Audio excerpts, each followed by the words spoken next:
Hello, everyone. Welcome to Early Stream Long Stream. Early Stream Long Stream is today's theme. Yeah. Because yes, we are covering a long video. We are finally getting to one of Moon Channel's videos after I don't even fucking remember. when Well, the last one was one- about, I thought, how anime is the last one we covered from Moon. I thought it was the gotcha game one where he was like, "Oh, playing Nikkei is like actually feminist praxis." No, I think or some it was shit. that all anime carries the original sin because the first guys No, were we in covered the gotcha one last. We might have covered the one you're talking about, but I know we covered the gotcha one. And that one, because that was a long one. I don't actually know if we covered the anime original sin, but Sword and Scales or whatever the hell they're called, they covered. They did a good video breaking down why that was Study of retarded. Swords, I think, right? Yeah, Study of Swords. I think that's the name of it. Those guys did a really good video taking that down. But we're gonna have a crack at this one, which is the K-On! One, popular with the Newtsies. But before that, we're gonna keep personal update stuff to kind of a minimum so we can jump right into the video. But I will say, infielded. I have been infield. Infield has taken control of my life. I have become the administrator, and I have been factorioing a shit.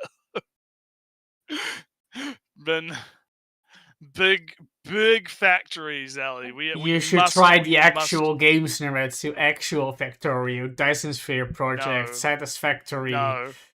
I will play with my cute anime girl gotcha game, Factorio. Game's good though. I would say the game's good. It is interesting how they kind of managed to like cram 3 games in one, right? Because you've got like the Factorio, big efficiency, produce equipment, produce items, produce stuff, big stuff. And then you've got the open world exploration, run around, collect crates, collect treasures, find things, shortcuts, Dark Souls shortcut, dopamine type stuff. And then you have combat, combos, chains, different characters, synergies, such autism. Like it's like 3 different autisms in one. It is purposely designed to melt the brains of people with autism, and I'm here for it. I am here for it. It's great. So yeah, that's kind of all I've really been doing. I think you've been doing some employed behavior. Yeah, still learning the ins and outs of working in an office. I had like a how have you been doing this first week with the big boss, with the CEO? And then the CEO asked from how you doing? I said, all right, still learning. And then he asked, oh, how's your introduction? And I go, could be better. And he said, all right, I mean, sure. And then we talk, and then and then he shows me all the secret financial documents and all the expansion plans for the coming years, and gives me secret, gives me code names for investors that are public and whatnot. So yeah, that's fun. Just CEO give me the code names and the actual people behind secret investments and all that stuff. And tells me like, hey, new employee, how would you design this new business unit if you were in control? Well, Mr. CEO, I would do it like this. And that's a conversation that we have. That's kind of fun. I would do all the things. Yes. So yeah, sounds good. And just in more personal. I don't remember. So Samuel in the chat is like, I don't remember who recommended the video. I feel like I might have put it in the queue. Yeah, you probably put the drama because there was drama around it when it came out, right? Because it came out a while ago, and because we take so long to get to things, because if it's a long video, yeah. If it's like because it's a 36, basically 40-minute video, right? So It's gonna take a fucking while. Yeah, I probably put it in when the drama was happening and was like, oh yeah, we'll cover this at some point, and then now we're covering it. So at this point. But yeah, yeah. just But to yeah, I guess if we finish. don't have Well, okay, just I'll to let you finish, finish and we'll get like, I said, I was playing Star Sector, I was getting mods, and now I've installed the mods. I haven't played it yet. Bought a new game because of the demo. Game is fine, but it's a little bit, has that lag, that iPad lag, Oh yeah. the tablet lag, Oh no. tablet game lag. So kind of, Oh that's no. something I've struggled, but the game is fine enough itself. Game is Fermi Paradox, a newish game on Steam. And playing some more Helldivers, getting kind of ready to mass paint some figurines that I 3D printed, just to practice. Because after I painted that Freeburn one, I haven't painted any new because I was painting them, and then I'm still getting a little bit tired. I'm still a little bit exhausted from learning all this new stuff at new job. So I didn't really feel like doing a lot of stuff after you're it's tiring to learn new things. Yeah.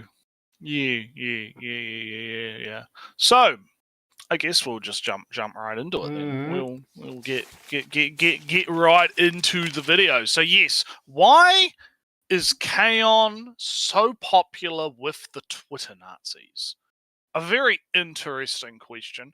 And I feel like the best way to get the answer to that, Ellie, is to just fucking ask them. Right? Don't you feel like that's like the best way to find the answer to a question like that? It's almost like,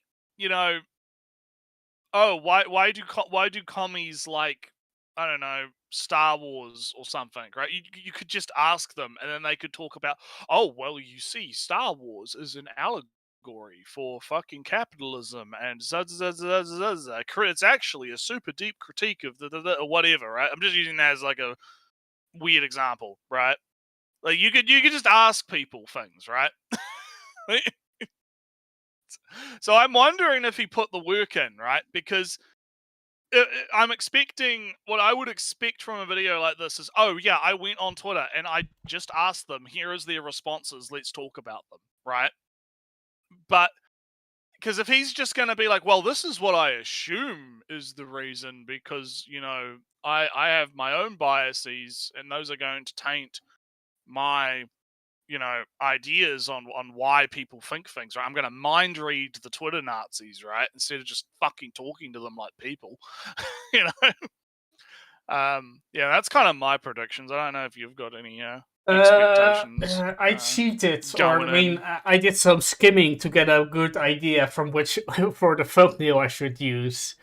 So kind of know already what the vibe is going to be, and unfortunately, it's going to be very pretentious. Oh yeah, just like his last videos. Yeah. Right. Well, anyway, better get right into the crack, because oh boy, I think we're gonna be here a while, boys. Oh yeah. Right. Let's get right into it. K-On! is a lighthearted, joyful anime about 5 high school girls starting a band. The characters are adorably designed, the plots are cheerful and bubbly, and there's very little conflict. Just look at how warm and cuddly this hug looks. Isn't that nice? Doesn't it make you feel good? The show is as wholesome as animation gets. And yet, there is something of a long-running paradox, almost a meme concerning K-On!, and that is that K-On! Happens to be particularly popular amongst apparent Nazis. Or more precisely, it's especially popular amongst certain maladjusted, antisocial young men who often adopt the appearance and eventually politics of extreme nationalist populism. Okay. I do need to get some facts with this, because it's fine to say that it looks like, but what is the actual proof of this? Yeah, where does the shit posting stop is kind of the problem right now, right? Because yeah, there are a lot of the racists, the Mm. Nazis, or whatever insult you want to use, right? Yeah, they like K-On! So they're going to post about how they like K-On! They're going to do like memes about how they like K-On!, right? Yeah. Does that make K-On! Racist, I guess? And I'm assuming he's not going to go that angle. He might, right? But this almost feels like a guilt by association argument, where it's sort of like, oh no, Hitler drank water. That means water's bad, right? He was a You know? vegetarian apparently, In and a other sense, whatever. right?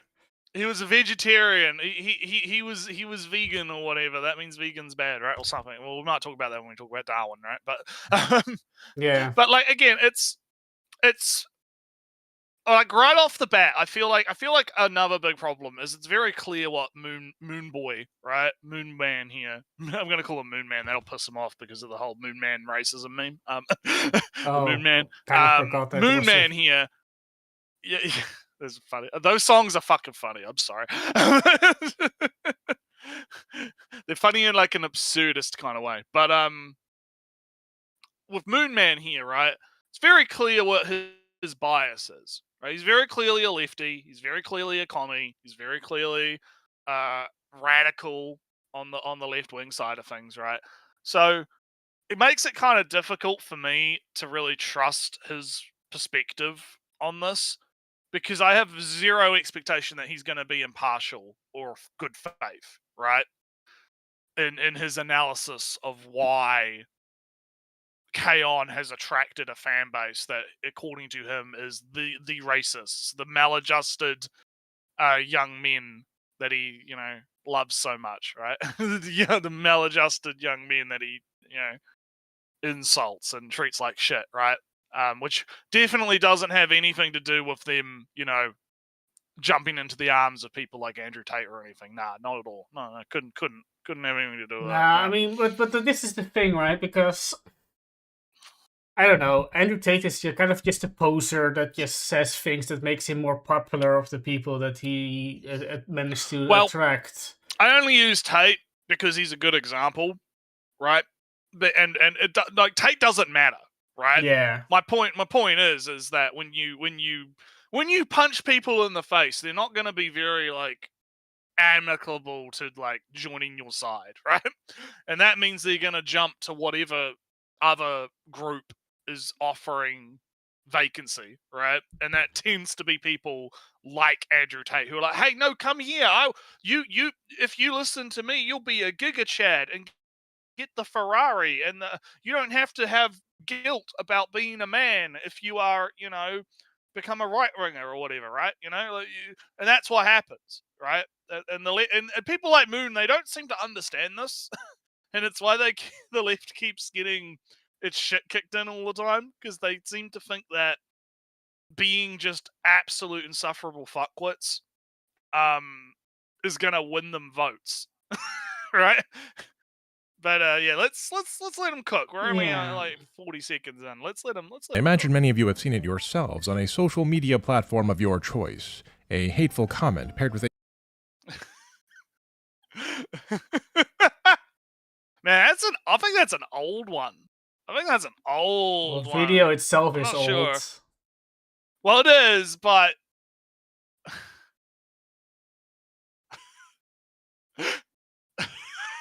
anime can also be black. Please leave me alone. I don't have any funny. I'm sorry. I just think look, it's funny. All right, it's absurd, right?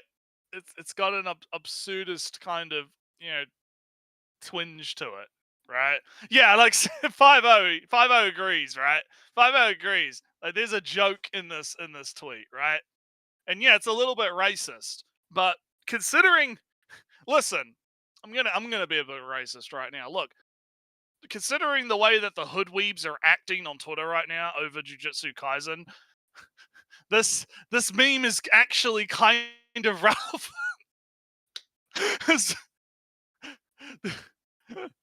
I saw a funny.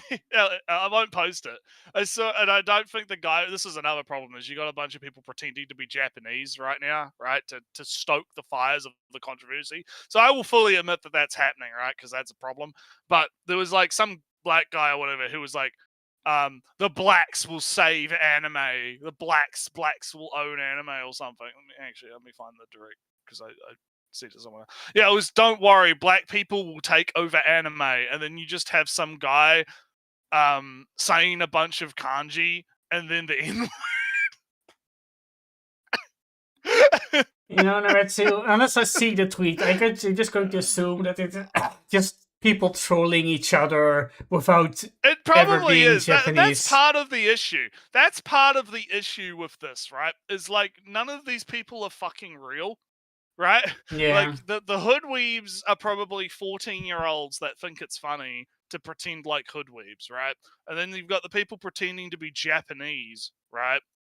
Trying to defend Japan or whatever. And then meanwhile that's why this meme is really interesting to me to kind of do like meme dissection, right?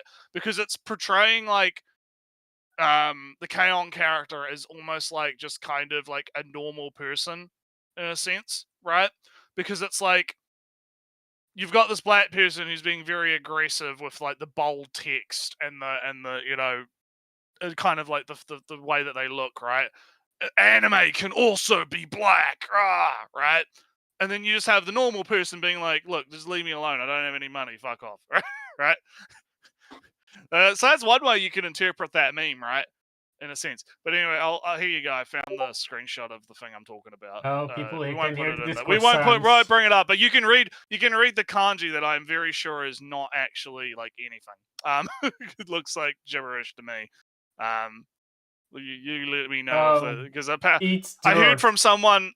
Yeah, I heard from someone that this person is pretending to be Japanese. It's not actually a Japanese person. It would be like eat dirt, but it doesn't look very Japanese.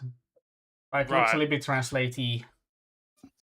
Yeah, it makes sense. So pretty much. But I just thought it was funny. It's just funny when you have like kanji and then the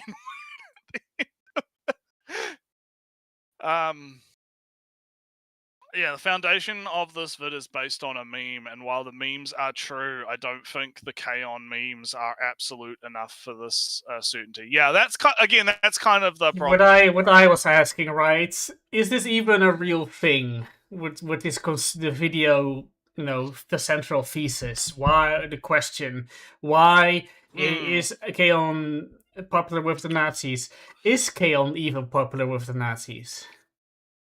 Yeah, is it just a meme? Is it just is it just I don't know, as edgy as the uniform? Is it just a shorthand thing? Yeah, and that's kind of the other issue is how you even defining a Nazi, right? Because I'm willing to bet Moonman here would define Nazi as literally anyone fucking right of Stalin, right? So anyone that even's remotely right wing is a Nazi, right? So yeah, but anyhow, let's continue. Let's let him cook. We got a long way to go, so let's not get too hung up on the this. Cute anime girl avatar. But why? Where's the crossover? I kind of want to, because he's not going to read these, right? So I'm going to read them, these memes, right? So this is from 4chan, I assume. Anime is far right, anonymous. It was K-On! You can't cross certain mental barriers and turn really fascist until you have watched the first season of K-On! Oh damn! The revelation Hitler was K-On! The revelation embedded in CGDCT. Cute girls doing cute things. Okay, yeah, thank you. Moe shows is not the plot or the characters, but the presentation of the world. These shows take place in worlds of safety, security, happy homes, living traditions, and full employment. The worst thing that could ever happen is a pet dying or someone's family moving away. These stories from the very outset reject the proposition of eternal struggle, suffering, degradation, corruption, collapse, and globalism. It's an implicit declaration of the 14 words or whatever the equivalent is in your ethnic group. So on the one hand, I do think there is a nugget of truth in there. On the other hand, it kind of loses me in the second half. I'm not gonna lie, right? I mean, When it it is starts true going that on, that cookie case, as they kind of are. This was Hmm. K-On!, if I'm right, and because these groups of shows kind of blend over each other a little bit, right? You got Iyashi case, the healing type shows, which you kind of just feel zen with nature and the world and humanity as a whole when Yeah, you feel watch good. them. Yeah, feel good. And that can, well, no, I'll leave that. But Cookie Case is when you're just completely absorbed into the atmosphere. Cookie, air, and the atmosphere. So when you are watching K-On!, you're not getting healed by watching K-On!. You're not regaining a sense of humanity and trust in the world and nature and all that stuff. No, you're kind of absorbed in the atmosphere. Right? And K-On! does do that aspect. It gives a window into a peaceful world. So the problem that I have with this meme analysis, right, is that it is true that I would describe like K-On!'s world and the world of a lot of these slice of life shows as being utopian, right? In the sense that yes, everything is like outside of like the central high school dramas, right, that happen, that are kind of like the worst thing that can kind of happen, as the meme kind of talks about, is like, oh, the pet died or someone's moving away, right? Like minor issues that are probably a big deal for a teenager, but not actually that big of a deal in the grand scheme of like a real life situation, right? Yeah. Yes, the show is presenting kind of this utopian ideal, right? However, I don't think that is like explicitly fascist, right? No. And I think that the reason for this is because it's set in high school from the high schooler's perspective, right? Like from the high schooler's perspective, you're not going to really give a fuck about taxes or globalism or corruption, right? I mean, did you watch City? The eternal struggle. Did you watch City? The animation. No, I didn't watch City. You did, yeah, but you can talk about it. Oh no, there is an actual plot element where one of the many stories in the city is about two girls who are just making up rules and games as they just hang and talk to each other during breaks and weekends. But Naretsu, one of them is actually moving away to another country. And there's this whole sub-drama where the one girl doesn't want to tell the other girl that she's moving to another country because she values the time they're spending right now and doesn't want to, put this pressure change in the relationship. So every now and again, and subtle hints are given that she's secretly preparing to move away, but is keeping it a secret while they are still, having fun and joking around. And you can call that, very Cookie K with a bit of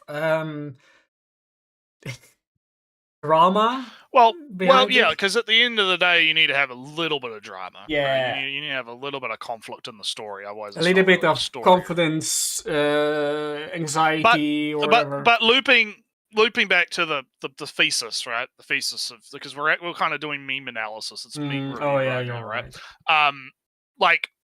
Again, there's a nugget of truth to this, where yes, these shows are kind of presenting this sort of idealized version of the world, and if you're a right winger, you can definitely project your utopian ideals of family traditions, stability, right, onto this utopia. My issue is you could also do that for like the communist lens as well. You could say, oh, I mean, sure, these are capitalist societies or whatever, but you could just assume that they're not, You know, Mhm. even though they go to like the guitar shop and they buy the guitar or whatever, and it turns out one of them's like rich or some shit, right? And that's a joke, but you get what I mean, right? Like, I don't think that there is a, like, especially like if we're going to talk about authorial intent, I don't think the authors are obviously setting out to make a fascist work.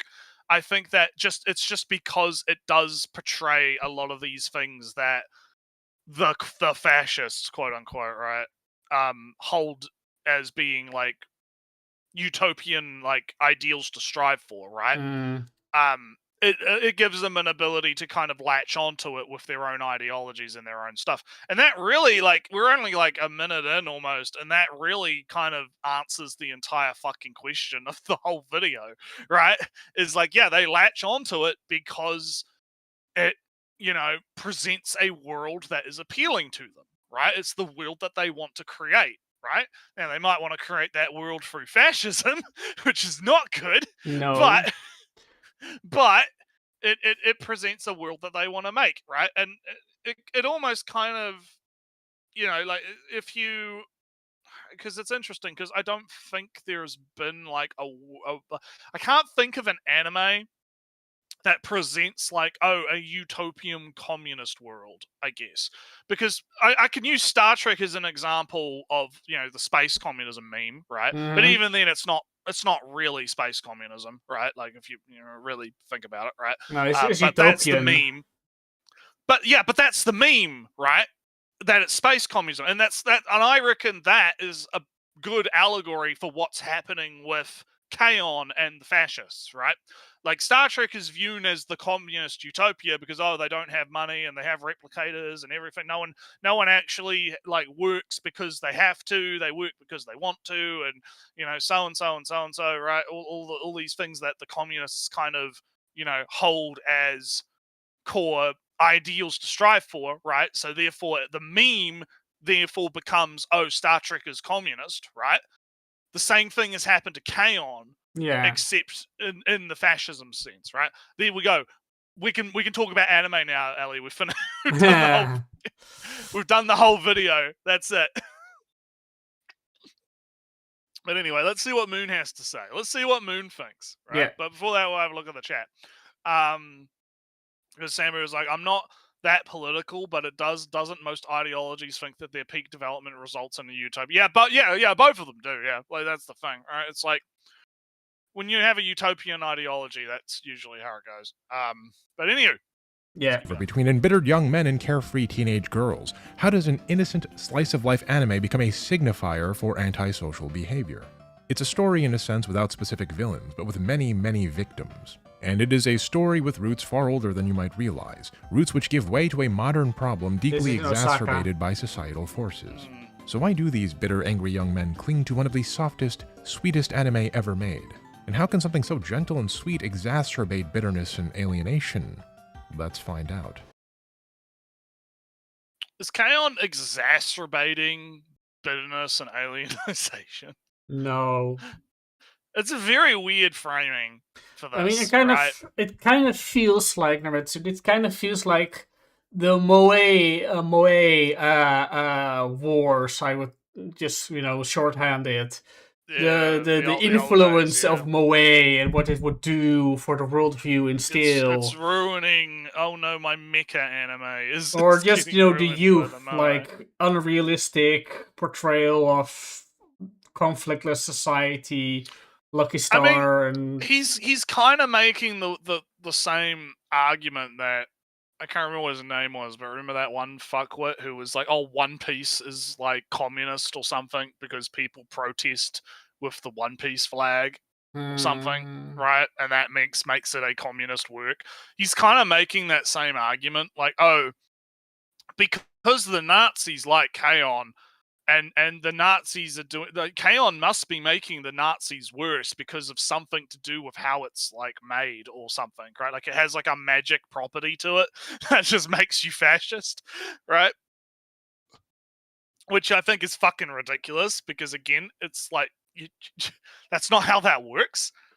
That's not how that fucking works, mate.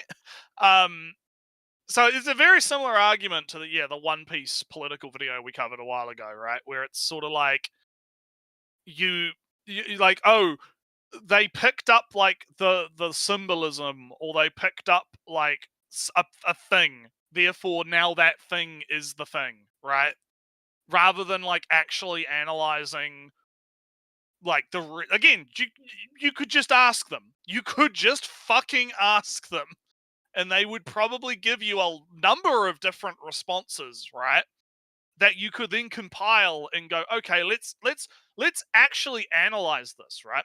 Because like we look back to that meme that we just talked about, right? Talking about the utopian ideals, right? A lot of these guys, right, are not in the best of shape, right? A lot of like people in general are not in the best of shape right now, given current economic factors, current political factors, current, stuff going on in the world, right? So having a show that is presenting kind of a idealized utopian version of the world where all of that shit that's, ruining your life doesn't exist is very appealing to those kinds of disenfranchised, men. And I'm going to use men specifically because, men are extremely disenfranchised in society and have been for the last, like, fucking God knows how long since leftism took hold and as a prominent ideology, right? So those guys are obviously going to start leaning more to the right because of the fact that they've been downtrodden by the left so much, right? Makes perfect sense to me that they would latch on to something like K-On! Again, that presents them with, like, this is the ideal to strive for, right? This is what you should be fighting for, right? If that makes sense. Yeah. But yeah, before I continue yapping, I'll let you. Have you got anything to add to that before we continue? Well, I mean, there's kind of a risk in just because some things are just popular in the moment, and people then make it their identity in their profile pictures and whatnot without really caring, or even watching the show. Yeah, I don't think it's really that complicated. It's kind of the problem. I think because I don't think people like when I'm explaining this, right? I don't think people are doing this like consciously, right?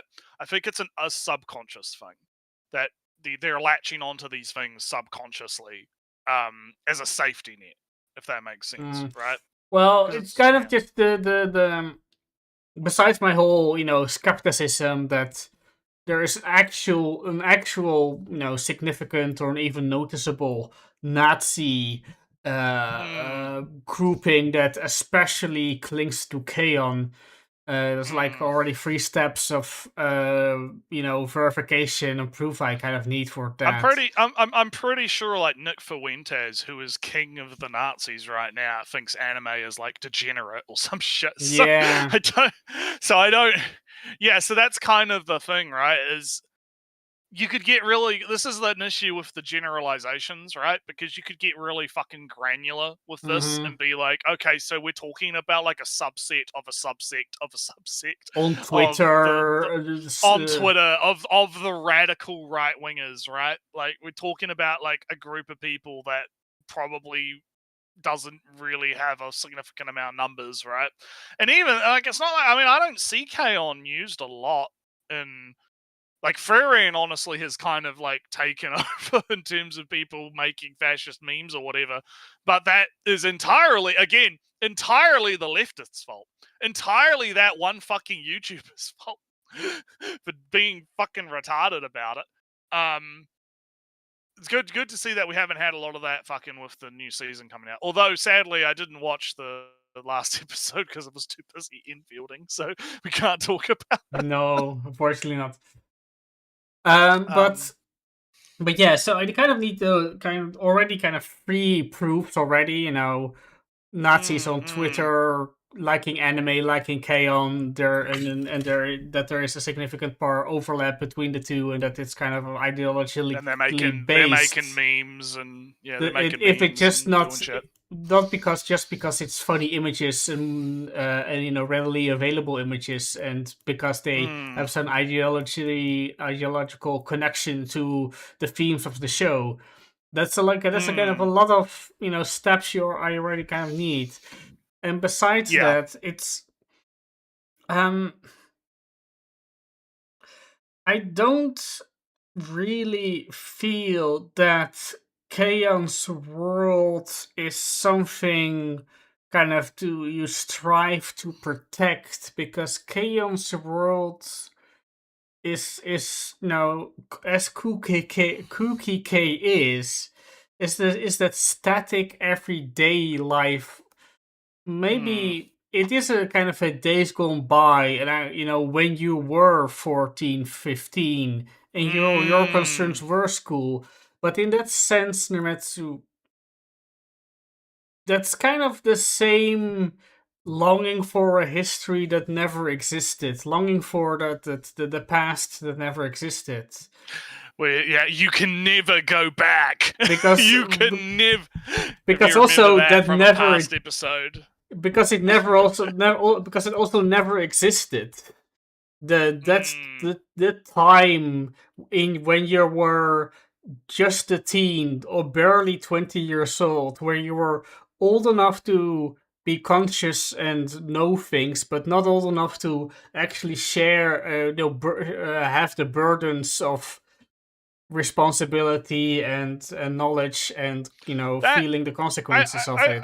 I feel like you're kind of onto something, but you are kind of drifting into that nostalgia bad category that guy in that other video was going into when he was talking about like Japan and why Japan sets all its stuff in high school and whatnot. That video, I think I clipped that at some point back when I was doing. Well, clips. I mean, I'm not going to into nostalgia bad. It's more when you kind of pretend that time was like perfect and real. When you actually legitimately are like, we have to go back to how I perceived the world when I was 14. Yeah, but when the world was 20 years, when that guy was 30 years.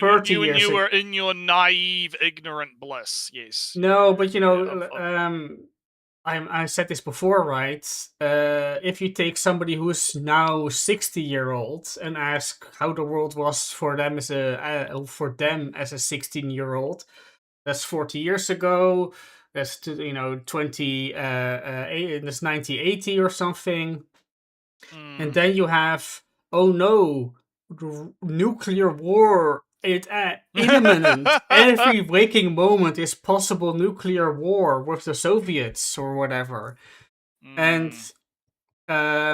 but for a 16-year-old, that's kind of besides that it's a forgotten memory because it's not a concern now. So why remember your worries about that then?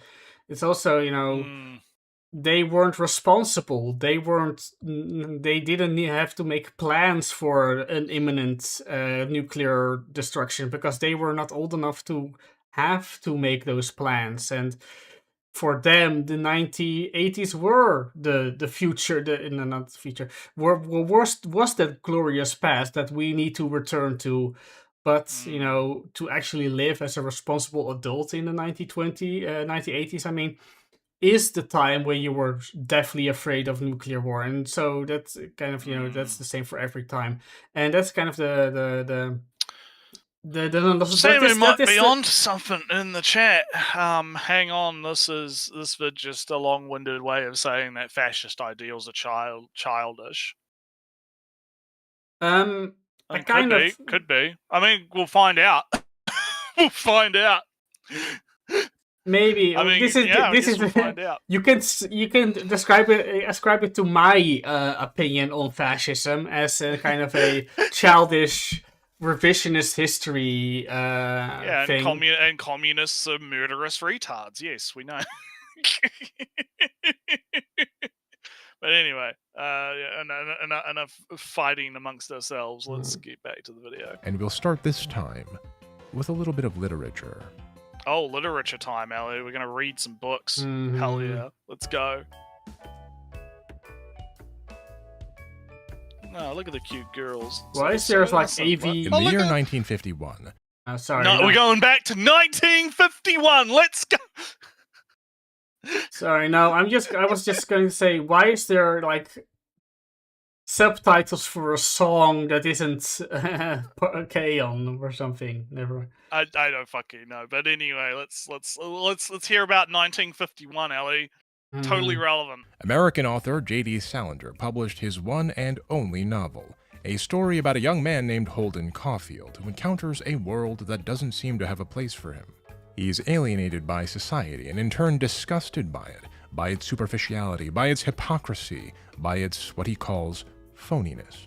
If you, like me, are American, many of you were forced to read this book in school. And if you were forced to read Catcher in the Rye, it is very likely that you came away hating Holden and not relating to him at all.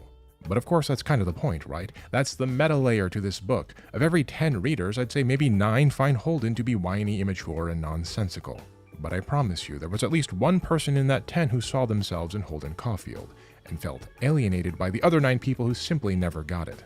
There's one section of The Catcher in the Rye that kicks around in my brain sometimes, and if you were indeed forced to read this book when you were a teenager and hated it, I encourage you to go back to it now with the perspective of a stressed and weary adult and try reading it again. The context is this. Holden Caulfield has been drifting around in New York, as one does, becoming increasingly disillusioned with the phoniness of the adult world. He then visits his younger sister Phoebe, who is one of the only people he genuinely loves and trusts. And as he grumbles and laments his circumstances, she challenges his worldview by asking a simple question. What do you want to do with your life? To which Holden responds as such. I keep picturing all these little kids playing some game in this big field of rye and all. Thousands of little kids, and nobody's around, nobody big, I mean, except me. And I'm standing on the edge of some crazy cliff. What I have to do, I have to catch everybody if they start to go over the cliff. I mean, if they're running and they don't look where they're going, I have to come out from somewhere and catch them. That's all I'd do all day. I'd just be the catcher in the rye, and all. I know it's crazy, but that's the only thing I'd really like to be. Do you get it? If you once read this... Do you get it, Ellie? Do you get it? He wants to be the catcher in the rye. Title drop. Yay. I mean, it is kind of a... I don't know. I know kind of the feeling of he wants none of the adults to be there, but he wants to be kind of the only one important and he wants to be able to tell everybody what to do, but nobody will tell him what to do, and he wants to be a savior of everybody. Yeah, there is definitely, like, I can see the fascism allegory here of I want to be the supreme leader. Watch all of these kids running around. I'll let them run around in the safety of my country, right? My rye. They can, as long as they don't go over the cliff. But if they do, I'll save them all. Yeah, I will save them. Yeah, if they try and go over the cliff, I will intervene, right? And that's, so I can kind of get where the fascism allegory comes in. Of course, I don't have context for this. No, because neither of us are American. Because we are not American, and we do not get forced to read shit like that, right? I did have like a slightly similar experience where, for literature, I was instructed, commanded by the teacher to read 3 books. And they all had the theme of power at the end, revealed by the teacher. And, I didn't like one of the books. And the 2 others were fine. To tell them, I have them all, I think, still, because I had to buy them. One of them was about a woman who was too large and is kind of divorcing her husband and sets out to have like a height reduction, cutting a piece of her thigh bone to make herself shorter or something. And taking control back of her life from loveless marriage kind of deal. The second book was about an IRA family member-ish, getting dragged into the troubles, conflict with the British, and his Mm. not wanting to be a part of, be forced to pick a side and whatnot. And the last one, I guess was my favorite, was about how an old man goes back to an old, dune village in the Netherlands, Mm. and there he's kind of forced to reckon with a semi-murder that happened years ago, and he's kind of, forgotten it by choice, but he's kind of being confronted by old age So- and whatnot. So looping back to Catcher in the Rye here, right? Mhm. I don't know if I would describe, because the guy's like, oh, obnoxious twat, the random. Wait, is that actually like Moon Channel's Reddit account? Because it says Moon in the name of the Reddit account. Moon list steppers. Is that his? Did he just post his own Reddit post? That would be very fucking cringe. That would be very cringe. Well, he says man. he disagrees that he wasn't a twat, so don't. Well, think so. anyway, but I don't think it's he's an obnoxious swat. But then again, I haven't read the whole book. From this excerpt that we just read, I do find him to be very egotistical, right? In Yeah. the way that, because here's the thing, that's what he's. I assume that's what he wants, right? He's asked, "What do you want to do in the world?" Well, I want to be the Catcher in the Rye. I want to do all this stuff, right? And yeah, it comes off to me as a bit egotistical to want to be the one, stopping all the kids, right? Yeah. And I'm guessing in this case, kids is like a allegory for the civilians, right? From jumping off the metaphysical cliff, right? Mhm. Whatever that's meant to actually like Danger mean in general, the context I of guess. this. Well, it could. Well, no, it could be danger. It could be sin. If you look at it from a religious angle, right? You're stopping them Mhm. from the cliff. Could be indulging in lust or sin or gluttony or whatever, right? Like there's a lot of ways you can kind of interpret that, and I think that that's the point, right? To me, this feels like kind of the media literacy kicking in, right? Like the point is that you are meant to interpret it in a certain way, and how you interpret it probably says a lot about you, right, as a person. Yeah. And I don't know if that was the intent of the author when he wrote it, but that is kind of what that is probably why these dumbass American fuckwits are forced to read it in school, right? Because it's supposed to get you to introspect a little bit, right? And be like, okay, so why do I think like the cliff is an allegory for sin, right? Yeah. Why do I think that the cliff, like what is the, like, trying to figure out what you think everything is supposed to mean, right? Is the point, right? And what that says about you. And if you relate to our Catcher in the Rye man, right? Mm-hmm. What does that say about you, right? Especially if you're one of the, because there are lots of people that want to be dictator, want to be the one in control, want to have the control freak style people, yet they do absolutely fucking nothing to actually achieve that goal, right? They don't, work towards, bettering themselves in such a way that they can be put into positions of power, right? Because that is the only way, like, you have to play the game to win, right? If you don't play the game, you're not going to win. Yeah. And a big chunk of us just, Gouda's kind of correct. Like, I'm kind of like that. I just want to be left alone to do it. I don't really give a fuck, right? Let me have my hentai, right? Give me my circus and bread, right? And I'm content, right? I'm not really worried about fame or riches or, power, control, and all of the stress and nonsense that kind of comes along with that, right?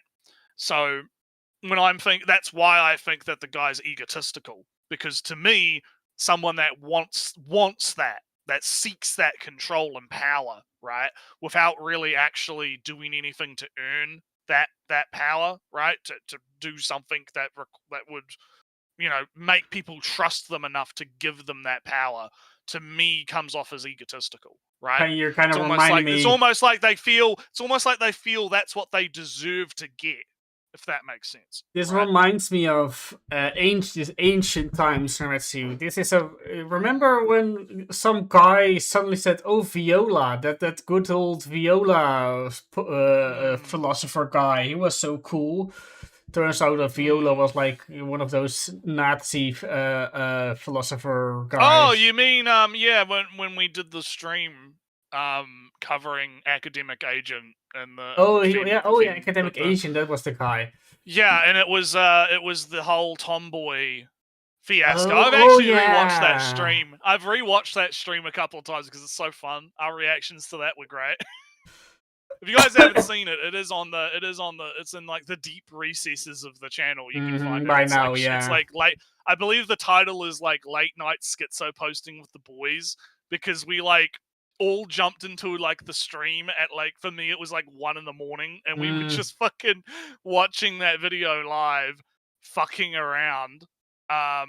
But anyway, the thing is that yeah, you kind of remind me of like an unearned wish for 40, where this Viola guy said like, "Oh, the roles of a man is to be a warrior, a leader, or a scholar." Yeah, and that's guess what? The natural way of things. Or yeah, shit. and you know, and I am, of course, a scholar, and therefore I am still counting as a real man. You know, you have to listen to me because I'm a scholar.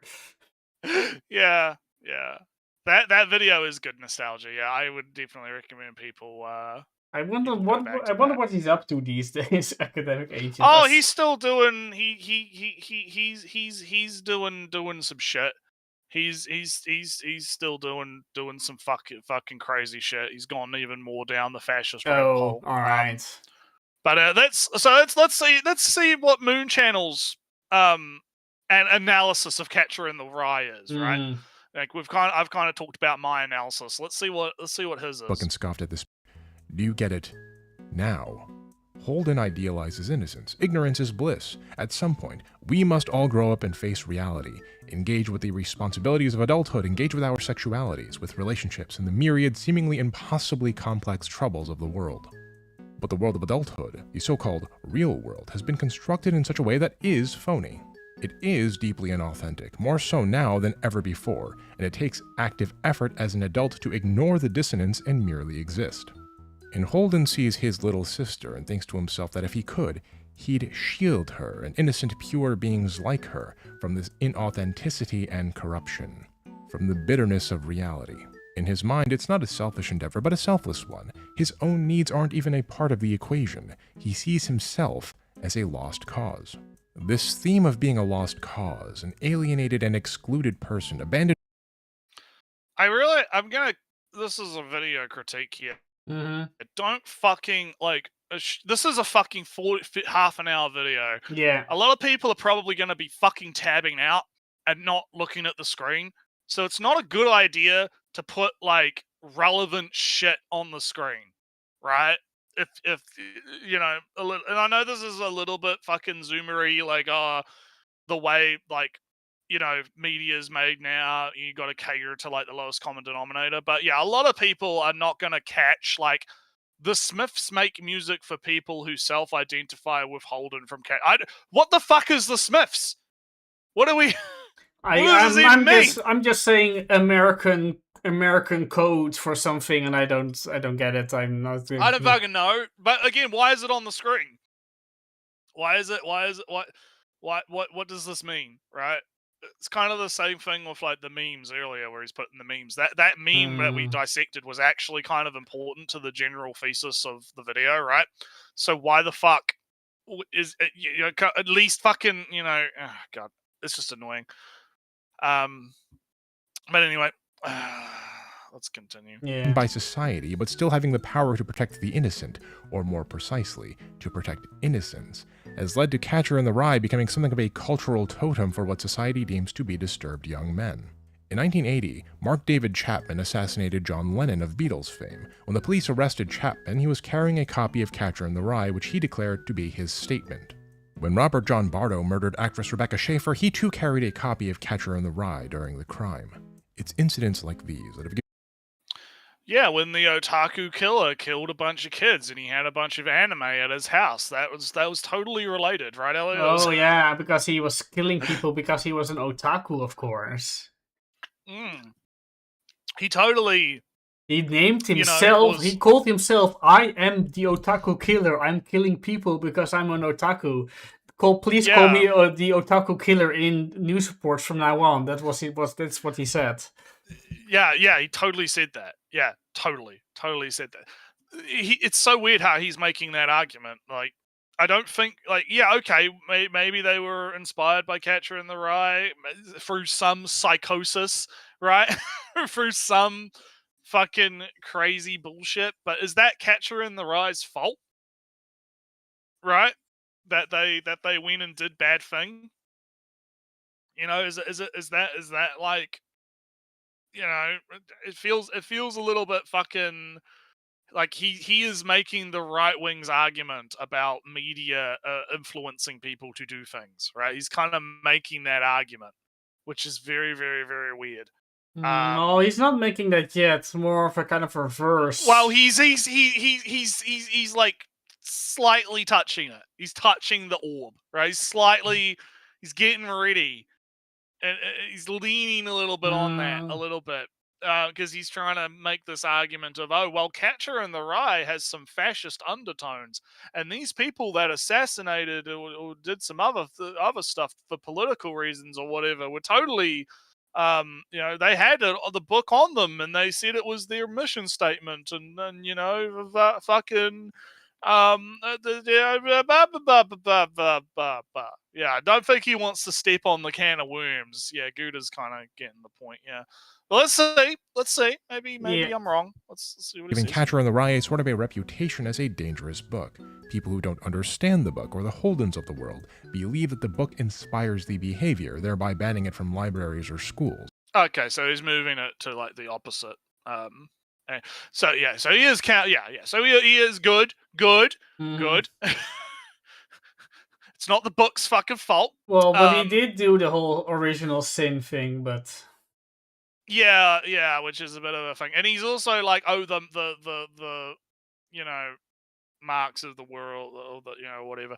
But no, yeah, let's keep going. When it is opposite. The book gives these alienated young men of the world a voice to speak through, even if 9 out of 10 people can't hear it. Which is to say, J.D. Salinger wrote Catcher in the Rye, but he didn't invent Holden Caulfield. There are Holden Caulfields all around us, and there have been since time immemorial.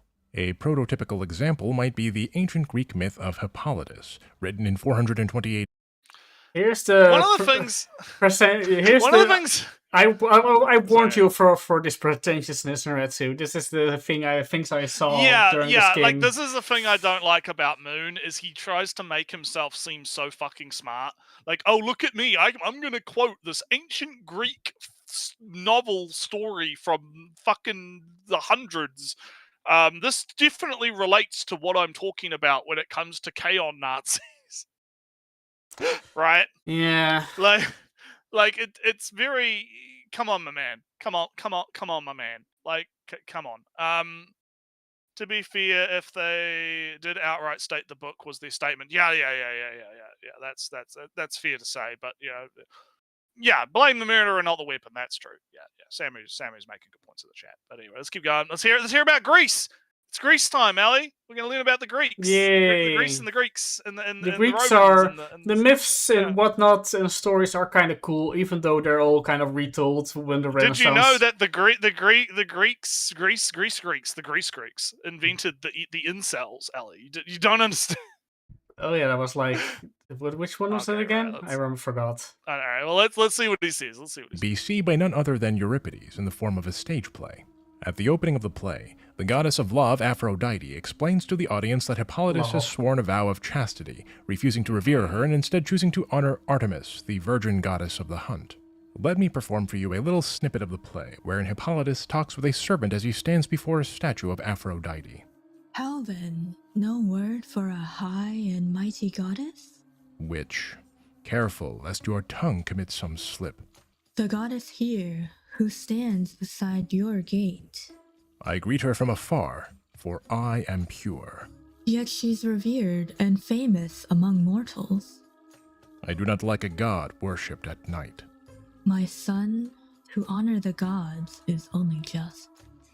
Men have their likes, in gods and men alike. I wish you fortune. and the good sense you need. Hippolytus, then, in so doing, offends Aphrodite, and long story short, he gets accused of deviant behavior and dragged by his own horses off a cliff to his untimely demise. Goed om een snee clip. So what? So what are we supposed to glean from this, Ali? If you wish to remain pure and be a good boy and not be tempted by the goddesses of the night, you're gonna get tossed off a fucking cliff? Is that what I'm supposed to get from this? I did see this part, so I can spoil what he's going to say now, or we can. Play Well, no, it again. let him say it himself, and then we'll talk about it. Let's see what he says. Lester G. Crocker, a professor of history at the University of Virginia, observes in his article on interpreting Hippolytus, as published in the Journal Philologus, that the character of Hippolytus exists as a symbol of chastity, of purity, and in so doing he is guilty of an excessive pursuit of an ideal that humans cannot attain, as it is against the nature of men to totally reject sex. That by attempting to become an embodiment of purity, Hippolytus is attempting to be more than human, akin to a god, which is an act of hubris, a moral blindness born of pride that invites self-destruction. In attempting, in this case, to guard or embody innocence, Hippolytus commits an existential crime and is punished for his attempt to rise above by falling tragically to his death. So basically, Mhm. don't save your chastity till marriage. That's big cringe. Don't It is remain pure. It is Don't do that, cringe to 'cause be humans- so incel that you Yeah, just it is remove- cringe. It is cringe to be hyper incel. Yeah, The gods will toss you off a cliff if you do that. yeah, I do get what it's trying to say though. I do get the interpretation, right? It's not necessarily about the fact that he is trying to remain chastity. It is about the fact that he is so fucking hubristic about it. Right? Mhm. It is about the fact that he is rejecting, because sex and sexuality and whatnot is a natural component of humanity, right? It is a fucking core instinct within us, right? Yeah. So by being so hubert about rejecting that natural, You dare you I- have the dare I say actual natural goddess of love and sex and war. literally, yeah, you are doing it literally in front of the embodiment of that, right? Yeah. You are. Of, And of, she is of, like, of human you- connections and relationships. Says, Yeah. So memes aside, right? I do get what our ancient Greek man is trying to say, and I do kind of agree, right? Don't be a fucking prude, right? You Mhm. don't need to. It is actually fun. My interpretation is it is actually an anti, prudenism message, right? It is a anti, no sex, no fap for life, no porn, no nothing, never, ever never touch your ding dong unless it's to pee, right? Yeah. Right? Never touch the ding dong. But on that same side of it, I don't also think that it is a pro sluts hoes for the streets kind of message either, right? Because that's like the inverse of it, right? Where you completely fall to hedonism and fucking go out and fuck anything. There's that probably moves, like right? a myth about guys or women, or for that Oh matter. yeah, there probably is. Yeah, there's probably like a separate one to go along. It's like basically, look, you're gonna get horny. You're gonna go out and find a girl and fuck. You're gonna do some shit, right? Especially back then, right? Yeah. You're gonna go do the stuff, right? Don't feel bad about it. It's okay. It's okay, right? Don't. And as if long as you're not, being an annoying you know- fucking prick about, oh no, yeah, if you're being an annoying prick about it, oh no, then we're gonna toss you off the fucking Yeah. cliff. So speaking of peeing, I'm actually gonna go take a piss. So I'll be right back. Yeah, I didn't know this myth, but I kind of do like the spirit of it. That's because you would be super annoying. It would be kind of just like, I don't know, it would be kind of staying in your man cave. Oh no, my body is only reserved for my waifu or some weird stuff. Oh yeah, cool dude. very cool of you that you're saving yourself for an anime character, for I don't know, Elizabeth. Oh no, Lara Croft is my wife, or whatever. No, it's a good myth in that sense. But I am always reminded when we're talking about Aphrodite that Aphrodite is secretly the same goddess as Ishtar, and the same goddess as one Oh yeah, between the one. like they change. They change like all the stuff. Yeah, well, it's kind of just the fun chain of history, and that these characters change and morph through time and place. If anything, post nut clarity lets you make better choices. Yeah, guarantee if you rubbed one out before making a decision, you'd probably make better decisions. But as for no hymen, no diamond, I believe statistically to virgin marriage usually has a better rate of not getting divorced and the body count above 1. Well, like I said, it's like, don't be a prick is kind of the moral of the story. Yeah, I mean, I guess that's a very toxic idea of no Heinemann, no diamond, is that part of that would be kind of the religious stuff, and well, part of it was religious and part of it was politics, right? Yeah. Because back then you had a lot of like arranged marriages. And, oh no, I mean, I think that's how you marry my girl, if you give us, because then the land will go to this family or whatever, and as a way to ensure that the woman is like not already in like doing a thing, right? Like they're not already in a relationship with someone, that like them being a virgin was a good way to like ensure like it was to ensure that woman wasn't going to like just fuck off. But I am kind of I don't have a source for this. I just kind of feel this to be true, so take it as you will. That this purity thing is more recent than we think. That's because it probably evolved into that over, especially because like the stuff I'm talking about was a very like noble person thing, and so what I assume, and again this is assumptions, right? Probably happened was the nobles were doing this whole like political marriage, political marriage, land marriage. As long as the girl has to be pure in order for it to count, kind of thing, or whatever. And there was a religious component to that too, I believe, as well, like purity or whatever, right? A little bit. But when that trickles down into like the plebs, right? When that trickles down the line, right?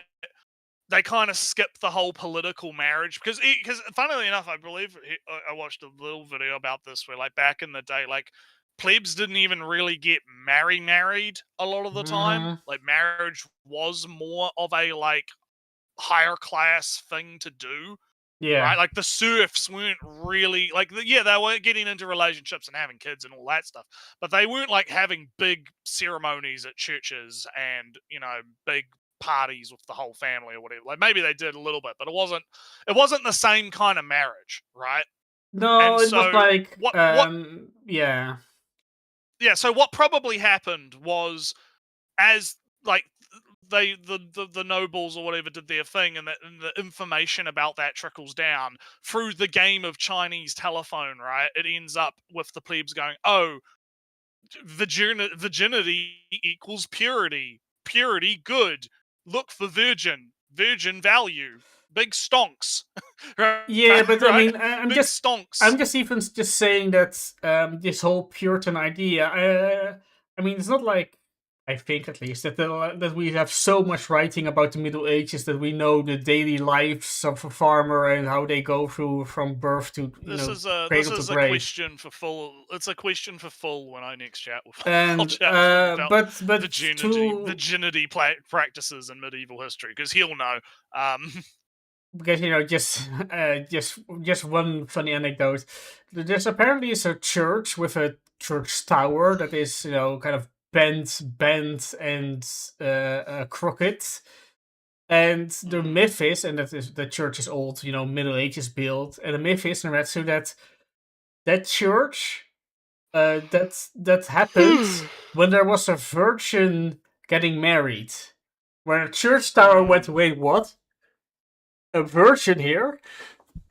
That never happened before. That the whole church tower just looked back like, what the fuck is going on? A virgin? We never have one of these. Anyway, that so just to show that virginity wasn't so important that you had to have it when you were getting married or anything. And at least that's the myth how it went for that one church tower.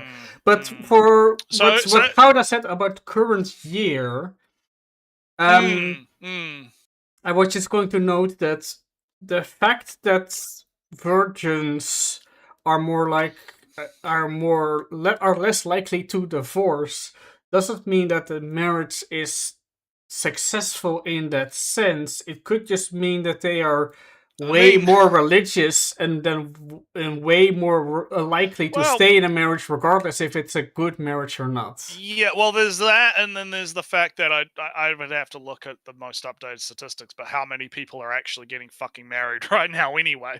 Right? That's gonna be the other question. But anyway, let's get back to the video. It's a metaphor.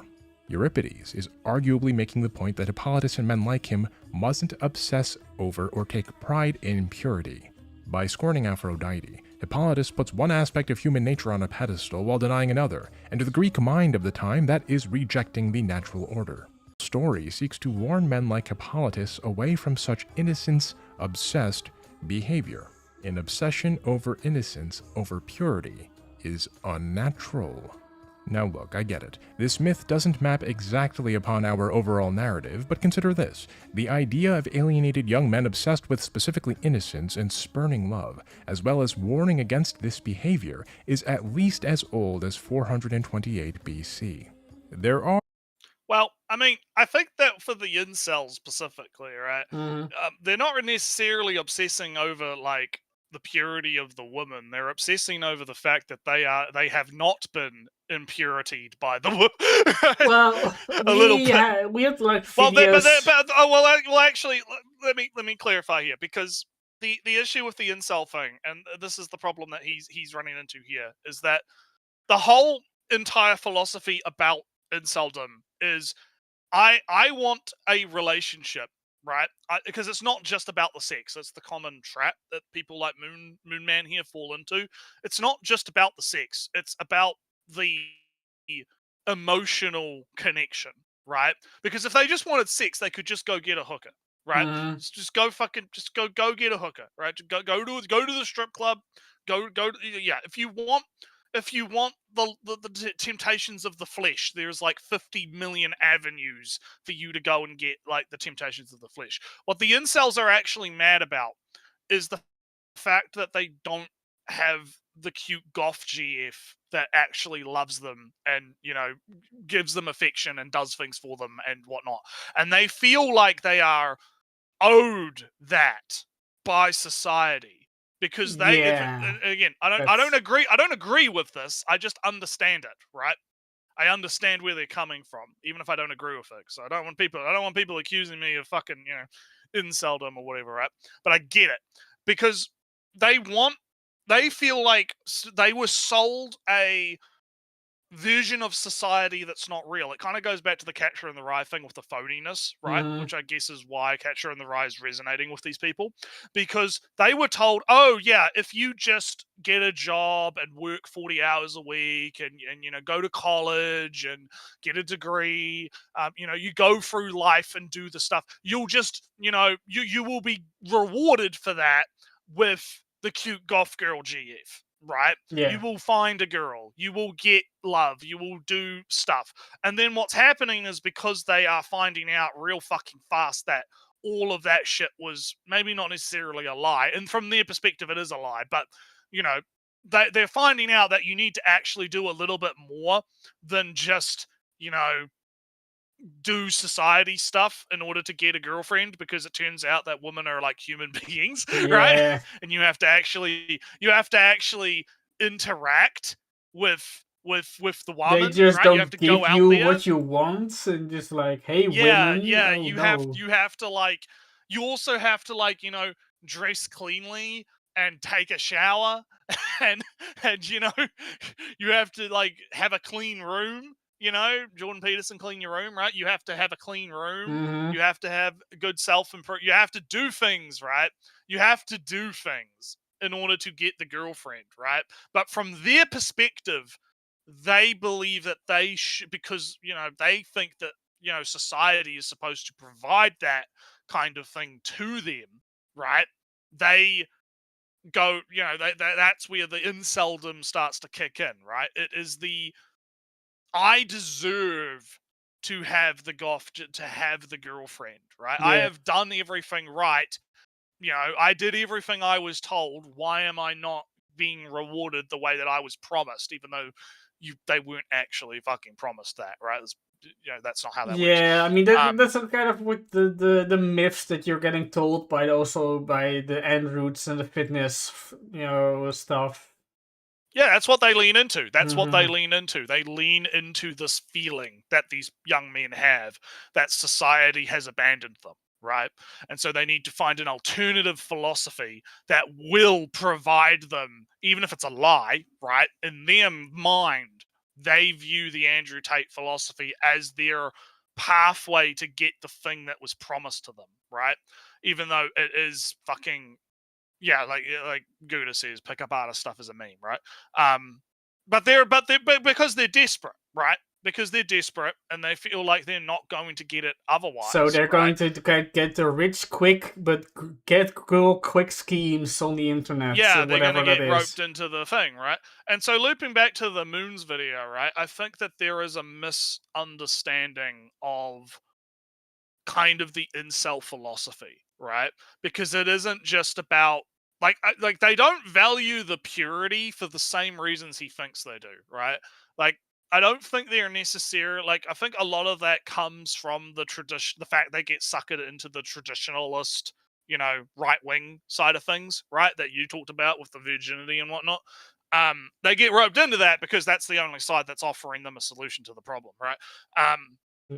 So they're flocking to that, and Quotations they're marks. adopting. Yeah, and they're adopting that philosophy, which happens to be a package deal that comes with the purity stuff, right? Like it's a package deal. But I don't think like the core like inceldom like start point, right? Actually necessitates an obsession with purity. It necessitates an obsession with wanting something for nothing, right? I Wanting the kind of girlfriend, not feel that wanting not wanting to work for the girlfriend, wanting to be rich but not wanting to work for being rich. Right? It's not really a purity kind of thing to me, at least from my like there analysis of is like this what they're this. I talking about. mean, Gouda does said like no Heinemann, no diamond stuff. There's also kind of a semi incel thing that also the girl has to be exclusively emotionally attached to you, right? That Mm, there's also this fear that if your girl is talking to other men, that he's getting she's getting mm, defiled and taken mm, away, and mm. you might tie into some NTR fears with that as well. Oh no, I cannot be a cock. Oh no, no, and then you're being Well, so annoying. Gouda just clarified. He mean like even the Chad Tyrones or whatever go with no hymen, no diamond when they want to settle down. So it's not just like an incel thing, right? That is it is kind of a meme that's been kind of perpetuated, probably due to the religion. Like again, it's downstream, right, from Mm. the religious side of it, right, and also from just like the overall societal, like these things get picked up, but they don't, like the plebs pick up on the thing, but they don't actually understand why they do the thing, right? Or that you know, it doesn't even apply anymore. Why do you it keep doesn't doing even it? really apply. Yeah, it doesn't even really apply, right, to the thing, right? And so that is kind of um the issue here is yeah, you could prescribe that to inceldom, but it's not really exclusive I to mean, maybe it's just the my personal incels. view of the incel-ish, but it is this I do feel that there's some emotional exclusivity, purity, that you are that you must be the first love, the first thing, the only thing that she thinks about, and all Mm. that stuff. I do feel that it's kind of part of it. At least some emotional exclusivity. So Sammy makes a really good point about how, yeah, and I agree with Sammy there. Like, yeah, and again, it ties back to the Catcher in the Rye thing, right? The childlike innocence, right, and Mm, whatnot. So that does actually kind of tie in. But kind of talking about what you're talking about, yeah, it's. God, what was I going to say now? There was something I was going to say about emotional it. exclusivity. Oh yeah, like that is definitely like a part of it, but I also would argue that, like, to use like a more left wing example, or maybe not a left wing example, but a different kind of context. A lot of people that are into stuff like Yuri, right, are Mm, into it because they view it as more pure. There's no men, right, in my Yuri. It's all girls. And you could even argue that, to loop it back to K-On!, because we're talking about K-On!, there's no real men in K-On!, right? It's all girls, right? So it's seen as more pure. Like, men are seen as kind of like a corrupting force within certain types of media, right? yeah. Um, yeah, so it's an interesting pathway to go down. But anyway, let's continue. Are more directly relevant literary examples, though. Let's look at a different take on this phenomenon, but this time from Japan. Consider Murasaki Shikibu's The Tale of Genji, written sometime before the year 1021 during the Heian Jidai. The Tale of Genji is a very, very long novel that follows the life and romantic affairs of one Hikaru Genji. Alright, the alright. I have to say is, how much of a weeb do you have to be to say, the Heishan Jidai instead of periods? Shanji Dai. Again, this just ties back into my criticism that he's pretentious, right? And like you said, he's pretty pretentious because it's just like, oh yes, I've read all of these fancy Ooh. I'm ancient giving this texts. semi-contemporary example, but let me pull out the Greek version. But you're going to say, but what does the ancient Greek When we're have supposed to be, when we are supposed to be talking about the hyper niche subsect of K-On! Fans that just fucking love Hitler, right? Right? That think Hitler's cool, right? There's a contradiction between Yuri and purity, but maybe that's more on a religious side. It's, again, it comes down to like,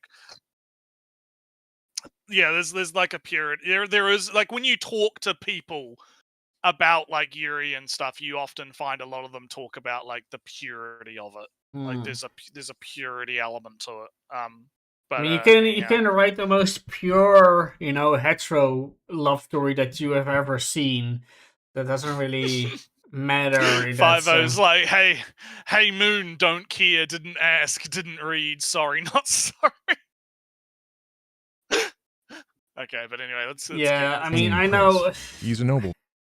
I'm going to be annoying and say, yeah, the Tale of Genji is about some noble guy that is raising a girl to be the perfect wife, and that is kind of similar indeed to and also kind of grooming her, perfect woman and whatnot Yeah. stuff. But look, that was just the way of the time, all right? It's Yeah, just not really, but Anyway, yeah. Celebrated for his refinement and charm, yet despite all his elegance, despite being able to court virtually any woman he pleases, he falls in love with Fujitsubo, his father's, the emperor's consort, a love which is strictly forbidden. Genji is denied his love, yet while feeling rejected and alienated, he stumbles upon Fujitsubo's young niece Murasaki. She's only 10 years old when they meet, but Genji is struck by how much Murasaki resembles his perfect idealized love. Let me give you an idea by reading you a passage. What an enchanting creature he had discovered. How right too his friends had been on that rainy night when they told him that on strange excursions, such as this, beauty might well be found lurking in unexpected quarters. How delightful to have strolled out by chance and at once made so astonishing a find. Whose could this exquisite child be? He would dearly love to have her always near him, to be able to turn to her at any moment for comfort and distraction, as once he had turned to the lady in the palace. In Murasaki, then, Genji sees perfect beauty and wishes to do nothing more than to protect it and shelter it from the corruption of the world. Like Holden Caulfield, he becomes obsessed with innocence, convinced that it is forever out of his reach, but he can still preserve and perhaps indulge in the innocence that exists. In so doing, he subsumes the individuality and agency of Murasaki. He destroys her autonomy and forces a prison upon her. Like a vampire, he feeds on the authenticity of a child still untouched by the world's corruption. Like a vampire. Again, well, this is the problem. He's just he's already made this point. Twice. Like he's made this point twice. It's like, yeah, okay, I get it. I fucking get it. Like, yes, they are obsessed with purity, and that's bad. I get it. I fucking get it. Like, the Catcher in the Rye part was really like the only thing that he needed to do, right? Like, I get, yeah, we get it. Purity, don't obsess over purity. I mean, I Obsessing guess over purity bad. I guess the Greek one was fine because it was kind of a funny story. Yeah, the Greek one was alright because that kind of hammered on, like, the Catcher in the Rye one kind of established the idea, and then the Greek one hammered it in, and that's like, yeah, I got it. And now he's just like, there really was no reason to bring up the tale of Genji in this because we get it. I got the point. You come on, man. Yeah. Come on. Or just stop it here. We don't need anything else after this point about Genji. Yeah. Let's keep going. It's the joy and carefree adoration that comes with innocence on a pedestal. Despite being surrounded by refinement and adoration, Genji dismisses it all as inauthentic, pining in the authenticity he sees in innocence. But what meaningfulness he does grasp is transient. It's temporary. He attempts to bottle the comfort of innocence in order to escape the discomfort that is actually a prerequisite for personal growth. In so doing, Genji also never grows. He pursues new romances and seeks new substitutes for innocence. He tries to possess innocence rather than appreciate its passing nature, its impermanence. And thus he lacks what 18th century Japanese cultural scholar Motori Norinaga calls mono no aware, a bittersweet awareness of the impermanence of things that is integral to a meaningful and conscientious life. The reader feels immense mono no aware while reading the tale of Genji. We see Genji's longing, his losses, his loves that slip away, and the innocence that he can never truly capture. But Genji, the character, never does. He clings, he idealizes, he imprisons, he resents, he becomes bitter, and in so doing, he alienates himself. Alienated young... Yeah, that's bad, I guess. It's bad that happened. What? So here's my thing, right? Let's talk, like, because he just repeated himself, and I'm not going to repeat the same thing again, right? Let's because he's about to loop this into like, oh, the incels, right? What is the solution, right? Because if we agree that the idealization of purity and, you know, wanting to, you know, protect something that's fleeting and whatnot, and so and so and so and so is bad, right? How do we solve that problem that's causing men to become incels, right? What is the actual solution being provided? Because so far I haven't heard a very compelling. Because the right side of it, the right wingers, even if their solution isn't actually a solution, it's a lie to get people on their side, they're at least offering something, right? They're at least claiming to offer something.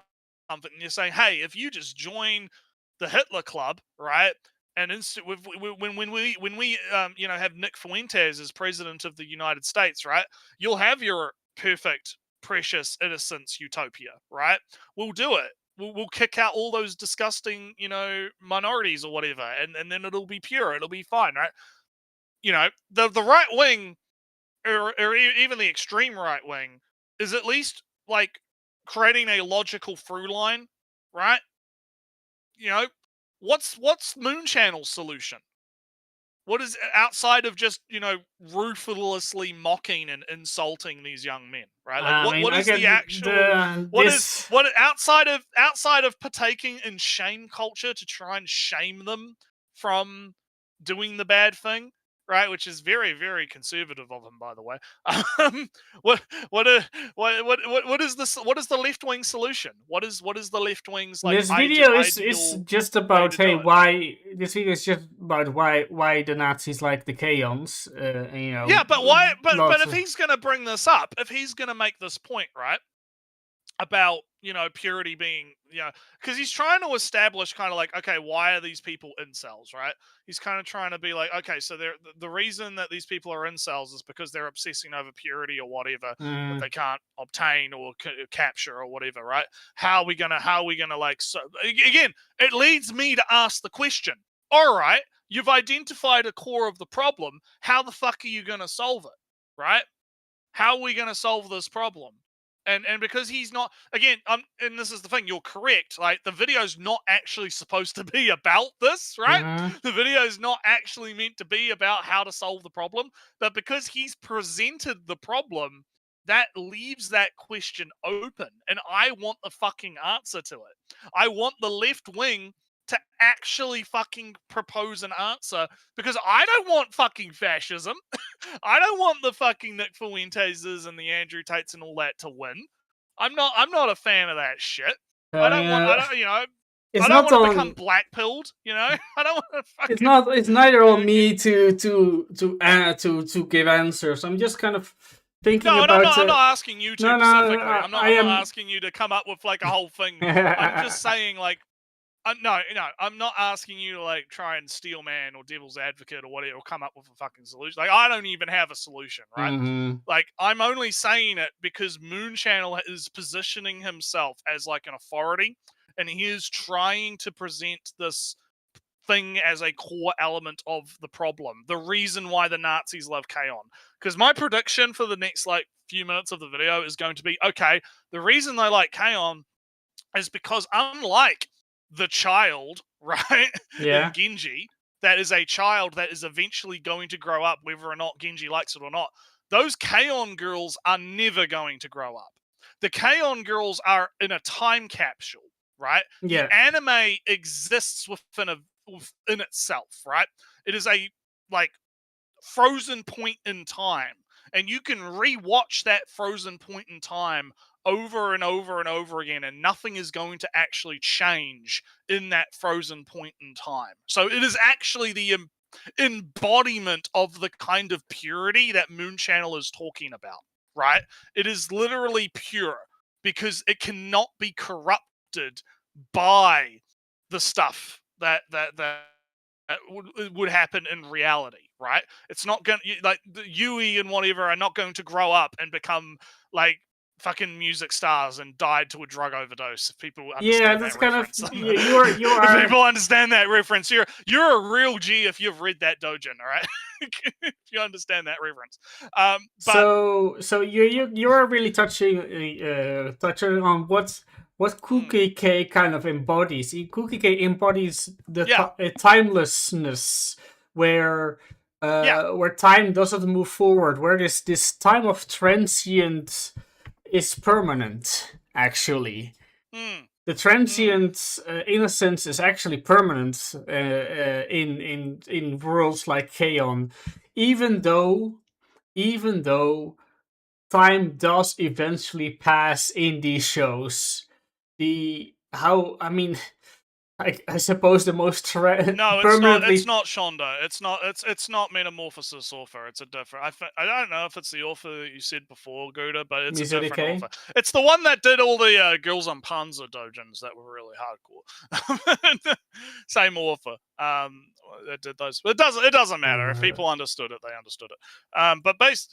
But yeah, going back to what you're saying, yeah, like that, yeah, and that is kind of my point, right? That is why they are attracted to these shows, right? Although because Naruto, if they are, yeah. I just want to say the most permanent transient show ever to have been created is The Simpsons. A little bit, yeah. But no, you get what I'm saying, right? Is like, yeah, if they are obsessed with the purity aspect, what is more pure than something like? Well, I kind of, I kinda- was to tie it into something slightly similar, and also something that I semi enjoy in Retsu, is how do you solve sovereign citizens? Because the sovereign citizens have constructed this whole other world, this whole other legal, and they all convince themselves in each other that, you know, the system is fake and rigged and against them. And the way to beat the system is to say all these magic words. And if the magic words fail, because of course they fail, because they're not actual, real, things that exist in this system, they get angry not at the people that told them this would work, but the the legal system for them not accepting those magic words.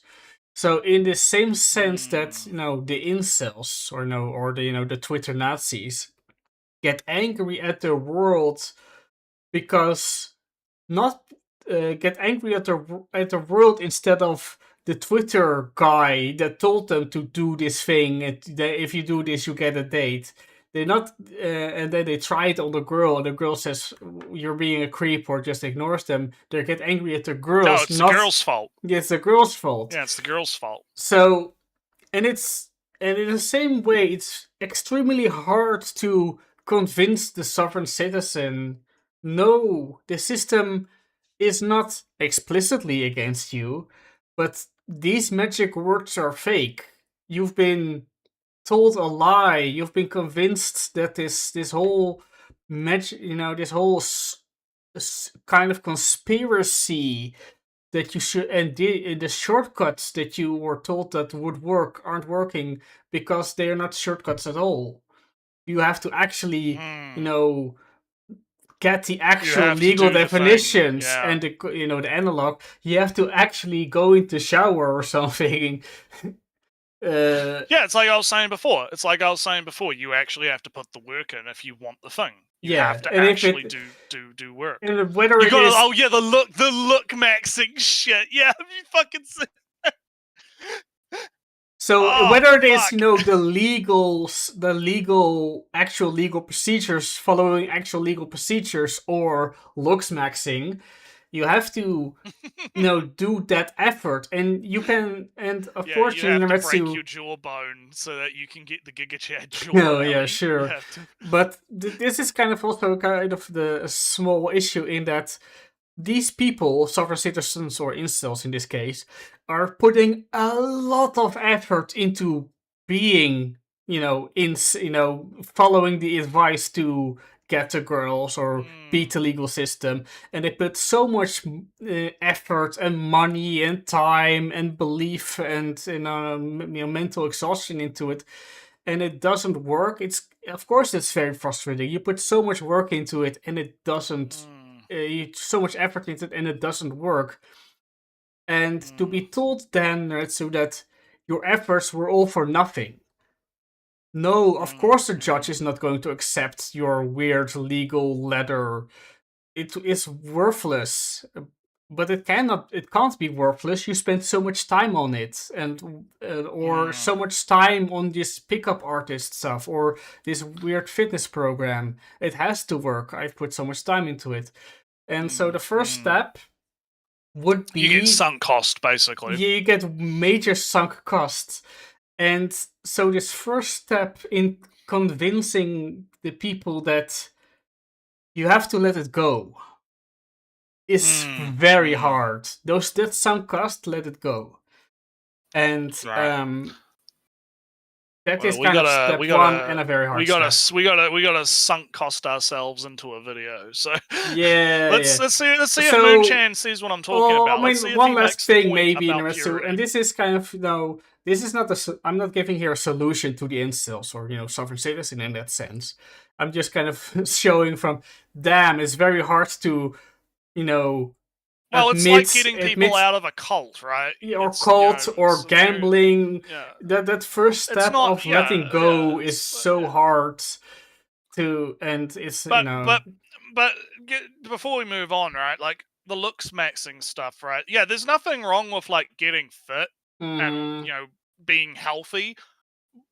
I mean about the looks maxing shit because that's not what looks maxing is. Looks maxing is I'm going to take a hammer to my fucking cheekbones, right? So that I can I'm gonna the guy that's like the big look maxer guy is like taking all of these steroids and he's like infertile right now. I heard some vague things about some Russian guy that put just like oil into his arms and Yeah, it's the not. It's arm. not a Russian guy. It's an American guy. Oh, This guy I'm alright, talking something about. But else. he's like jacked himself up with steroids. He's like infertile now, but he's like saved some Mm. sperm so he can do stuff. He's like he's not even like fucking 19 yet, and he's had like surgeries and shit to like look max. Right, that's the That's a look maxing shame. thing. That's the problem, right? Yeah, it's not just get fit, be the best you that you can be. It's no, I have to look like the Giga Chad in real life. So I'm going to like smash my bones so that they regrow in such a way.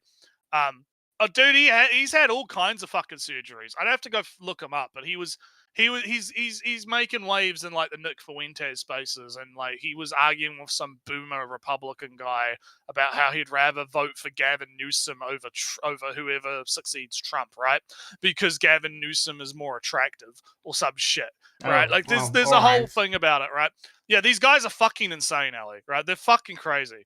Like, yeah, the look maxing people are fucking like just Mm. stupid. It's dumb. It's really fucking dumb. But anyway, back Men to video seeking time. authenticity Yeah, and yeah. identity and obsession over innocence is nothing new. It's a tale as old as time, and it's a story that stretches across cultures. And just as this phenomenon has been observed throughout time, so too have the consequences of this phenomenon also been observed. Alienated young men who long for purpose and meaningfulness, for authenticity, find that authenticity in innocence, which seems uncorrupted by the inauthenticity and meaninglessness of adult life. These young men attempt to possess or preserve this innocence by idealizing it, creating at times these limerent prisons, mental fantasies that reality can never match. But innocence cannot be preserved, and so it slips away. What remains is bitterness, resentment, and deeper alienation, which only exacerbates feelings of isolation and despair until the young man, who has never faced the discomfort of life, becomes an old man who has never truly lived. There's a crucial difference, though, between the modern alienated young man and figures like Holden Caulfield or Hikaru Genji or Hippolytus, and that difference is context. Alienation for each of these characters was personal. Holden is an outlier in his time, an exception, as is Hippolytus, as is Genji. Each in their own way serves as a warning to the reader. Yet today, however, alienation is systemic and is the global norm. We men and women alike are alienated from our personhood, our agency, our power to choose our destiny. Hey, look, it's the Gatebox. They're coming back actually. Are they? They yeah. So okay. So two things happened, right? This is a little bit of a sidetrack. So at CES, Razer came out with I don't know if you Oh, I the saw Project Ava. just an image of it, yeah. So that is basically a gate box, but it's not a gate box. I honestly feel like they might have like stolen the fucking copyright. They're doing some copyright infringement there personally. But that is basically like the same concept, but it's run off Grok, right? So it's like a Grok thing with a hologram screen in it, right? And I mean, my problem is, right, I don't like the Razer implementation because I don't know how modifiable that's going to be because it's Razer, and I don't know like it runs off Grok as well, which is a bit concerning. Because I don't know how much I trust Elon's fucking AI. No, I Especially mean, if you know, not to if it's be got not to cement my anti-Elon status any further, but I saw just an article that the self-driving thing, Naretsu, that all Tesla. oh yeah, they're gonna like make it a subscription or yeah, some for shit, $100 a month. This self-driving To be thing. fair, Yeah. to be fair, a lot of car companies have been doing that shit for a while. Where it's like, oh, if you want to use the AC, you got to pay the fucking BMW fucking subscription or whatever. Like, there's been a bit of that going on in the industry, so I'm actually not surprised. So it's not saying that Elon's off the hook, right? Not saying he's off the hook. Just putting the context that it is not a exclusive like the car industry has gone a little bit fucky wucky. Even bigger sidetrack, there was that ruling in the US that's pissed off a lot of people about like the government they're going to make it so that with new cars the government gets to have a kill switch to turn your car off if they want to turn your car off remotely for some reason. That was something they voted on.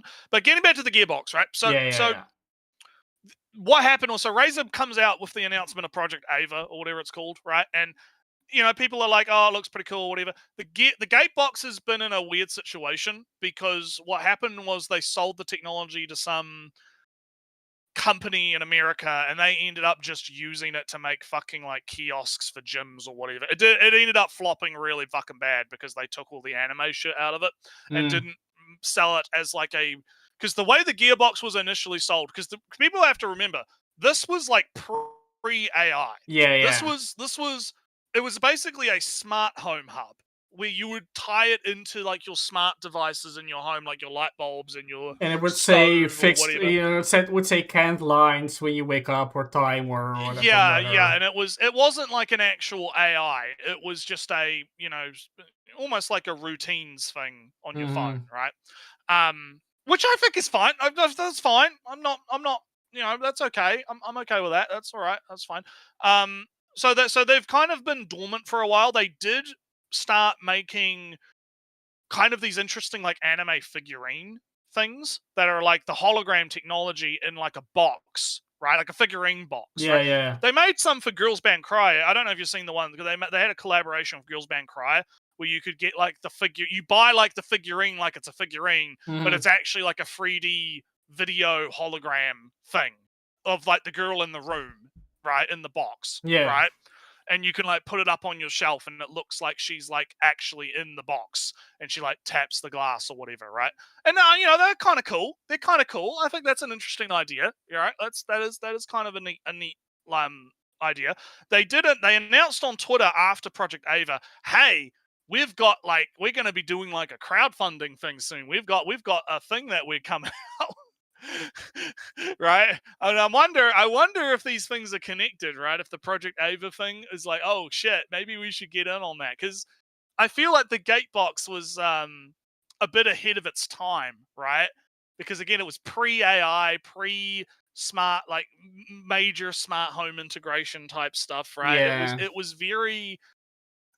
a little bit ahead of its time. So I'm interested to see what their new project is going to be and how they're going to do it, because if it's a thing where you can like run it off a local AI, right? Like if they because it needs to be something where it's not reliant on like Grok, right? Or I mean, you could, if you wanted to, you could hook it up to Grok, but I think it needs to have the option of total modability where people can put their own 3D models in it. They can create their own LLMs to run, right? Kind of like PewDiePie. I don't know if you watched his video where he made like, he's got like a council of AIs. Like he's made like a bunch of these was that? Yeah. I heard other like Yeah, CEOs doing that, and it sounds ridiculously stupid. It's fun. Well, I mean, Pewds is doing it because it's funny, right? And it's interesting, right? Like he has like multiple AIs and he asks them a question and they like debate the question. And then they like come to a conclusion via like voting or whatever. But it's interesting. It is interesting. It is interesting, right? But if you can run the Gatebox, right, as like an interface, right? If it works like an interface where you plug your own AI that's locally hosted and not sending your data off to fucking Elon's goon server, right? Yeah. It's not spying on you jerking off, right? Because one of the things with like the Project Ava thing was that it has access to your screen to like I'm like, no, fuck off, no. You're not gonna watch my fucking goon sessions, Razer. Like, fuck off. Go away. Unless you have like really good privacy functionality in that shit, I ain't trusting you, right? So if the Gatebox crowdfunding thing comes out and it's like, yeah, no, it's literally just the interface. It'll come with like a prepackaged thing, but you can basically modify the fuck out of it and do whatever you want. I think that would sell really well. I think that would sell very, very well. Because that's kind of what people want, is they want like more control over the fucking thing that they purchase. But this is getting a little bit off the topic here, because I'm assuming Moons is like, oh, this is a sign of the end times. The people are going to have their AI waifus and the incels, the pure AI waifu right? I mean, I don't know. I mean, I don't know if that's going to be his angle. I'm just assuming, but the AI just such a fad that I don't believe it will just keep I don't going. either. I don't either. I just think that it would be like, again, I wouldn't mind having like the cute, like I would invest in like the smart, because I would have to get the smart light bulbs and the smart lock and the smart, you'd have to get all of the stuff, right? You'd have to get all of like the smart home nonsense, right? To be able to fully utilize the thing, right? So it would be a bit of an investment, but if I could have my cute AI waifu that like, talks to me and does all the stuff, I mean, I'd be down to try it out. I'd be down to do it. I think it sounds cool, even if it's just more from like a tech enthusiast side kind of thing, and less of like an incel. Oh, I'm so lonely, I need my my wife, right? Kind of thing, right? More of like, I'm interested in like fucking around with this. It sounds fun, right? Yeah, I mean, when was like the very first AI things came out? It was novel AI. Remember those days? Yeah, novel, Mid-Journey, novel. Well, I kind of skipped over Midjourney because you could have novel AI. I kind of still have it right now, but I played around with it, but it was just not good enough. And nowadays, AI style is such a tell that it's kind of like, oh, it's kind of too lazy to really. It has some cultural baggage these days, and I kind of I feel the oh, you didn't even try energy of it. Well, we'll see. Yeah, we'll see how we go. We'll see how we go. But anyway, back to Moon lamenting people like anime waifu holograms, I guess. And we are instead sold meaningfulness and identity for profit. The entire economy of the modern world is designed to sell you meaning. To quote French philosopher Guy Debord's opening line in his 1967 work Society of the I read the French philosophers. I am a smart motherfucker. And I mean, look. It's good to cite your sources, right? Yeah. I'm not gonna like knock you for citing sources. I just think like when you're like, to quote the French philosopher, pedophile, right, or whatever. I don't know if this particular French philosopher was a pedo, but a lot of French philosophers have. Look. Let's just say they had some interesting views about the age of consent. Okay, like hey, it's you gotta be good careful to about that. It's good to challenge conventions, right, guys? Yeah, I'm just asking like, questions. Like the family and the kids should be maybe kids can say yes. That's all I'm saying. No, that's not. Maybe we should give it. Ellie, maybe we should give it a go. It might be good. Like just like those pesky age of consent laws. We should try it at the far remote island first. Yeah. I've got this island. We can set it up. And, God. But back to So just the way. I think it's more like the way that he does it. I think is the problem, where he's like, I'm gonna quote it comes off as like him trying to present himself as borrow a 40 when etc. Yeah, because most people that are like normies, right? Like I don't think they're gonna really know what the fuck who or what the fuck this is. So they're gonna be like, oh, that's smart. It's a French philosophers are smart, right? Like people that don't really think about this kind of thing a lot are gonna be. This is like cracked them, probably. But anyway, let's hear. What does the French philosopher have to say, Ellie? Let's find out. In societies where modern conditions of production prevail, all of life presents itself as an immense accumulation of spectacles. Everything that was directly lived has moved away into a representation. Debord directly discusses how this representation of real experiences, this facsimile, this shadow on the cave walls serves to alienate people. And I quote, "The alienation of the spectator to the profit of the contemplated object, which is the result of his own unconscious activity, is expressed in the following way. The more he contemplates, the less he lives. The more he accepts recognizing himself in the dominant images of need, the less he understands his own existence and his own desires. The externality of the spectacle in relation to the active man appears in the fact that his own gestures are no longer his, but those of another who represents them to him. This is why the spectator feels at home nowhere, because the spectacle is everywhere. That must hit really fucking hard if you're a midwit. I mean, I get it. I get what it's trying to say, but Mhm. what it's just boiling down to, yeah, it's funny. It's like, oh yeah, everything's fake, everything's a spectacle. Yeah. People are getting lost in the source, right? They're getting lost in the source, right? Like it's such a simple idea, but because it's like a French philosopher, it's got to be like multiple fucking like paragraphs of highly complex word salad just to describe like a basic idea, right? And that's why I describe it as hitting. It must hit really hard if you're like a midwit that thinks that they're super intelligent, right? Like, oh man, it's so deep, Ellie. It's such a deep thing, and then Nah, it boils down to shit's fucking fake, bro. Like, I am we willing live to in a defend. society. Bottom text. I'm willing to defend the long-windedness of fancy academic text, because, you know, the long-windedness makes it also a bit preciser when you Right. But we are in the context of a video about Twitter K-On Nazis. And that's where I agree with you, Naretsu. This part wasn't necessary. Let's be clear.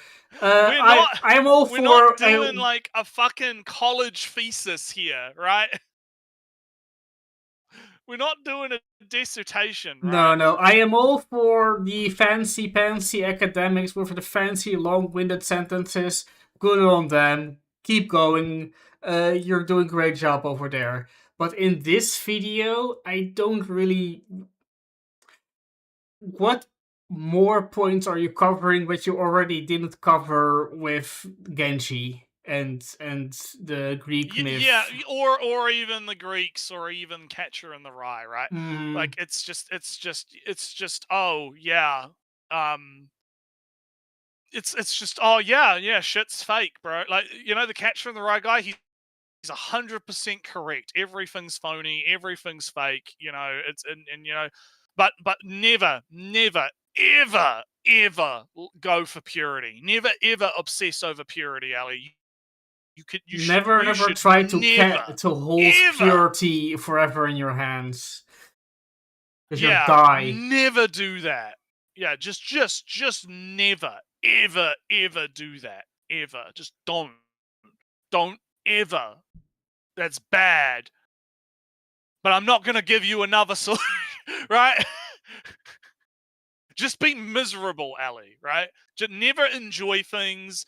Never have a hobby. Never like do a thing.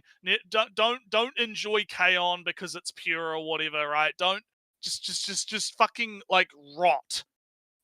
Never have your AI waifu, right? That makes you happy. That, you know, says, you know, welcome home, fucking Sanji-san or whatever, right? Whatever sama. Oni-chan or whatever the fuck, right? Like, just that's bad. Never ever do that, right? Don't do it. It's, oh god, it's. I mean, yeah, again, I guess like the point where I agree with the take of the quote is that, you know, I said it before. I am very annoyed at all the commercials and whatnot that say that you cannot do it and pay us for subscriptions for us to do it for you, to remove all agency from yourself and place it elsewhere, especially in a contract money, a subscription form, which is kind of annoying. I made a cake 2 weeks ago, and I'm going to make a cake again because I still have eggs and they'll go bad unless I use them. So I'm going to make a cake, and you know, it's fun to make cake. Yeah, it's fun to like paint I figurines. said, you know, yeah, shit's fucked, right? I'm not gonna say shit's not fucked, right?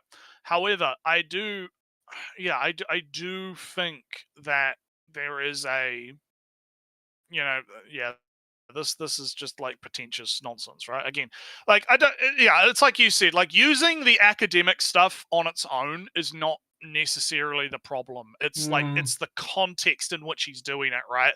And the way in which he's trying to present himself as smarter than he actually is, right? Because he's not doing it to like actually make a very salient point, because he could have made that same point without needing the diatribe.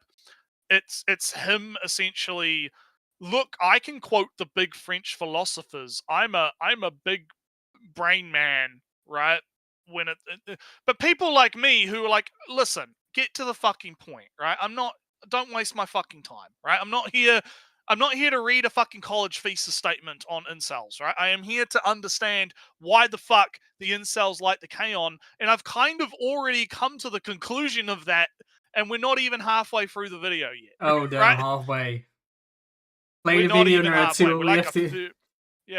we have to get Just to cooking. say, the more we watch, the less we live. We are so alienated from ourselves that even our desires do not belong to us.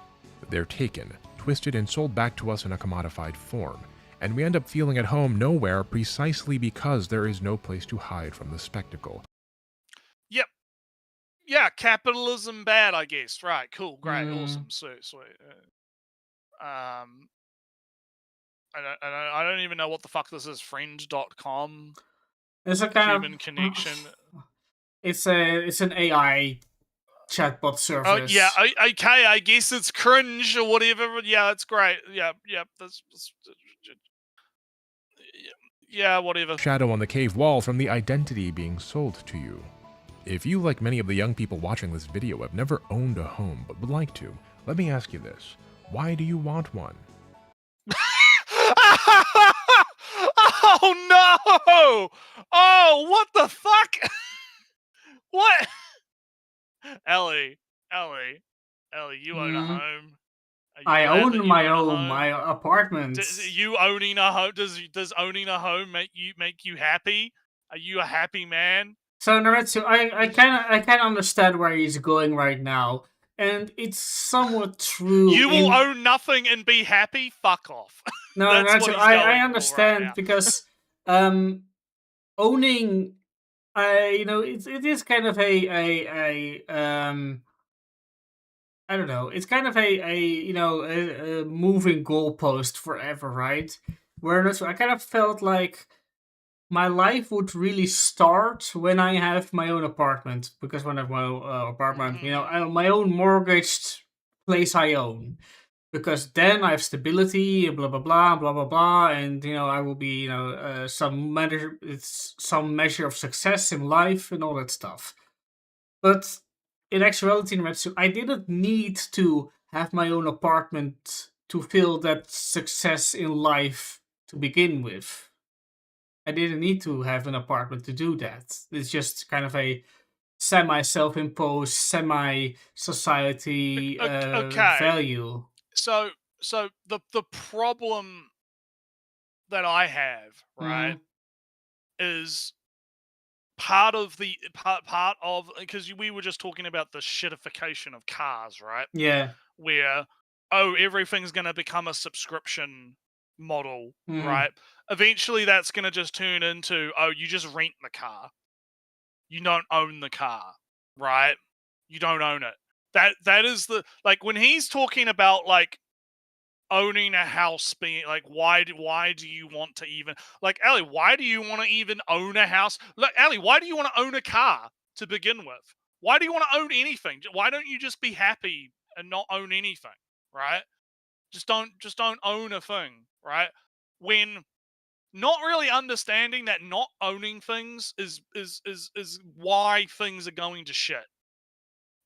Right? Yeah, Like, but this it's is why, this is like, the uh, destruction, well, hang on, let me finish. The destruction of the idea of ownership because, I don't know, communism, fucking leftist dumb fuckery or something is directly leading to the capitalists stepping in and going, oh, well, I mean, if you're going to be happy not owning anything, then we'll be perfectly happy to accommodate you, like, we're gonna move, like, they're trying to do it with fucking computers right now, Ellie. They're trying to be like, you don't even have to own a computer. We'll set up all of these AI fucking data centers and you can just rent computer power from the fucking data center or whatever, right?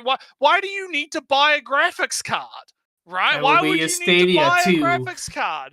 Yeah, why would you need to buy a thing? You could just stream your games from the Stadia. Yeah, you see where I'm going with this, right? That's why I'm so violently rejecting this, right? Because to me, it is a symptom of, well, it's not even like the core of the problem or a symptom. It is encouraging the bad behavior without offering like a real solution. Because you'll own nothing and be happy. That's great if we lived in the fucking communist no money utopia, resources are abundant, whatever bullshit, right? Like okay, why would it matter if you owned the house or not in that context, right? Like it doesn't, like it's just a mass produced house anyway, right? You could just get another one and just move to a different house, right? It doesn't matter. But we're not living in that fucking context, right? We are living in the current situation that we're in, and encouraging people to just own the philosophy of own nothing, be happy is fucking horrific. It is going to lead to a fucking dystopia, right? So I have to like be very violently against it on principle. Yeah, right? so I mean, for the whole nothing be happy is the dream of the capitalists, because they'll just be able to rent Well, out it's the living. it's the dream of the fucking World Economic Forum commies. So it's not Well, just the capitalists. no, that's the I mean problem. the thing is that nothing be happy means that you're renting it from a company, and that's not the communist thing. Well, yeah, to the do. capitalists are benefiting from it, which is why they're promoting it, and why the commies are fucking retarded for not opposing Well, it. That's the kind of my point, right? Is like, again, the World Economic Forum, which is run by a bunch of globalist fucking commies, are the ones that invented the fucking phrase "own nothing and be happy," right? So a speaker again, at the conference, etc. But no. They even reiterated that was their entire group's fucking stances, Ellie. You can't. I'm not letting you weasel your way out of this one. Well, besides the fact that happen. the nothing be happy only can happen after you kill all the corporations, not before it. But that's Well, like I said, the... I'm saying it's bad. It's fucking bad. People should be opposing it. You should be able to own your fucking, home and your car and your computer and whatever the fuck you want to own. Ownership is very fucking important and should remain. It's like we were just joking about the fucking French philosophers, and they're maybe we should just lower the age of consent, right? Because that would be kind of cool, right? Like why does it matter if the age of consent is like 12, right? Like it doesn't matter. That's a tradition, and traditions are bad, right? Like ownership is a tradition. So, of alright, right? we still have like 2 hours of talking to do, so let's not burn ourselves out. I know, but I think it is really fucking important to push back on this shit. Yeah. I think that it's fucking dangerous. Like it's actually dangerous. All right. So, but Naretsu, there are like 3 conversations. You got your nothing be happy thing. You got the angle of inflation, money, investment thing, and there is the what society deems a successful thing, right? To own a house, right? If you're so and I I get think, where you're coming from I here. think and if we're going to talk about the third point, because that's the actual relevant topic to the conversation, yes. right? Yes, there is but that ties into me talking about the incels being sold a fake promise, right? Because they were sold the promise that the boomers got, right? Because the boomers grew up in a time where you could buy a house for like $5,000 fucking dollars or whatever, right? And you could just do that. And now that you can't do that, right? And because of inflation, and the second point, right? Because of inflation, because of all the other fucking factors, right? That I'm not gonna, we could spend like another 2 hours fucking getting into like the nitty gritty. So I'm gonna try and simplify this, right? So just bear in mind that this is way more complicated than I'm making it, right?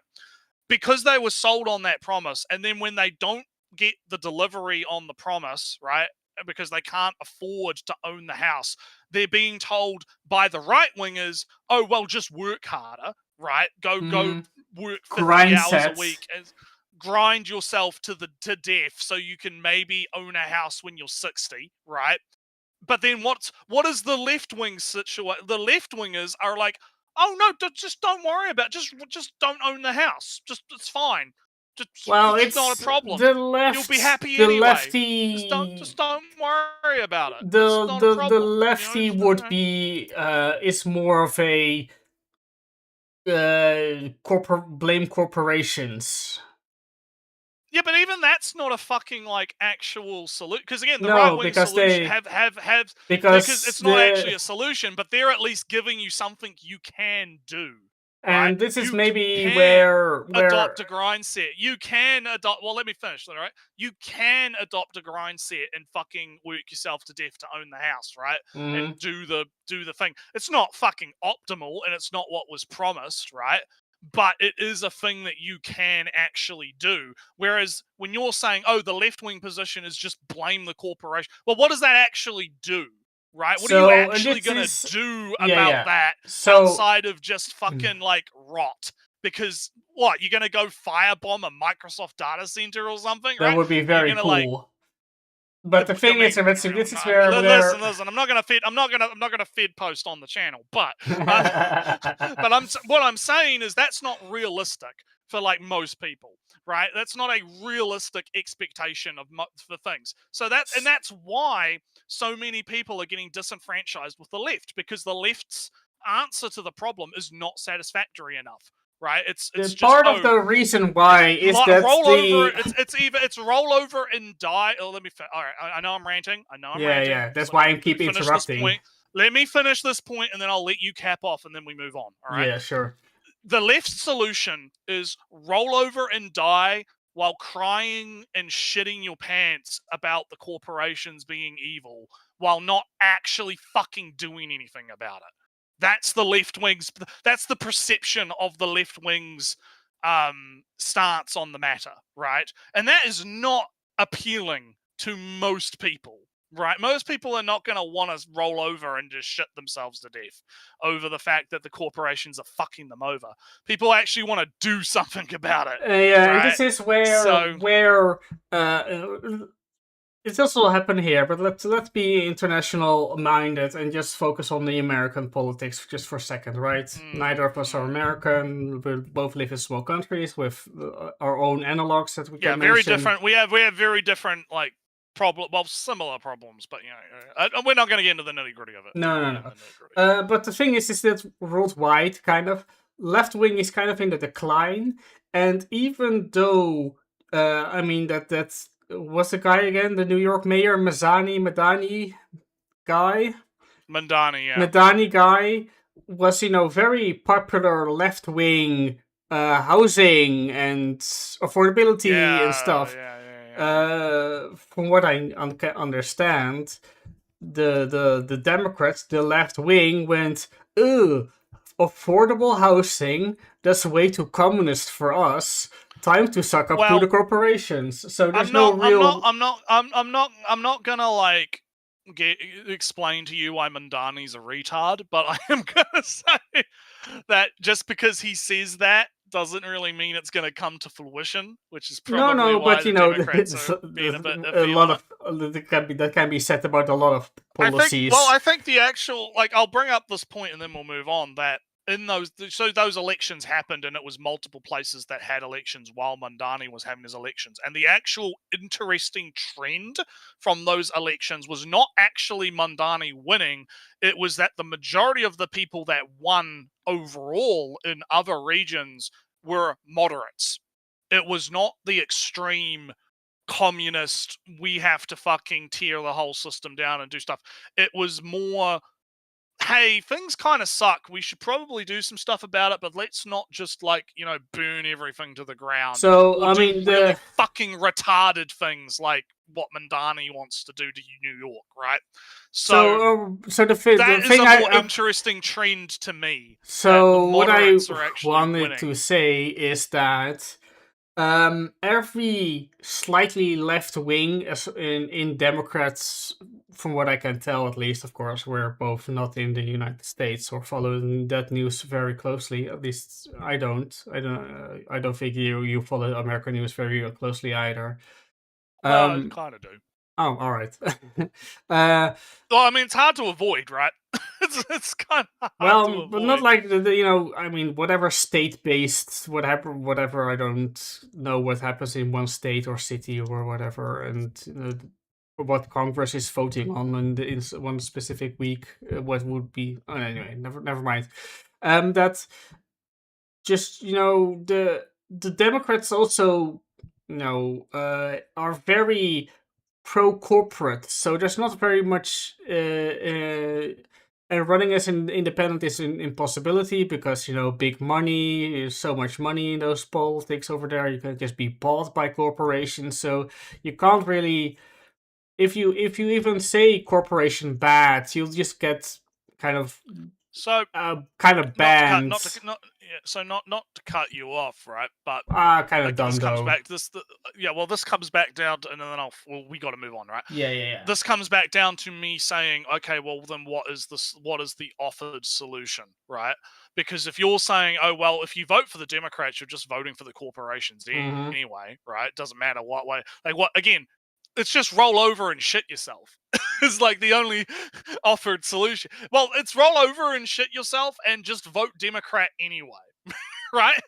Right?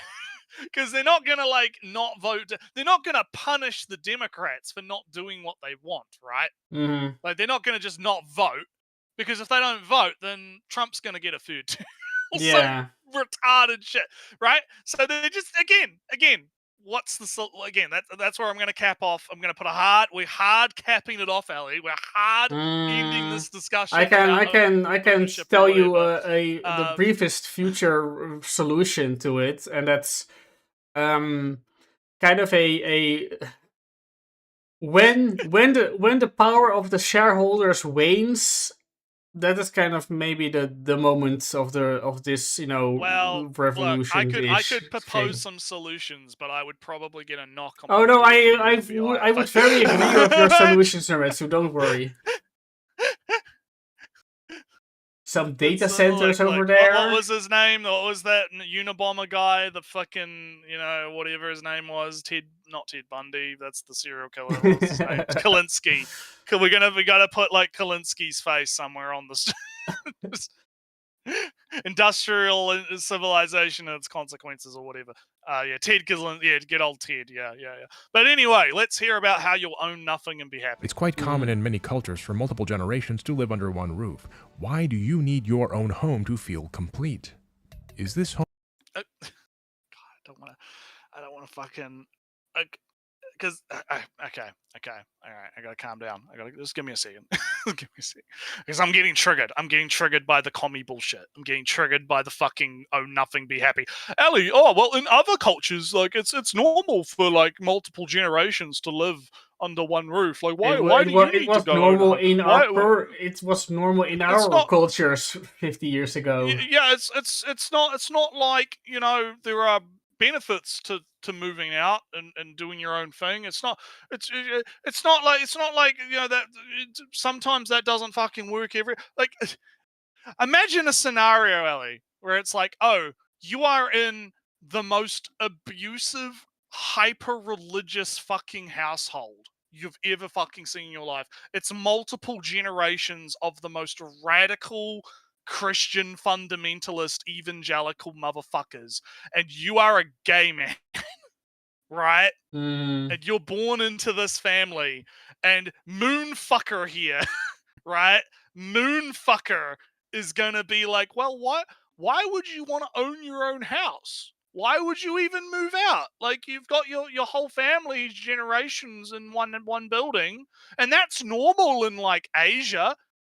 And I don't know, Iran or Afghanistan or something. The right? Balkans, maybe still.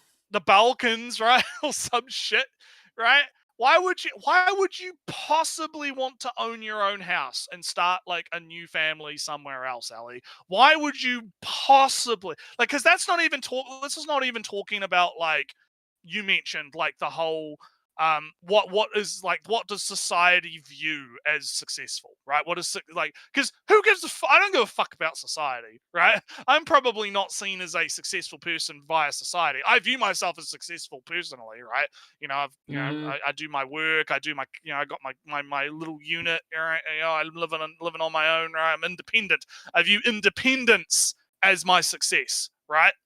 So I view myself as at least somewhat successful, even if it's it's always a work in progress. Nothing's ever perfect. So I don't give a fuck about what society, because society. Oh, what's society's view? Oh, you got to own a house, go find a girl, have 10 kids or whatever, right? Or some shit, right? Yeah. I don't really care about any of that. I don't really fucking give a shit, right? That's not the reason that I, moved out, right? I've got my own personal reasons, and it wasn't the religious stuff. I just use that as an example. Like in my own personal situation, it's not bad, right? It was just because I wanted to be independent. I didn't want to, and also because like there weren't a lot of opportunities in the place that I lived, so I moved out and I went on my own. There are plenty of reasons why someone would not want to stay in their like 5-generational fucking forever home, right? That have absolutely nothing to do with societal expectations. I have my own small, I mean, kind of thoughts about why multi-generational homes were a thing and not less so now.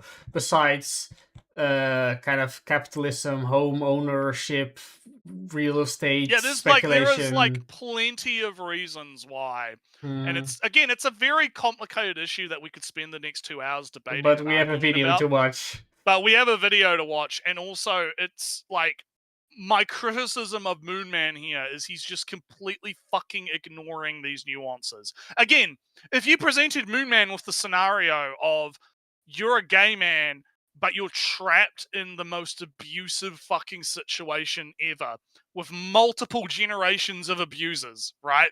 Because they all fucking want to hang you for being gay or whatever because they think you're like the devil. They're going to put you through conversion therapy or whatever to get you to stop liking dick, right? Would he say, like, he wouldn't fucking sit, I guarantee you, he would not fucking sit there and be like, well, I guess there's nothing you can do about it, right? There's nothing, you don't want to fall into the capitalist trap of home ownership, so, just suck it up, kiddo. He's not going to say that. He's not, right? There's no way he would actually fucking say that. So he's talking bullshit right now. He's talking bullshit. Like, oh no, people in the past and even in other cultures, they live like that. They live, it's not God. Like, if I can think of it this, like, if we look at India, right? Oh yeah, you're in like the 5-generational house in India where they do honor killings if you fuck up and like, do something that like tarnishes the family honor and they like burn you alive or some shit because that's their culture, right? That's the way their culture is set up. Moonman would look at that and be like, oh well, that's just perfectly fine. again one, yeah. Oh yeah, look, in 5-0's actually said, family owned a multi-generational home, grandma died, had to sell the house. Living right next to it. Damn, dude, that sucks.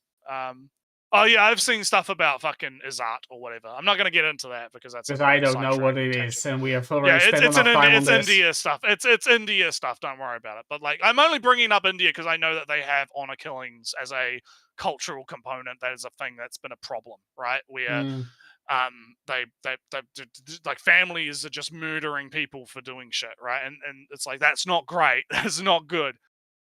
Squatters broken and burned it down. Oh, I mean, that sucks, man. That sucks, man. But anyway, let's keep hearing about Own Nothing, Be Happy. Home to shelter you, to give you a place to live, to keep you and your family warm, or is it because you've been taught to see home ownership as a marker of success, as a crucial part of fulfilling the American or European or Brazilian dream, as a sign of adulthood?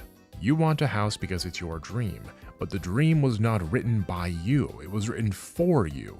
A house as a status, as an image of adulthood, to feed a market which demands housing prices perpetually rise.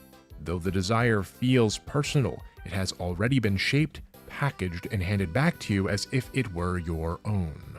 And that brings us... So, again, like, kind of, because this is the end of this chapter, right? Capping this like point about home ownership. Again, he is completely ignoring the nuances of people's situations. I am sure there are people out there that are striving to own their own home because they've been sold that. Again, they've been sold the promise, right? The societal promise of, hey, you'll own your home, you'll have your goth waifu, right, and your kids, your little wife jack or whatever, right?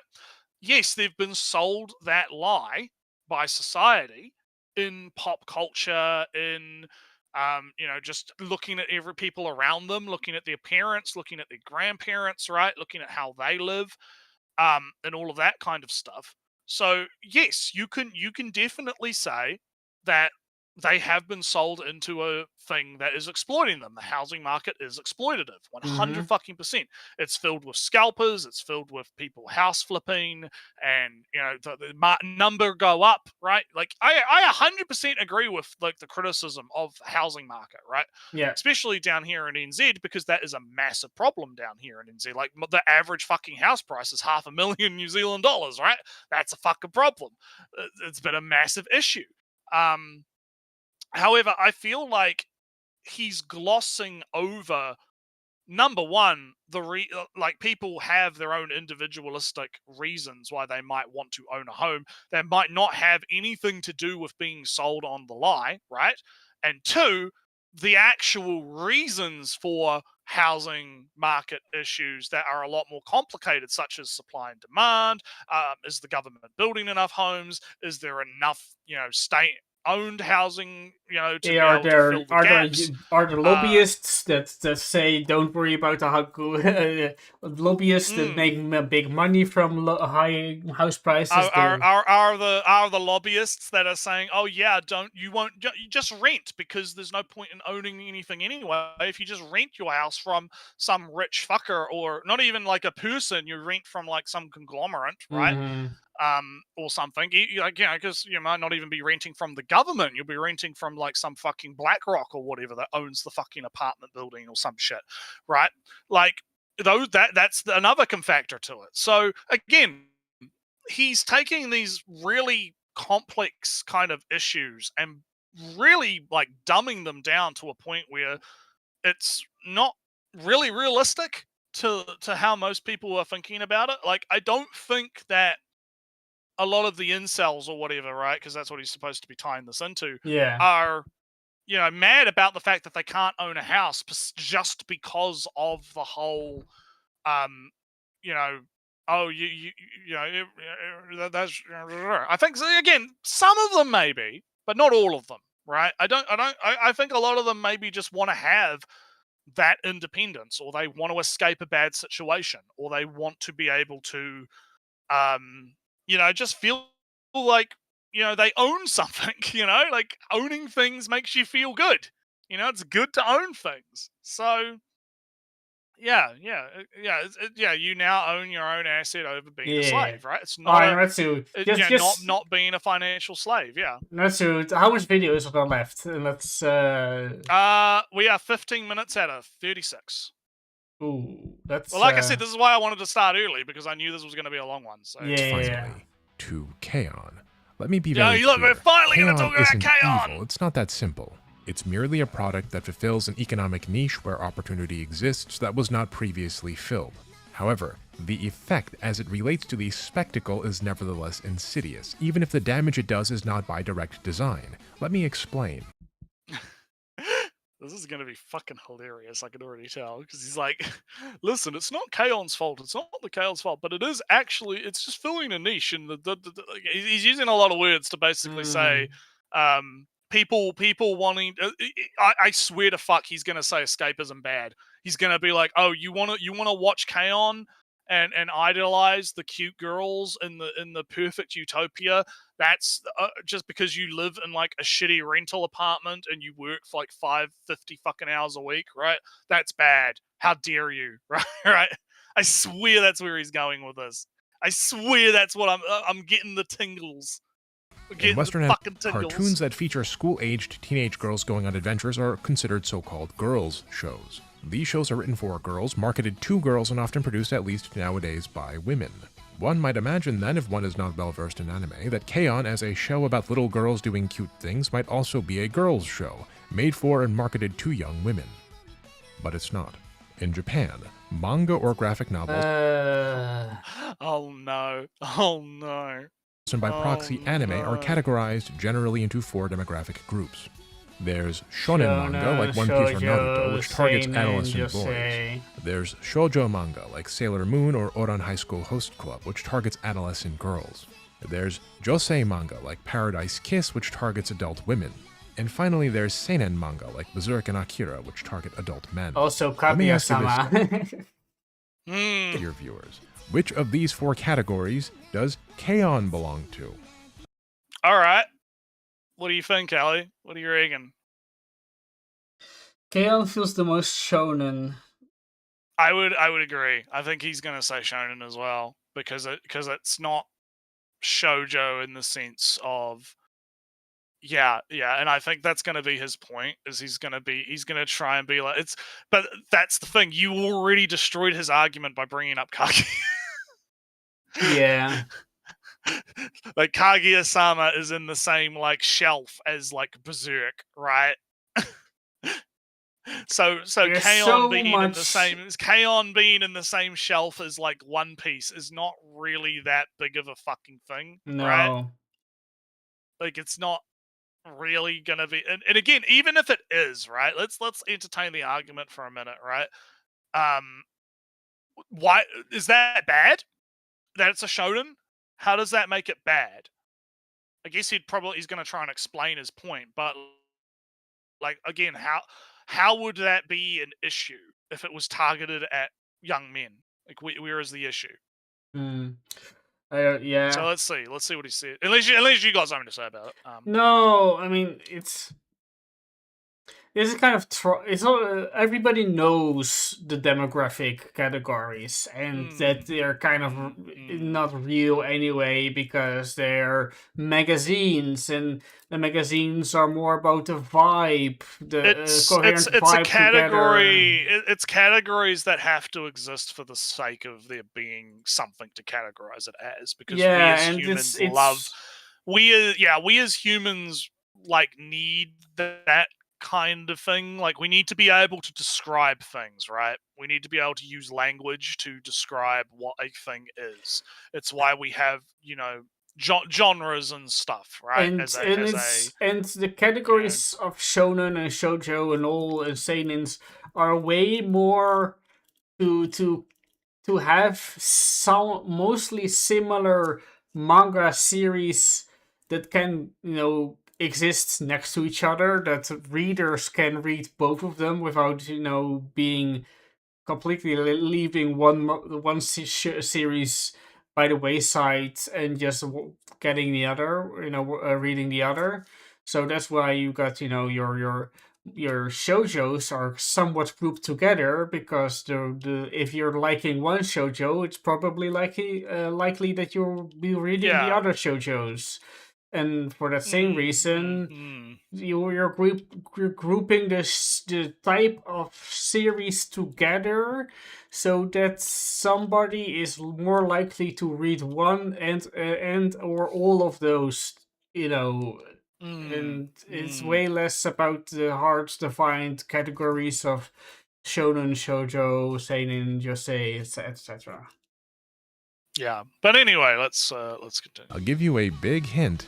It's not shoujo, not for adolescent girls. The answer is seinen. Oh, okay, all right.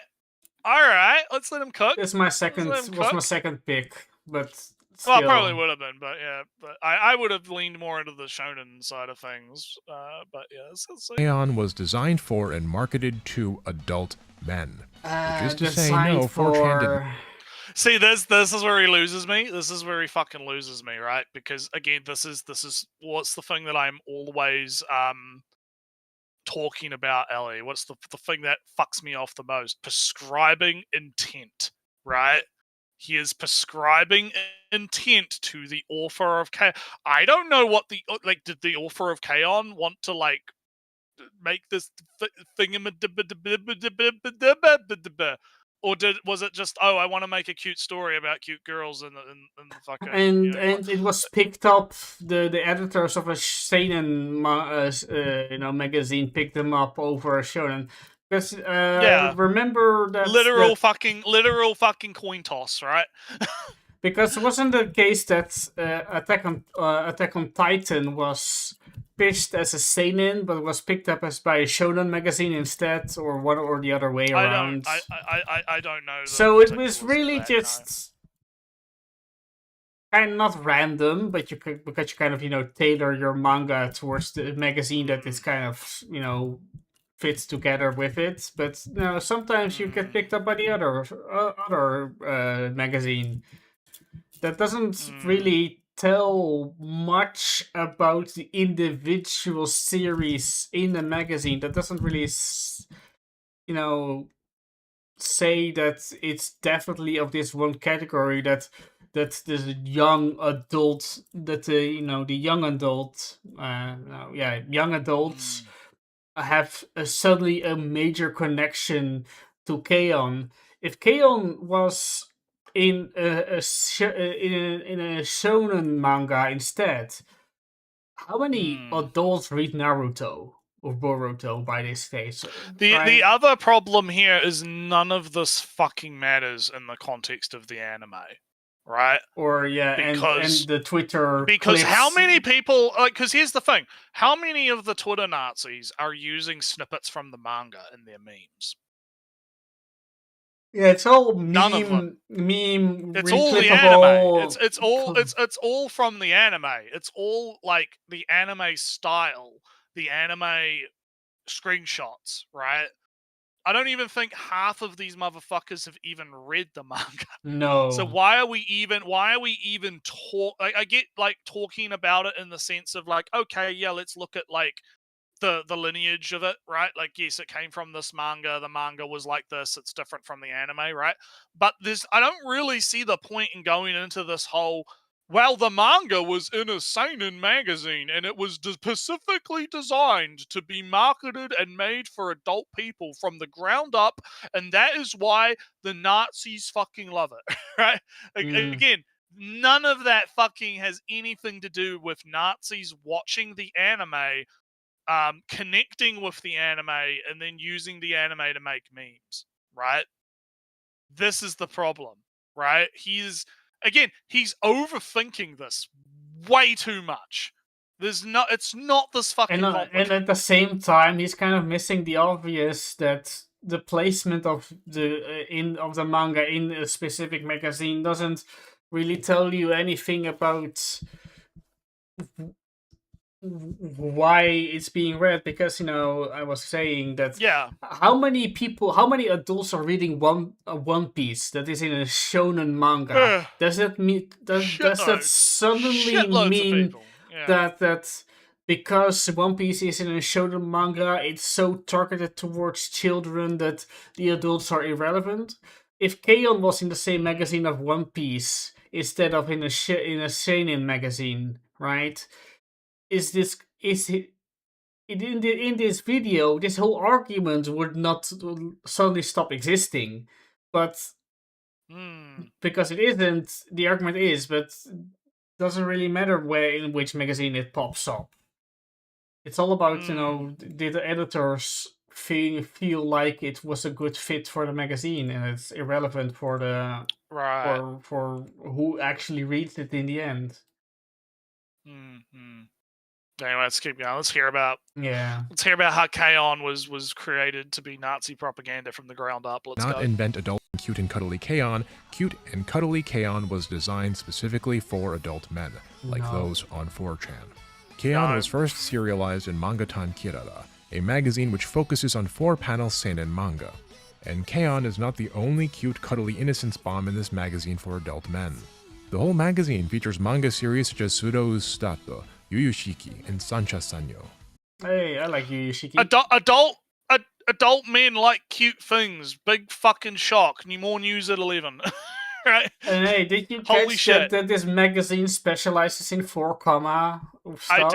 I did indeed. So would you say that if there was somehow a shonen magazine that would specializes in 4 comma whatever, it doesn't matter. It's And again, it's like you've got so the image I have in my head is you have like the Japanese salaryman reading his fucking 4 magazine on the train on the way to work in the morning, right? Because he needs to read something that's like short form because he doesn't have a lot of time, right, to read on the fucking train, right? And there's cute girl stuff. Cute girls doing cute things in the 4 manga because it's funny, right? It's comedy. It's stuff. It's like this is not indicative of anything, right? This is not indicative of shit, my man. This is not. It's not like again because he's implying. He's not outright stating it, and this is what I fucking hate about people like this: he's not outright stating it, but he's burying the ladle that he's implying there is some insidious thing at play here, right? Like there's some kind of problem with this is supposed to be for men, but there's no guns and ball alley, as the kids say these days. There's no like it's not like Berserk and all these other seinens that are big and gritty and dark and adult and all of this stuff. It's cute girls doing. Well, why is the cute girls doing cute things for coma in the thingamadibba in the this and again he's not outright saying that he thinks this is a problem, but there is this in the way that he's presenting it, right? When he uses words like it was designed, right? It was manufactured. It was created specifically to, right? Like he is putting a lot of like those are doing a lot of heavy lifting, right? And to me, I'm interpreting that as him using that. He's not using that in like a descriptive context. He seems to be implying, and there is something weird about that. There's something wrong about that. And I'm sure if you questioned him, he would deny it. But if that was the case, then why, again, if that wasn't your intent, then maybe you should have adjusted your script to not come off like that, right? Maybe the feedback would be, hey, you're coming off like that. Maybe you shouldn't come off like that, right? No, That's it kind of my issue. he's putting some how do you call it? Something like a inevitability of societal pressures kind of vibes on it. A little bit, but that's why I'm saying like there's a negative connotation, right? There's some insidious conspiracy, right? He's like talking about it as if it's like, oh yeah, the Jews did this, right? I'm almost Planned. but it was all planned. Anyway, yeah, we're not at the halfway point yet, but I need to get another drink, so I'll be right back. Yeah. No, this is where Moon. I mean, I remember that this on this point is where Moon fails or falters more. More before, where he starts to this kind of societal conspiracy, and not really on some not on the Jews are behind it level. It's some more of a kind of societal change issues, reflections, whatnot.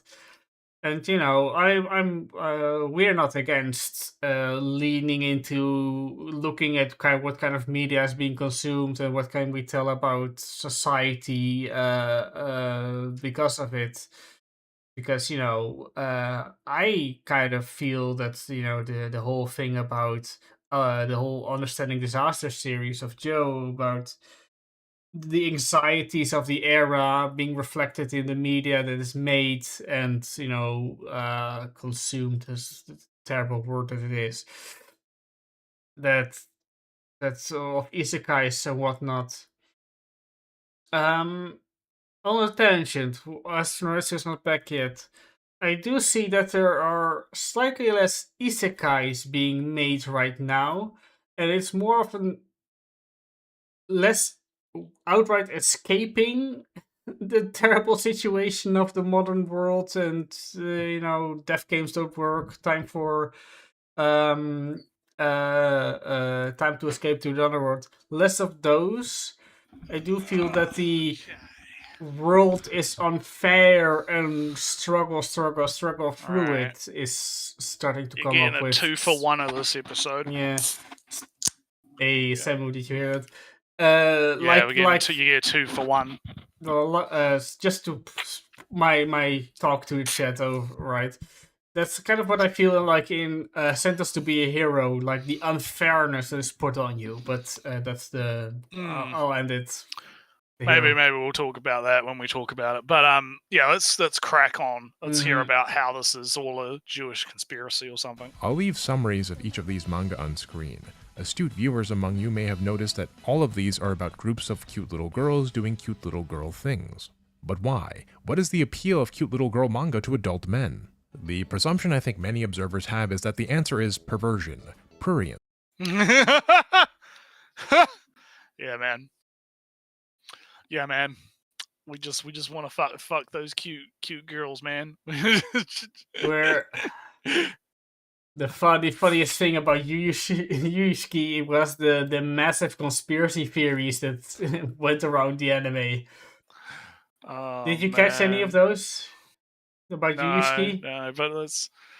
I don't know, but let's look. Okay, Alright, so I'll keep you all in. so he's mystery. he's like saying the presumption is that it's perversion or whatever, which is probably, again, it's complicated, right? Like, I don't like the overgeneralization here, right?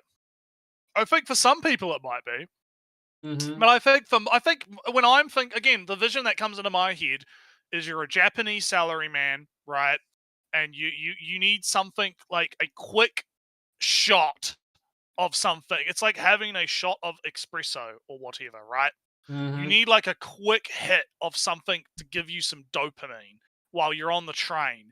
And that quick shot of dopamine is reading some 4-koma like manga joke gag things about cute girls doing cute things, right?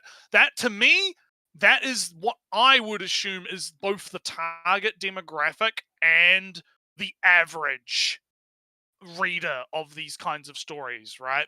It's not like, and again, this is annoying because this has nothing to do with the anime, because the anime is like a completely different fucking beast when it comes to the target demographics and audiences. He is not a man.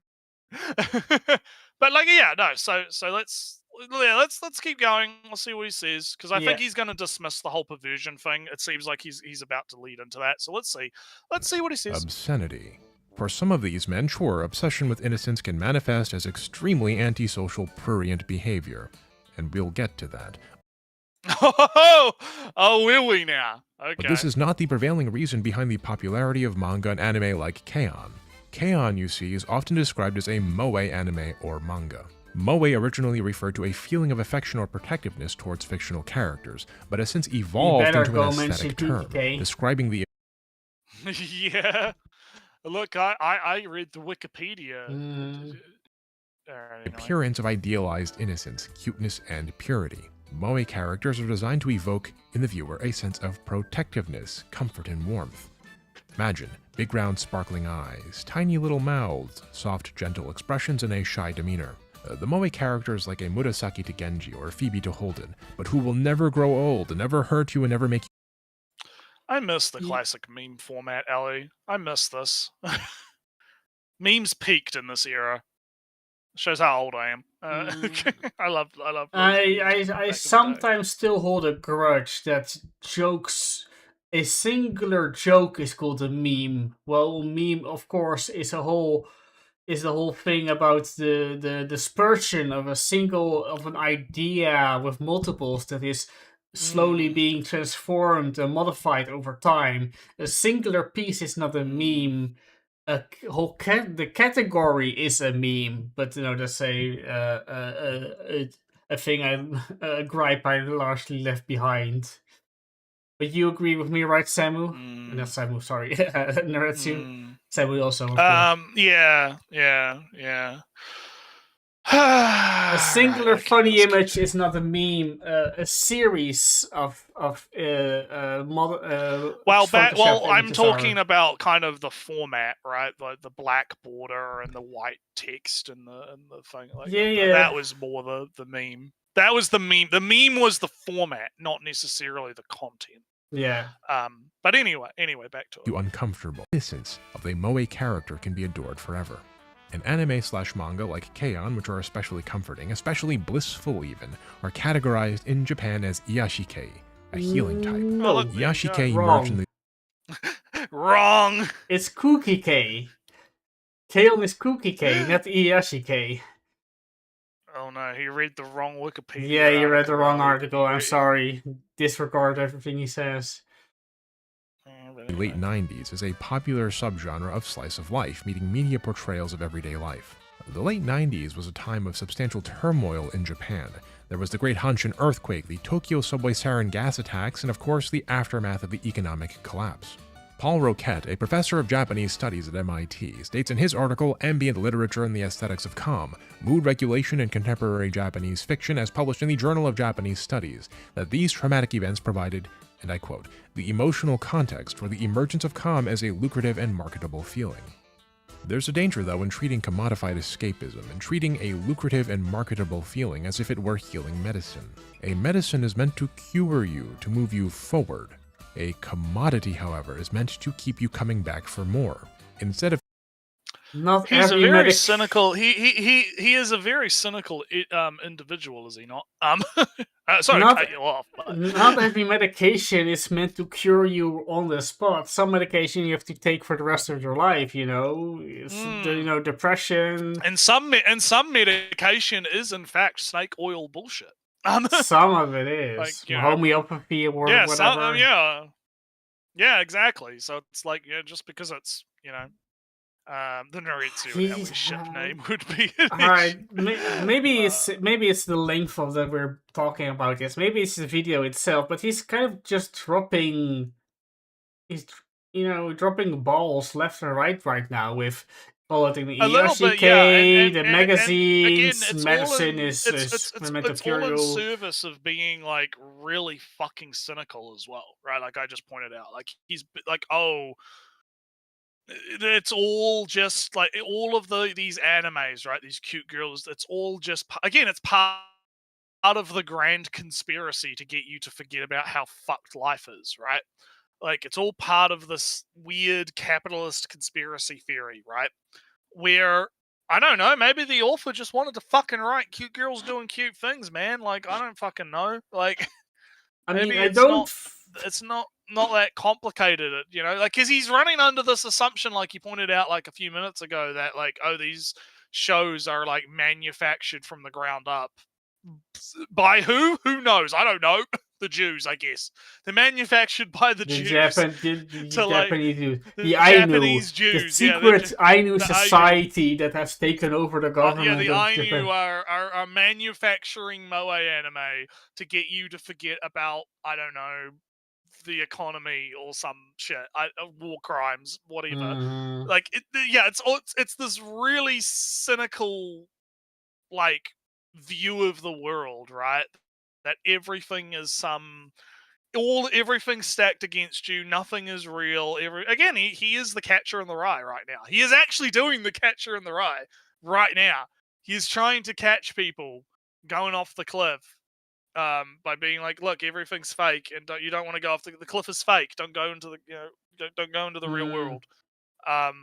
It's very, very weird. Very, very weird. Healing your alienation, then, the Iyashikei entrenches it, slowly transforming comfort into dependency. Keion, then, and media like it turn innocence into an endlessly purchasable refuge to indulge in. The modern young man feels alienated. He craves authenticity, longs for innocence, for a life uncorrupted by the fakeness of the world. And K-On! Offers that innocence in a purified visual form. It promises intimacy without the discomfort of reciprocity. You can ask, "Where's my hug?" and always We literally went over this at the beginning of the Yeah. receive a big warm hug from your fictional daughter or little sister instead of an uncomfortable no thanks from an acquaintance.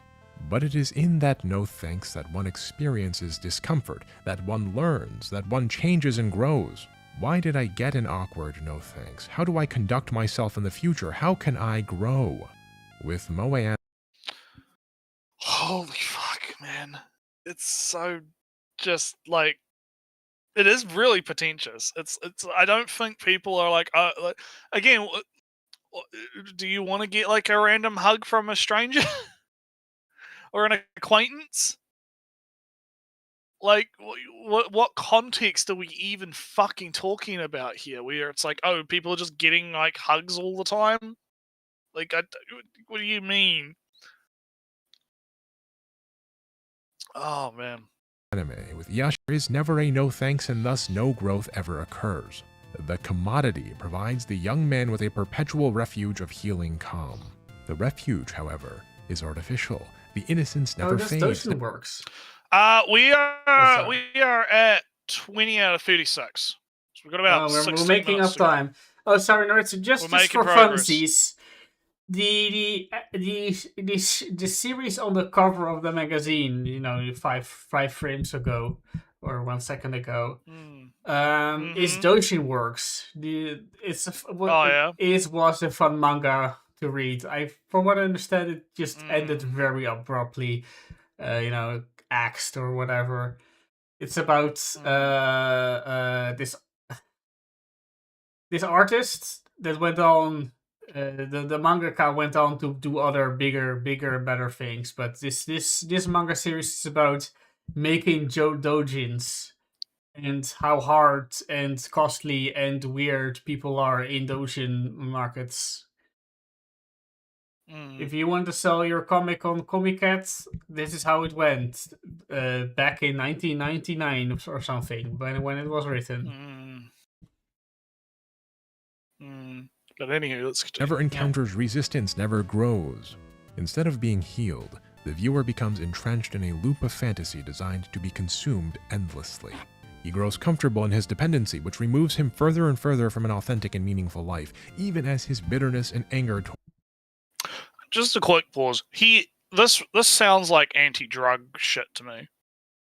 He's making the argument that this is like a drug, which kind of ties into him talking about medicine before, I realize now. But he is literally making the argument that this is like an addictive substance, that you are, instead of going out and getting dopamine via other ways or whatever, you are like injecting yourself with crack, and that makes you feel good. And so you keep injecting yourself with more crack, right, as a substitute for, you know, other things, right? Seems to be the argument he's making, which is a very weird argument for the progressive to be making, because that is like the right-wing argument of why these types of things are bad, which is, yeah, it corrupts you and it makes you, you know, you get addicted to it, right? Very similar argumentation. It's very weird. But you know, I would to maybe borrow from the sovereign citizen incel thing I mentioned, right? That K-On! Is not really the cause of it. Neither is anybody really selling you K-On!, especially, you know, in the West online. You know, pirate every day, getting those clips or mangas from whatever site you want. So nobody is really selling you K-On! As a thing, right?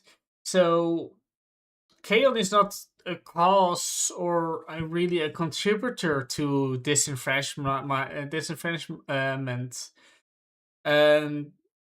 For sovereign citizens specifically, right? That is kind of happens before, where you get into debt, your rent is high, and you make some bad financial decisions. But you know, besides the point, rent high, and then any social security fallback fails, and then you're just on the Mm. street and you're incredulent because how can in a modern world, modern country, you just be suddenly homeless and whatnot? And it's kind of a Mm. fail. You kind of can see it as a kind of also failing on society, and then you start.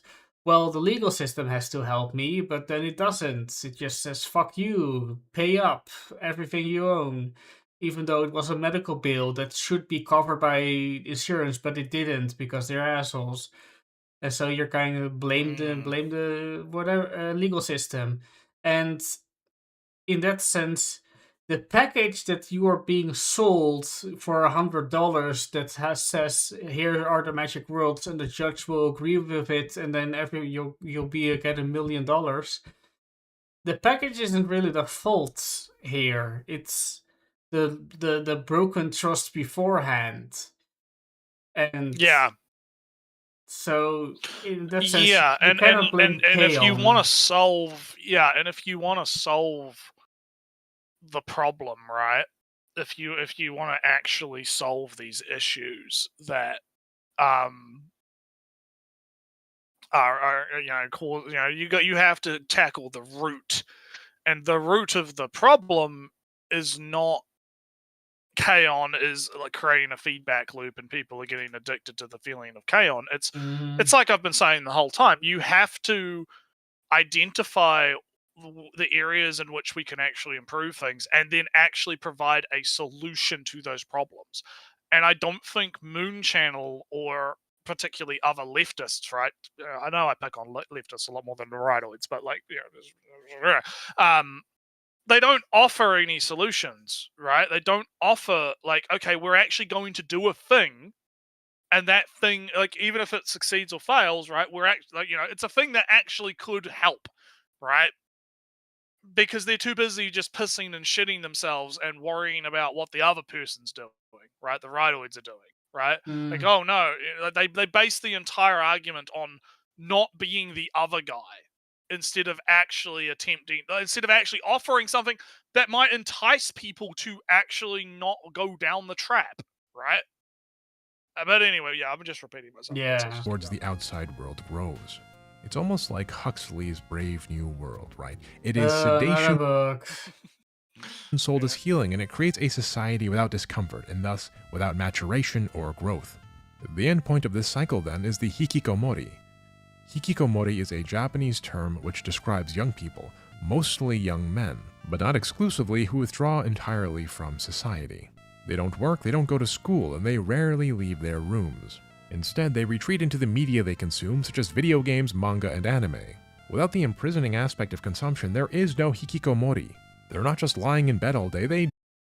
Okay, so we'll do a thought experiment here. Hmm. Let's let's Thanos snap the consumption. Let's Thanos snap manga, we'll Thanos snap video games, we'll Thanos snap, TV, right? Just everything. Like, entertainment entirely disappears. Is the hikikomori going to become suddenly a productive member of society, Giga Chad, if you remove all of the manga and I all think of they the would stuff from their life? Hikikomoris does mean, house protectors in some, arcane Japanese reading that it is. But hikikomoris are not exclusively people who don't work, right? There is like a genre of hikikomori of employed people who go to work, do the work, but then Yeah, but they don't do the social side. no, of things, they right? just completely retreat from society. And Netsu, in these past few weeks, Netsu, you could say that I am hikikomoriing it up in here Yeah. because I haven't. You've been jobless behavioring, yes. But now I'm jobbing behavior. But I'm not going out to have drinks in a bar after I went to work. So you could say I'm hikikomoriing it up in here because I go to work, I go home, I'm not leaving home, I'm not doing any real social interactions, and then next day I'm going to work again. That's rather hikikomori-ish in that sense, right? However, I do want to dispel any misconceptions from the viewing audience that I am going on game nights every month. I forgot like this month to do so, but I'm going on game nights. I'm going to again to a friend of a cousin, a nephew, whatever, one or the other, and have tabletop nights with a group. So that's not very hikikomori of me to do so. But if I would have had zero social interactions outside work, that would make me a hikikomori type. Yeah, so that's kind of what I'm saying here, right? Like, if you removed the consumption, like, make it impossible for the hikikomori to have the wall of manga, right? Would that's not gonna actually change the No, then circumstances would or be the behavior? Then they would be train spotting all day. It would be outside. Well, yeah, and this is the thing. Yeah, and this is the thing, right? Like, let's because it is very similar to the drugs argument, right? Let's compare it to a drug addict, right? If you, let's say you cold turkey removed the drugs from the situation, is that going to change the behavior or the circumstances that led to that person getting addicted to drugs in the first place, right? Is that going to actually like improve the situation, right? Because again, that the overconsumption and the hikikomori stuff is not it is a symptom of the much larger problem, right? Like, the fact that they are retreating into media and whatnot is not actually the cause of the issue. You have to actually figure, okay, why are they withdrawing from society? Is it because they, have antisocial tendencies? Is it because they have mental issues? Is it because they just don't feel included in society? Do they feel ostracized by society? Right? Are there other compacting reasons, like financial reasons? Maybe they can't get a job. Maybe they can't, go out and find friends and do stuff, right? Like, you have to kind of figure out what these underlying issues are, and it's very individualized to the person, right? Like, it's not going to be a one-size-fit-all solution here to this, right? But I think Moonchan is being very disingenuous when he's presenting it as, oh no, like, the look at these disgusting hikikomoris that aren't being productive members of society because they're just reading all this manga all day. It's clearly the manga that is the issue here, right? It is the fact that the manga. Well, it's not. Again, it's annoying because that's not what he's saying, but that's what he's implying, right? It's so fucking frustrating because he's definitely implying that there is something about the manga itself that's drawing these people towards it and then creating this feedback loop, right? So there is a problem with the manga, but again, if you remove it, it's not gonna actually solve the problem. If anything, it would just make it worse. Like you said, they'll just move on to something else, or they'll, Well, I'm not going to say it literally will be just rot. They'll necessary- just they will just sit there and rot in their room instead of going out and finding something to do, right? Like, Or maybe that is they'll what will be happen. all math nerds doing all stupid maths like the Well, I don't know, monks but back you- in the day. Yeah, but you get what I'm saying, right? It's yeah. But anyway. Do stuff, they talk about anime, they watch their favorite shows. They often even buy Hey, merch with a Jojo. small allowance given to them by enabling family who are just happy to see them interested in anything at all. And yet, the more they consume their healing anime, the further away from their actual desires they get, and thus the more and more alienated they feel. The default state then of the hikikomori is one of extreme apathy. The days come and go, and the years pass, and nothing seems to change. But underneath the veneer of apathy, there is a deep and extreme resentment that is paired with extreme guilt. Why am I like this? Why am I here? What about my actual desires like having a family or finding a loved one? The answer that one naturally arrives at then is that the system has failed them. And they're right. Okay, so then what the fuck are we going? I hate these people, Ellie. I'm sorry. I fucking hate these fucking people. It's like, yeah, congratulations. You've identified a problem. What are we gonna do about it? How are we gonna fix it? So Come on, are all man. the Twitter Nazis hikis? Yeah, all the Twitter Nazis, I hikikomoris, kind man. of Like, come on. want him to go back to that because there's like only like 12 minutes left or so. Yeah, something like that. Yeah, but The anyway. extremely profit-driven, commodified world we live in, by nature, alienates us from our true selves and our potential, from discomfort and from personal growth. This is why the spectator feels at home nowhere, because the spectacle is everywhere.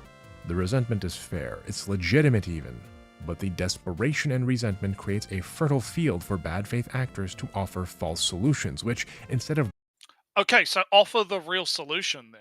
What is the real solution? What are you offering? Right? I don't see a lot of fucking deal offers here, my man. I'm not I know I'm really latched onto that. I'm like really fucking like autistically latched onto that, but it's because I think it's really fucking important, right? Like I'm not gonna like go on about the problems or whatever and be like, oh, it's so bad, it's so horrible or whatever. And because I don't have a solution myself. I don't, I know that I don't think the fascism line is a solution, and I don't think the communism line is a solution. Right? I just see those as paths to more suffering. So again, how are you going to actually solve these fucking problems, right? And I'm waiting for the pin to drop where he's like, well, just become a communist or something, right? Or don't join their team, their snake oil salesman. Join my snake oil salesman, right? That's kind of where I'm thinking. But anywho, breaking down the root of the alienation reinforces that system and strengthens it, while seeking scapegoats to protect the system and maintain its profitability for its wealthiest beneficiaries, even as it only further alienates the young person from their potential. The hikikomori feels abandoned by the institutions which were meant to help him, by schools, by businesses, by government, by family. He feels bitterness at being a fish judged by his ability to climb trees instead of his ability to swim. And as has been his nature, he seeks the easy answer, one that does not disrupt his supply of comfort and innocence. It then becomes all too yeah. So again, first off, whose fault is that, right? Whose fault is that, right? Again, because this is what fucks me off is like the left, right, has been extremely fucking anti-male for the last number of years, blaming men for all the world's problems, saying that men are the big issue, men are dangerous, masculinity is toxic as a whole, right? All of these different compounding things, right? A lot of social issues today could probably be traced back to how leftists have characterized men as incels and virgins and all of this kind of shit. They built it's like Gouda says, they built an entire fucking platform on shitting on men as a category. And then they fucking act surprised when those men turn around and tell them to go fuck themselves as they go vote for Nick Fuentes, right? It fucking drives me up the goddamn wall. It's just fucking crazy. And again, Moon is here going on and on and on and on and on about all these societal problems. Oh, it's the systems. Oh, the blah blah blah blah blah. Systems alienating everyone. Blah, blah, blah, blah. Okay, well then what? Again, what are you suggesting we do about this? And that's not even supposed to be the topic of this video. We're finally getting back to talking about Kaon. Right? I want him to talk about. I don't want him to talk about Kaon, but rather that than whatever stupid Greek or Brave New World thing. Please. Yeah. too simple for, let's be frank, far-right ideologies, which at their core are fundamentally inseparable from a profit-driven world, to offer scapegoats and explanations for his suffering. Scapegoats which punch. It's so fucking funny because that applies to the left-wingers too. It's so fucking funny. It's so fucking funny because it's, oh yeah, the right-wing ideology relies on scapegoats and stuff, and I literally just had a rant about how the left just blames men for everything. Right? It's all capitalism's fault. Less right? selling subscriptions as a solution, though. Well, again, it's like No, I'm literally going to make the both sides argument. They both fucking do that. They both go, oh, it's all the Jews' fault. It's all capitalism's fault. It's all the white man's fault. It's all the patriarchy's fault. It's all this, and this's fault, right? Like it's always someone else's fucking fault, right? It's always some other fucking like nebulous like entity's fault that things are fucked. There's never like any form of like, hey, maybe we should like break out of the cycle of just blaming everything on nebulous bullshit, right? But of course, there's no like political capital to be had by except you have to have the scapegoat to blame everything on, whether it be immigrants or fucking Jews or fucking capitalism or the white man or whatever. You have to have the thing that you can tell your soldiers to go fucking fight instead of actually dealing with the real fucking issues affecting people, right? And the very moment you have someone come along and say, hey, I'm the one that has the solution to all of the problems, Ellie. I'm the guy that's actually going to be the real, we need to just, have monarchy again or some shit, right? that would solve all of our problems, Ellie, if we just instituted fascism or monarchy or whatever, right? As soon as you have those people show up offering those solutions, it's no wonder people fucking flock to them, It's no fucking wonder people fall for snake oil salesmen. Then it's the whole story again with the sunk cost. Yeah, the whole cycle just starts all over again. So that's why this video is like frustrating the fuck out of me, right? Because it's like, man, it's so annoying. It is so fucking annoying. But anyway. Down and not up, which only deepen his alienation and extract even greater profitability from him, seizing not only his wallet, but his very passions and soul, directing the energy and motivation he could have otherwise used to escape his prison towards reinforcing its walls and destroying the adversary. Well, wait a minute. Escape his prison into what, though? Because when he was literally like just a few fucking like minutes ago going on about how home ownership is bad, right? Or whatever. Because like, why do you even want to own a home in the first place, right? So like if you want to encourage the Hikikomori to escape being the Hikikomori, but what the fuck is he gonna escape to? Right? Again, what are you offering here? Because if you're not let's say, for instance, the Hikikomori wants to move out of his mum's basement or whatever and own his own house, right? That's his goal, right? His reasons for wanting that goal have nothing to do with capitalism or whatever. He just wants to have his own fucking place, right? Because he doesn't want to live in his mum's basement and be a burden or whatever reason it is, right? So that you would encourage him to pursue that goal, right? However, then you turn around and go, oh, well, why do you even want to have a home to begin with? It's fine to stay in your mother's basement in the 5-generational fucking home, right? Like, why would you want to even leave home, Ellie? Why would you want to own anything? Why not just stay in the basement? But you need to leave the basement and interface with society. But why would, again, he's contradicting himself. I suppose that the idea of leaving your basement is not contradicting with living in the multi-generational house, because because you need to, like, what is the reason for leaving the basement? What is the goal? Social interactions. Well, yeah, but the social interact. But why do you even want to do, Ellie? Why do you even want to do social interactions? What is the benefit of doing? Yeah. You see where I'm going with this, right? It fulfills the human need. But I'm doing fine without needing that. And I'm in my mother's basement, fucking reading my manga and watching my anime. I don't need to go. I don't need it. Well, that's kind of. I don't need it. Unless you see where I'm going with unless this? you're super actual. It's very hard to keep that up. Yeah, no, it's not. It's not healthy to keep that up, and it's probably going to lead to mental issues, right? Of course, but however, think of it from the perspective of the hikikomori, right? You got to think of it from their perspective, right?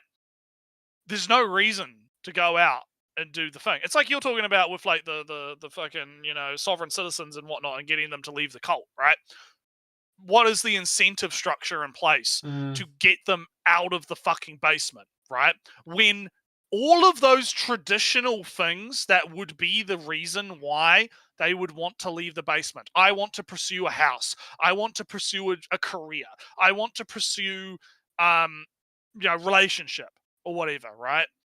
What is the incentive structure to do that when one side of the political aisle is saying that you're an evil fucking monster for just existing, right? Because you're a man, right? And you don't deserve, Ellie, to have happiness or a house or any of this stuff. So why are you even working towards it in the first place, right? Like you don't deserve it because of the fact that you should feel guilt over your sex to begin with, right?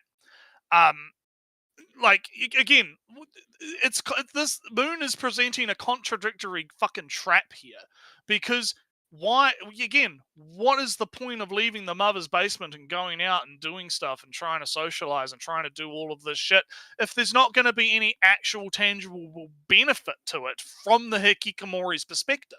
When No, they can this get is the this is exact the same this is Well, the when they can get the exact same fucking like experience in their mind, right? By just staying at home and watching fucking anime. so this is where just staying at home and reading your manga does not fulfill the social desires, right? Even not so even for the hikikomoris, there is still a technically gap. doesn't. It doesn't. It technically doesn't, but the hikikomori doesn't give a shit. No. This They is this don't. is They where don't the fucking care.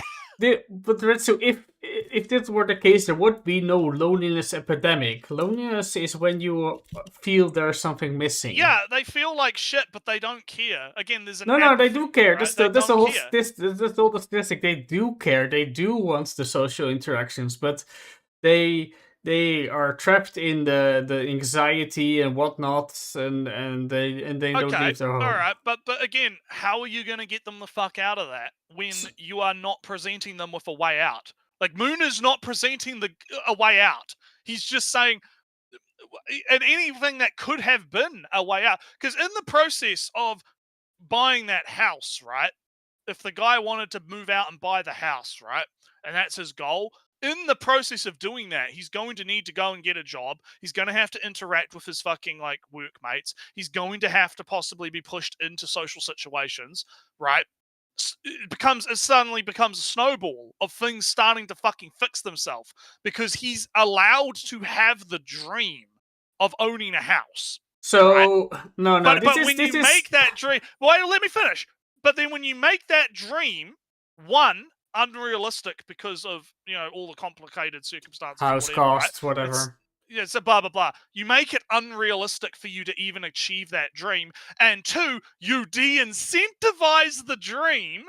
Right, this is the left-wing side of it. You de-incentivize the dream by saying, "Well, fuck you." For what a home ownership is bad because capitalism. Just rent a house. Don't own anything ever. It's totally the same, right? Being enslaved to a fucking landlord, right? Actually getting to the loneliness thing part. So all right, so I don't care or whatever about the social successfulness about home ownership right now. That's not really that much a part. So the social aspect is more important. Whatever. The thing I see being a slight problem is the enabling of the parents by, you know, forking over money to pay their rent, right? Because that kind of allows the person not to work or, you know, go outside and engage with other people. So It's maybe harsh, but I suppose one of the steps would be for the hikikomoris in South Korea slash and/or Japan would Or be whatever. It's applicable no matter what country you're in, right? not Like, paying surely. not paying the rent for the person, not giving them allowances, right? In as so far as they would So- be getting a job So and I then think interacting with people. I think we've kind of both gotten lost in the sauce here a little bit. Because this is kind of not like, because my criticism of Moon, right, is that he is being contradictory in what he's saying, right? Because I think that you need, like, yes, you could cut the fucking hikikomori off of, paying for rent or whatever, right? Sure, whatever, great, good, force, kick them out onto the street or whatever the fuck, right? Like, that's one way you could, I don't know, solve the problem, right? But I think that you win more people over with honey than vinegar, right? And I think, I mean, you don't want to have a homeless problem, right? So maybe kicking the hikikomori out and making them homeless is not necessarily good. Because again, it's behavioral problems, right? It is learned behavior. It is behavioral issues, and you don't just solve those issues by removing the vice, right? In a sense, right? No, this is where kind of the second part is that so you cut out like the money part of it, but you do want to have that social support network at the least. Yeah, exactly. So, and this is where putting them in their own apartment, rented or not, doesn't really matter here. Is not really the thing that helps them in this case, right? They could have their own apartments, but they are still so socially I think that you're paying the mortgage. I think we're talking past each other a little bit, because yes, you're not wrong, but I'm saying, like, again, in a personalized scenario where you have a hikikomori that has had the spark of God put into them, that they have a goal, right? And that goal is to get out and have their own house, right? Moon would de-incentivize them from having that dream. That's my problem. Instead of incentivizing them to follow that, and wherever that may lead, maybe it just leads them back to where they fucking started, just in a fancier house, right? Maybe the outcome isn't necessarily a good one. I think disincentivizing the dream is not going to help. I think you should at the very least incentivize them to want to pursue the thing. But that's not going to happen, again, if you make it unrealistic. And you also culturally, because that's where the left has all of its power, the left has cultural capital and power in the way that it presents things in pop culture, in the way that it presents things through social, pressure and whatnot. When you have a culture that has cropped up that de-incentivizes ownership of things, right? Because I don't know, from all right. So that causes, we that's already where said the this problem once. is. I can respond to the point. The point is not that de-incentivizing ownership, because it's more of a kind of a critical look at do you want this for yours because you want this, or do you want this because I this want is it an because I want it. or do you I want don't this? give a fuck about the. Do I'm you, a Naratsu? Let me hikikomori. finish. Ellie, Naratsu, let me finish. I have to cut you off. I have to cut you off. Oh, you want me to cut me off when you I have so to much cut talking. you off because you're not thinking about this. Again, you're not thinking about this from the perspective of the hikikomori. The hikikomori doesn't give a fuck about society already. So when you're saying, oh, like, are you wanting to buy the house because of society's? You have the idea of society. No, they don't. That's the answer to the question. They Naratsu, don't. You're not a hikikomori, so Naratsu, they want the house because they want the house. But then when the thing is about the hikikomoris are hikikomoris in part because they don't feel that they can match societal expectations, and therefore they retreat from it, but they kind of are resentful still of not being able to live up to society expectations. They feel, neglected and or depressed, Yeah, so that they now- cannot and- meet yeah, them, now the so they care societal so they care very much about what society says. Otherwise, they wouldn't and, be and hikikomoris. now the societal expectation is that you will own nothing and you will just fucking sit in your little fucking No, hole the societal and rot. expectation is still and will be for a while still ownership, home ownership and whatnot, and having a girlfriend Not if, and whatnot. not if the lefties got anything to do with it, and that's the So problem. the And point about the home ownership, the whole thing about the home ownership is to examine, does home ownership make sense for me personally, or is it just something that others people put on me? So if you are wanting home ownership because it will allow you to do things, that's a good reason for you to Yeah, it want a is. home ownership. But if you want if you want to have a home because that is what because society you says just want to, a home, because right? no, because that society, yeah. because that is what society says to make me successful, and if I don't have it, I'll be depressed because I cannot meet society's expectation. That's the point where you go, no, I don't care what society says, I have to let it go. And the point is the hikikomori in a general sense haven't let it go. They have let society's expectations get to them, so to such an extent that because they cannot meet them, they just rather stay at home. Okay. Again, we're talking past each other because I'm saying in this hyper-specific example that I'm talking about, you have a hikikomori that has seen the light.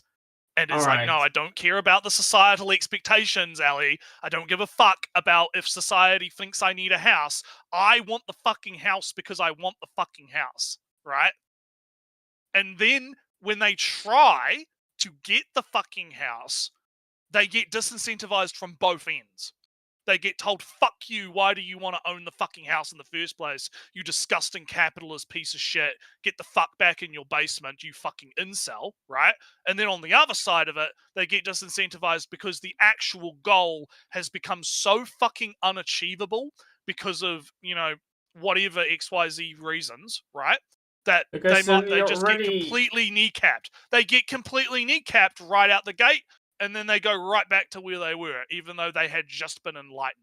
So, right? but then you're already that talking is about my problem. That is my problem with moons. But then Getting back to the video so we can move on. In this That specific, is my problem with moons. But you're already talking about the hikikomori that has, have reached enlightenment and has let go of societal expectations, so they can go out and socialize whether they have a house or not. They don't feel the pressure of it anymore. Oh my God. They wouldn't be hikikomoris anymore. Ellie, I'm talking about it from the perspective of what you're talking about with home ownership being a societal expectation. I'm not saying they've become enlightened in every single fucking regard to that. But then they're not. No, because there's a difference. Because you could be enlightened in the sense of, oh, I want the house because I fucking want the house. But you could also still have the societal pressures of, oh, I need to find a girlfriend and have a family, right? And that can be that can still be a hang up in the hikikomori's mind, even if they're enlightened in the other direction, right? But that again, it's hyper fucking specific to the people, and that's the problem, right? But I'm saying, if you are in the situation of, yeah, I've got a goal now. I have a thing I want to accomplish. I want to go and do a thing, and then you just get the shit kicked out of you from every fucking angle because none of these motherfuckers actually want to help you, right? What the fuck do you think is going to happen? And that's kind of my point. And I want to get onto the video so we can fucking move on. Alright, whatever. And I've been trying to get us back. Oh, into the you video, have been trying. right? You haven't been No, trying to talk. I actually have. Every time I say looping back to the video, this is the reason I have a problem with Moon Channel, right? You keep going back to this fucking thing. Because I'm like, alright, play the video, critical of the left wing. Play the video. Right? Play the video. All right. Series of his. The Japanese far right blames immigrants for all of its societal problems too, even though it has very little illegal immigration or indeed immigration at all. By pointing, for example, at immigrants, you needn't disrupt the true source of the alienation, and indeed more alienation only helps your cause if you are fueling your movement by manipulating the desperate. Yeah, and like I said, the left does that too, but the left does that too. It's not exclusive to the rightoids. And the other thing that you have to consider is that just because the numbers are low in Japan does not necessarily mean that there are not problems that are arising from the immigration, right? Like, just because it's low doesn't necessarily mean it's not a problem, right? And it doesn't, I don't one know. extreme is not you don't want to go to the other extreme, right? Where it's just, open borders, fuck, who gives a So I fuck, mean, right? the major problems of Japan, from what I noticed, I should say, is that gold smuggling is a big problem because money exchange rates and whatnot is very skewed. So a Yeah, little the bit of yen is very fucked right now, yeah. so if you can smuggle in a little bit of gold, you can get it for exchange it for lots of yens. So that's a thing.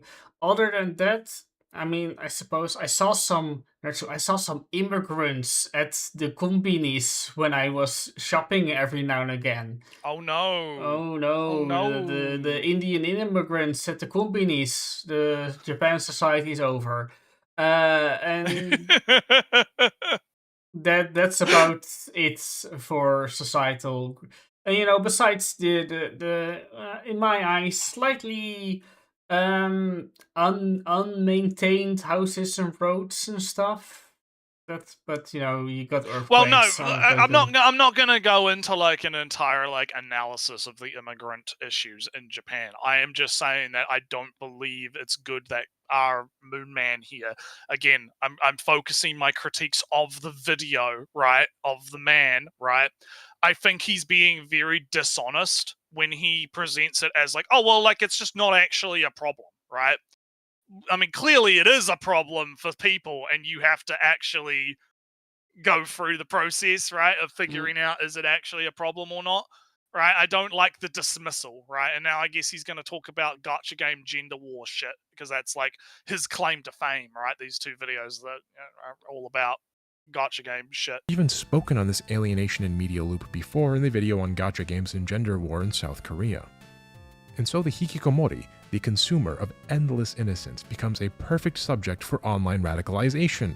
When he then chooses his avatar, the mask through which others will see him, he is so estranged from himself that he cannot project his own image. Instead, he adopts the picture of a cute anime girl, the very innocence he cannot possess, the warmth and meaningfulness he most yearns for, that he puts on a pedestal, worn outwardly. Well, maybe they just like K-On! and they like the anime avatar because anonymity is based, and we should protect anonymity. My great conspiracy theory Natsu is that they just use K-On! to troll for the just specific for the contrast between very outrageous. Yeah, you have the if you've seen the edits of them putting the K-On! girls in Nazi uniforms, right? It is it's the troll of the contrast, right? You have the cute thing, but it's been corrupted by evil, right? I agree with you that it's probably a part of it is the corruption, right? But anyhow, as his identity. Hikikomori is a Japanese term, but the condition is not uniquely Japanese. In one of my earlier videos, Why Kill Gods, I predicted that you just mentioned South Korea as the problem, so it's not. We really know it's not. Unique. Well, and I don't think we didn't cover his video on the Why Kill Gods. We covered that other guy's video on the Why Kill Gods. I'm pretty sure, but I think it's probably the same kind of thing where it's oh yeah, Japan, different religious connotations, different ways that they treat gods, right? That what was happening in Japan both economically and socially would soon come to the West, and I think now that the result is undeniable. The hikikomori and the incel are cut from the same cloth and fall victim to the same predators. They are victims of the world. Incel communities will even discourage users who are too young from joining them. You still have a chance, they say. Don't be dragged down by us. K-On! And Iyashike aren't unique to Japan either. We had our own Iyashike moment here in the West that affected just as many of our young men. Y'all remember the brony phenomenon? I suppose that's. I guess you could say it's similar. Yeah, you could say it's a similar phenomenon. Yeah, but at the same time, it's I don't know. I would also came from the categorize this more as a kooky K, but we already same covered that. root You've already gone over that. of Yeah. meaningfulness found in the simplicity of innocence, only because My Little Pony isn't a seinen and is, for lack of a better term, a shoujo. There was no market mechanism in place to entrap this male audience, and the audience escaped into the wider world with a lot of growth and personal development alongside it. That So it this was is just also that, why- or it was just a fad, and then as the fad kind of dissipated and people moved on, similar like with the K-On thing too. Like I don't see a lot of people posting K-On shit.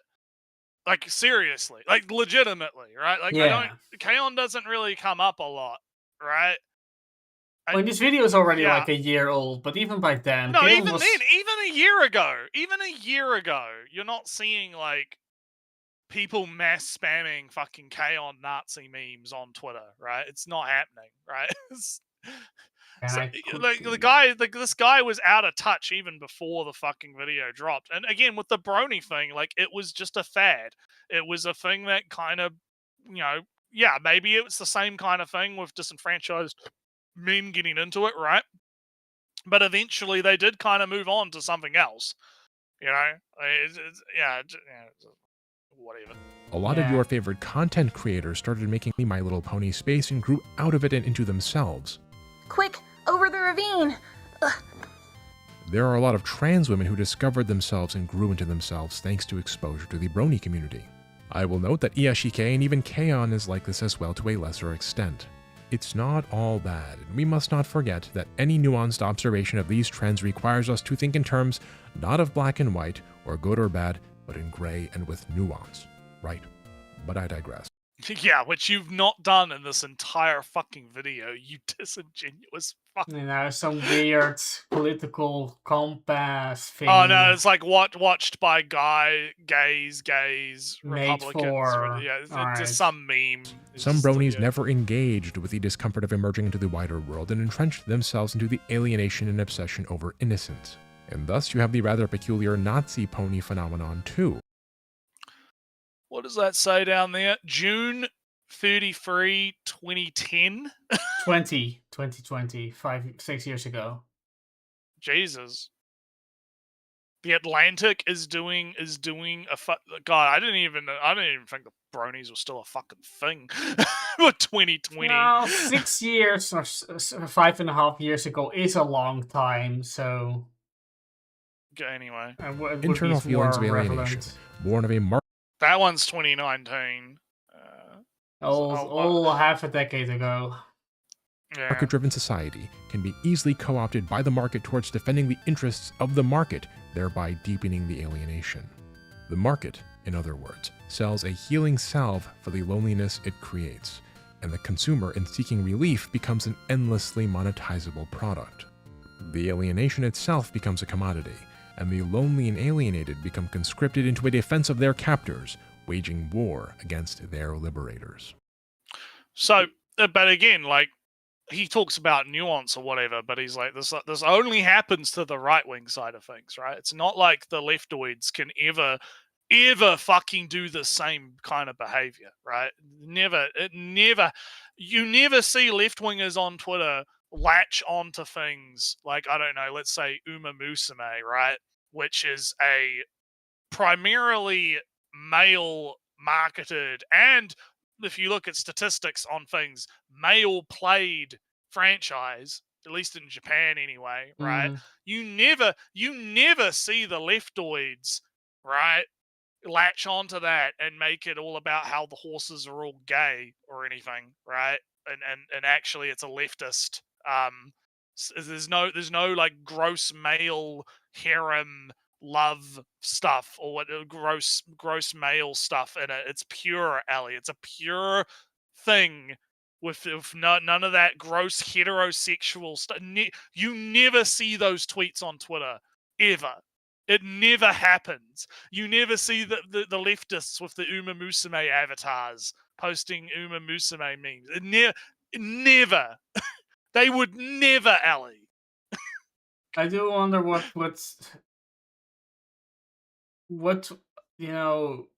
I don't know, what information because finally, and this kind of feels like an end of the video, Natsu. How far to go? Literally 10 minutes. Oh, there's a lot. Never mind. I'm going I to. told you this was gonna be a long one. Let's play it. Maybe. Nah, no, not. Well, no. Finish your point, because what was the No, point? because I'm still missing the connection. Well, I already kind of made my own connection between the childhood teens, your teens 20s when you have no responsibility, but you can see the world, blah blah blah, and that's a glorious past that never existed, la la la la la. And Cookie Case may capture a similar feeling of can vibe with transientness, and that is eternal in these shows, and that would reflect your feelings about when you're living at that age, but that it's actually not reality. Blah blah blah. That aside, he's done so far a terrible job of linking it to actual and proving that K-On!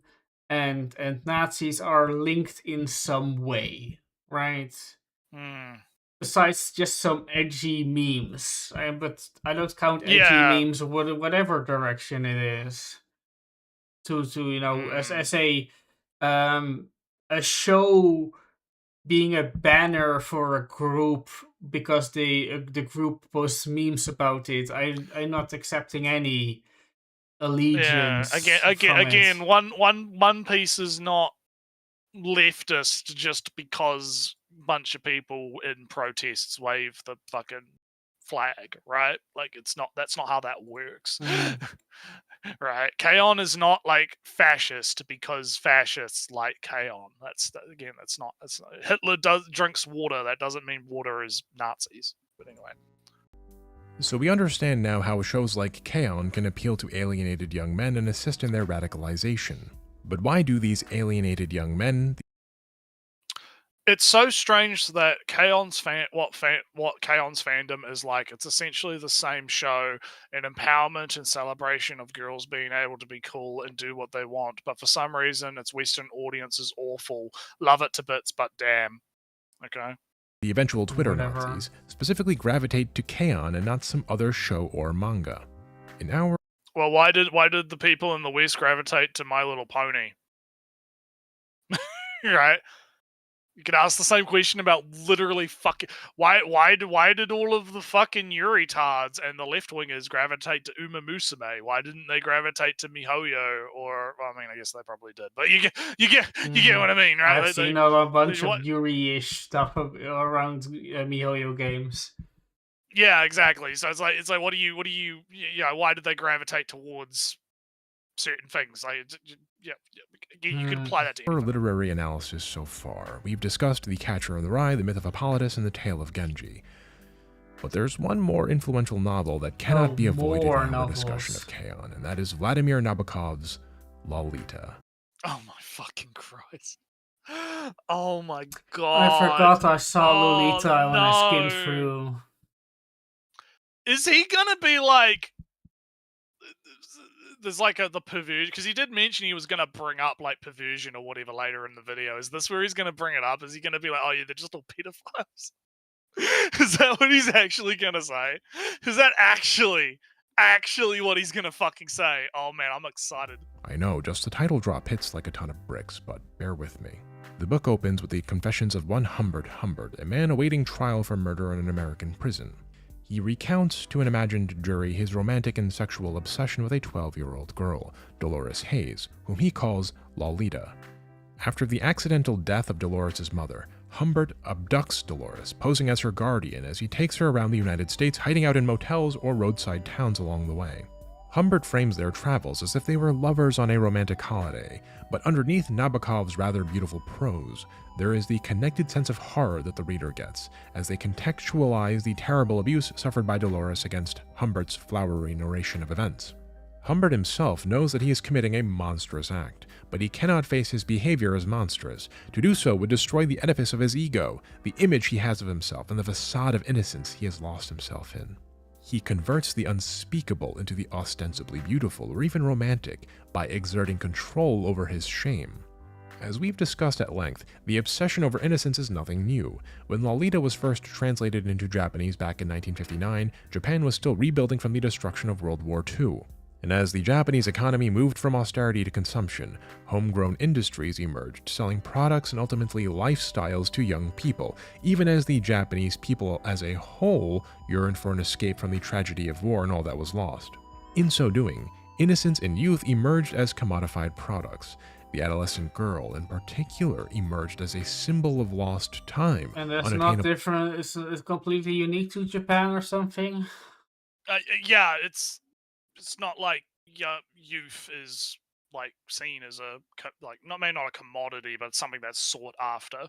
I mean, you can any pop group, singer group, actor is teenage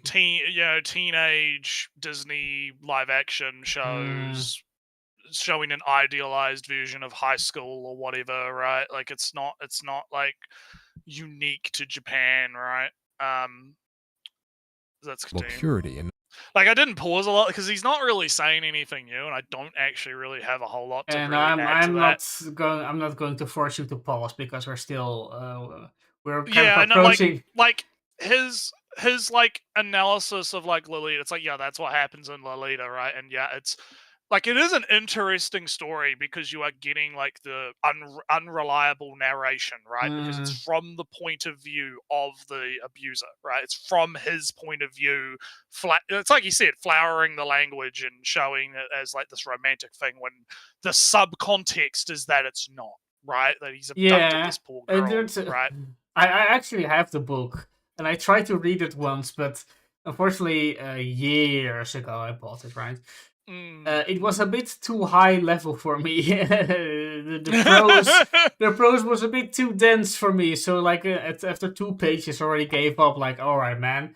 This English is not for me right now, and I still have it in my bookshelves. Like, well, I mean, because English is like your second language, right? Yeah. Dutch, right? So it makes it even harder, right? But like again, it's one of those things where I kind of get where he's trying to tie this. It's really weird how this is a capitalist bad video disguised as anything else, because he's trying to tie this into like, oh, they commodified young girls or whatever. But it's like, okay, all right, and we could all agree that real life stuff is bad, right? Child idols, child beauty pageants, and all that kind of shit. Oh, yeah, that's fucking immediately. Oh yeah, that is a big oof, right? Big oof. However, when it comes to fiction, right, and fictional content, right, it's whatever. I'm such a mass genocider in fiction you wouldn't believe. Just a couple of games of Stellaris, how many planets I've destroyed and polluted and ruined. Yeah. Anyway, let's continue. Nostalgic joy. Consider like every Studio Ghibli film, right? And how Miyazaki always contrasts the guilt and shame of society against the innocence and purity of an adolescent girl. Miyazaki notably... Yeah, Harry talks about using that quote. It's like a quote from like a movie commentary or something Miyazaki did with like someone else, where they're talking about, I think it was for Valley of the Wind or whatever, where it's like there's like a shot of her like armpits and side boob or whatever, and Miyazaki is like, yes, delicious or something. I can't remember the exact quote, but I've seen it on Twitter a few times. It's fucking great. It's like he's like clearly, because people like to portray Miyazaki as like, oh, that's this purity thing, right? It's like, oh, he doesn't sexualize his girls and his movies or anything or whatever. And then you have him like, this shot was completely necessary. It was very deliberate. No, I am. Look at how erotic it is. There's like I was going through an art book of Nausicaa a while back, and there are all these notes, in the all these notes from Miyazaki about why he did thing and why he drew it, and a bunch of them is, oh, I was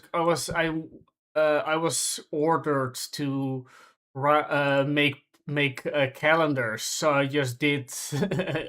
I drew this. I forgot why, but it was for a calendar. And Mm. there was also kind of a whole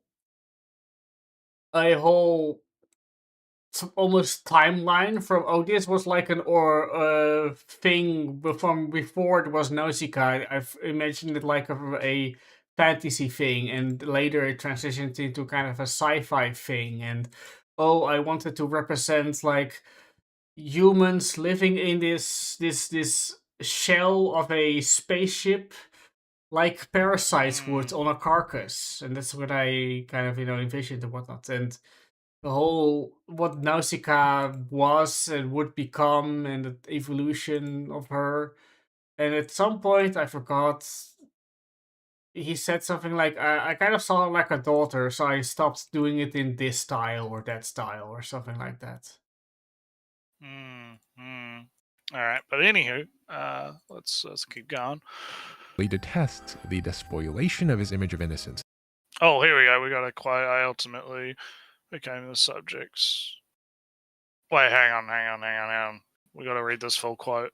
It's difficult. They immediately became the subjects of play toy for Lolita complex guys. In a sense, if we want to depict someone who is affectionate to us, we have no choice but to make them as lovely as possible. But now there are too many people who shamelessly depict such heroines as if they want such girls as pets. And things are escalating more and more while we are talking about the human rights for women. Why they can do this, I don't want to analyze much, but, and then it cuts off. Again, this ties into what I was saying before, where people like Moons and whatnot, they like idealize Miyazaki as like, oh, he's based pro-feminist, and then again, I could probably go and find that quote where he's like lusting after the sun. Right. The quote. Right. He's a fucking old geezer, fucking crazy man. Fucking, come on. Right.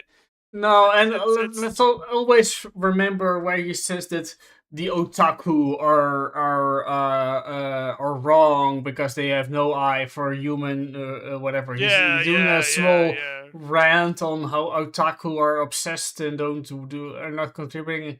And in that documentary, from which that famous screenshot is with the subtitles, the next shot is him playing with his toy airplanes. I don't think using Miyazaki as your like savior or whatever is really a great idea. Like, God forbid people have different tastes. Yeah. Anyway, let's keep going. Which is to say, the aptly named wider Japanese cultural phenomenon of the 1970s, Rorite Kampureksu. Well, okay, so reprint. Okay, so yeah, it was from 1988, right? Yeah, okay. Or Lolita complex, where this obsession with youthful innocence becomes tangled in sexuality. You might be more familiar with the complex's abbreviated name Lolicon, which today represents a widely available and completely legal genre of prurient, largely obscene media marketed towards young men, full of commodified innocence for them to lust after. K-On!, however, unlike more obviously obscene materials, permits the indulgence but removes the guilt. K-On! Supplies the viewer with a moral alibi of sorts. The viewer can indulge in longing and attachment while telling himself it's pure and not perverse. K-On! Isn't totally pure though, and it does touch on prurient. Yeah, just like how the feminists can indulge in something like Uma Musume or Nikkei and not have to worry about it because it's basically all women, right? and it's pure. Because, I mean, Nikkei's not a good example because they love the commander, and commander I believe is male, right? But in the Uma Musume case, right, we'll use that as the example, right? Like, you can assume that the trainer is a female, and then it's all women. There's no icky men involved, right? It's innocence, right? It's pure innocent escapism for the woman. There's no like, look, they even have rules that you can't even sexualize the horse girls, Ellie, right? Like, you're not even allowed to do that. Okay, the Yakuza law, it's will come against after the law. You. The Yakuza will come after you. Yeah, exactly. So but this guy again, it's so weird because my memory of the gotcha video that we did, right, where I had my rant about leftists not having principles, right, and we had people in the comments getting mad at me about that one, in the clip version of that rant, like that applies here too. Like he's being like he's literally contradicting himself from that other one where he's like, oh no, it's totally fine for you to indulge in the innocent fantasies of these women, but when the heterosexual disenfranchised incel men do it, oh Ellie, oh suddenly it's Nazis. Right? Suddenly it's a massive problem. They're degenerate lollicods or whatever, right? It's yeah. In a way that ever so slightly betrays its intentions. In Season 1, the shy and adorable Mio accidentally trips and falls on stage, flashing her underwear at the audience. An audience member then snaps a picture, and this catapults Mio into popularity in-universe with references back to this gag throughout the show. K-On! Then manages to walk a very fine tightrope, which few other shows have successfully emulated. It's perfectly pure, with just a wink and a nudge to its target audience. It's just a joke, the viewers will say. The indulgence is okay. Well, maybe it's just funny. Maybe it's just, oh, she tripped over in her panties. Like it's like common fucking like Japanese humor, right? Like, what are you fucking on about? It's again, he acts like it's some grand conspiracy. Oh yeah, they sprinkle in a little bit of degeneracy for the to keep the men, going. It's just little sprinkles of the panties, Ellie. It's gags. Ooh, so evil. There's no guilt on top of this moral. I could tell that you're running out of fucking energy. Oh yeah, I mean, I could tell you are running on fumes right now. I told you this was going to be a long one. I told you. Yeah. Alibi. K-On! Distinguishes itself by framing the audience as being almost a part of the band. You're like a ghost that haunts a perfect universe, able to witness it but never grasp it. In Love Live, a different girl band show, you're in more of a parasocial relationship. You're a fan or supporter. In Bocce the Rock, you're meant to put yourself in Bocce's shoes. She's a self-insert who externalizes the loneliness and alienation of the viewer. Could this have something to do? Okay, hold on. Could this have something to do with the format? Because K-On!, right, from what I understand, was a 4-coma, right? Yeah. It's based on a 4-coma. So you being like the third person perspective watching the events unfold is kind of deliberate because of the format that it was. Yeah. And when they adapt that into an anime, they kind of have to like keep a bit of that because that's just how the source material is, right? So you are kind of the disembodied ghost following these girls around as they do stuff. But Bocce is like an actual manga with a character, right? With a protagonist. It's not just a series of gags, right? A series of events that happen, right? Because that's how 4-coma is. It's 4 panels that tell a short story about a thing that happens, right? In Bocce's case, it is actually a narrative, right? With a protagonist, and you are following that protagonist, right? So I don't think this is, again, some kind of like grand conspiracy, thing. And oh no, there's a racist person on Twitter with a Bocce avatar. Oh no, oh god, it's ruined. Whatever. It's ruined forever. You're right though. Who cares? I'm pretty sure that Bocce started out as a 4-coma and then transitioned into manga panels. I'd have to research it, but I can't be bothered googling it right now. Yeah. So, but yeah, you're right. Bocce the Rock is a story about overcoming social anxiety with arcs and whatnot and characters and Retsu, did you know that the AD or AP, the golf girl in the club, right? She has a VTuber alter ego. She's famous YouTuber, VTuber. And there's a joke here. And the joke is, we know the VTuber's name. We still don't know her name. We know her as AP, we know her as VTuber name, but we don't know her name. Which is a funny joke. First name we got is not even her real name. But anyway, that is about characters and arcs and funny jokes and all that stuff. what was the other thing he mentioned besides K-On? Pochi. Love Live. Yeah, Love Live is an adaptation of a mobile slash Xbox 360 which game or whatever. Right, and yeah, you are the producer. You are and the point allotment machine that gives them good points for playing and singing the spirit of their talent. And yeah, in K-On! It is Cookie K 4 all the way. Just watching them doing regular life stuff with sometimes a little bit of growth, because I do know that there was like a graduation at the end of the running where Azunyan was like the only member at that point, and there was the small thing of letting go, growing up, meeting new people, etc. As a last episode thing. So it's not that there's no change in development in K-On! Even, but yeah, there's less because 4 and whatnot. Right. But anyway, let's continue. Viewer. But K-On! Allows you to soak yourself head to toe in the innocence, to bathe in it, while also keeping a distance between you, the observer, and the girls. K-On! Is notable as well for its total lack of conflict. Remember that discomfort is necessary for growth. Love Live discusses ambition, performances, and family. Yes, you have to suffer to grow, Ellie. You can never grow if you don't fucking, it's ridiculous. Sort of, but he's getting a real drama. He's being very dramatic about it. Well, yeah, I mean, it's not wrong that you need conflict to grow, right? But it's like you said, he's being like very generalized about it, right? Very, it's and again, like what kind of conflict are we talking about here, right?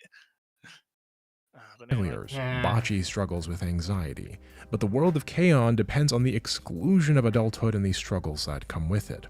Aesthetically, then, the indulgences of K-On! Map nicely onto the mythos of far-right thinking, a desire for imposed order over natural chaos, a black and white moral certainty over nuance or complexity, and an idealized past over a fallen present. The fascist comes across as permanently 12 because that's precisely what they yearn for. Childhood, a time when things were ordered for them, when everything was yes or no without nuance, and when times were good and not hard. Because the... Yeah, like the communists. This is going to be my response to that, right? It's like, just like the naive communist that thinks that, imposing a government, fucking... Well, that will take control of everything. No, government will take control of everything. All the markets will be controlled by the state, right? And everything will be fine, right? Like the dirty capitalist, like, again, you're not going to own anything and you'll be happy about it, right? It's just, it's a perfectly adult way of thinking about things, it's totally... Goodness of the time for their responsibility. And what is K-On! But an indulgence of that very phenomenon of being permanently... Alright, so tell me he's almost done, because this is very... We have about 5 minutes the left. Sirens lured sailors to their deaths with beautiful songs and illusory promises. He already said his the conclusion. Innocence trap of K-On! Is nothing if not a modern siren, calling out to he's back to the young fucking men with the promise Greeks of again. warmth, only to... Oh yeah, look at this pure artwork here, Elliot. Whatever, yeah, those good old Renaissance artists. consume them instead. The song offers what the world denies: intimacy, belonging, carefree smiles, and soft, cuddly hugs. Yet once sold, once commodified, even... Yeah, let me help you out, Ellie. Let me help you out a little bit. Let me just do a quick little tenderness. If you happen to like K-On!, if you love the show and its watcher, or... This is fucking dumb. This is so fucking stupid. Sentai film work like that. This is dumb as fuck. All right. Do you really think Sentai Filmworks that was acquired by A&T Network, AMC. Again, capitalism bad, Ellie. Do you get it? Do you fucking get it, Ellie? Do you fucking get it? It's all the capitalist like they're holding up the shadow puppet of Kaon to trick the fucking fascists into thinking about the utopia, right? By the way, God, this is childish. This is fucking what I'm talking about. This is fucking leftist. Quick, if you put it on 2 times speed, it will just skip forward every now and again for me, so that doesn't work. Okay, I'll put it back. All right. We need I wish that was fixed, because that would be great. Not every Kaon watcher or person with a Kaon avatar is a Nazi or alienated. That's not what I'm saying. That's what you fucking say. I'm sure someone in the comments will share a dubious anecdote wherein Kaon helped them find the love of their life or something. I'm not condemning Kaon or its fans. I'm merely pointing out the effect that shows like Kaon can have on their vulnerable target audience. No, Kaon is not the cause of it. I said it with the Software Citizens package and whatnot before. Well, no. This is this is where the insidiousness of fuckers like this comes in, right? Because he's gonna be like, oh well, I'm not saying it's like actually a problem, but I'm just gonna be like, no, it's the effects of it, like it's not, it's and again, when you don't offer the solution, is the solution to just fucking ban media that causes this effect, right? Because that would be the way to solve it, right? Like, you just stop people from creating artwork that does the thing, right? Like, when you leave it open to interpretation like this, right? That could be my takeaway from this video, is that, oh my god, this media is causing these hikikomoris to not want to leave their houses. We have to do something about it, Ellie, right? You have to get rid of it, right? So this is why I think that people like Moon Channel are dangerous, right? And they are disingenuous about this, because he's going to fucking spend the last 32 minutes like decrying this media, right? And only to at the very end of it be like, oh well, no, but I'm not saying that it's a cop out. It's a cop out, right? It's a cop out, and he's lying, right?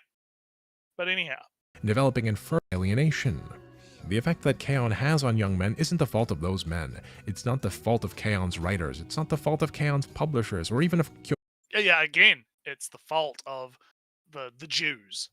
Replace AMC Networks with the Jews, right? It's the Jews' fault, right? It's the same fucking shit. Kyoto animation. The problem begins not with the snake oil cure, but with the disease. Not with the beauty of the song, but with the loneliness of the sea. The problem starts at the roots. Alienated young men have always existed in the West and in Japan, but the circumstances are different. Hippolytus dies, Genji never finds fulfillment, Holden's sister inevitably grows old, Dolores breaks free. But Kaon and shows like it are immortal. Innocence never fades, the siren song never ends, and the alienation is perpetual. This is the difference. The viewer is never even given the chance to escape. Capital is like the air. It completely fills any vessel. Yes, yes, I understand. It's the Jews. I understand. I get it. It's the Jews. It's all the Jews' fault. I get it. I'm joking about that, obviously, but that's what it sounds like, right? When you just be like, oh, it's capitalism's fault, right? Because that's so convenient, right? It's so convenient that it's a problem that no one can actually solve, right? It's so fucking convenient for Moon that he doesn't have to actually think of a solution to the problem or propose an actual solution to the problem. He could just sit there in his ivory tower with his Greek books or whatever, right? And look down upon us disgusting plebs and lecture us about how evil the racists on Twitter are, right? I suppose. Well, not actually. I suppose the solution comes with time, and that is when I said it like partially before, right? That as soon as growth is not happening anymore, right? Then the whole idea of stock market and investment falls away immediately, which means that investors kind of stop existing on their own, kind of. Yeah. Well, it's like I've said before, like, systems created on infinite growth are going to collapse because infinite growth is Yeah, impossible. but as capitalism is kind of based on infinite growth. As soon as infinite growth doesn't happen because resources, big war, whatever, or population, whatever metric, is eventually the tipping point, environment.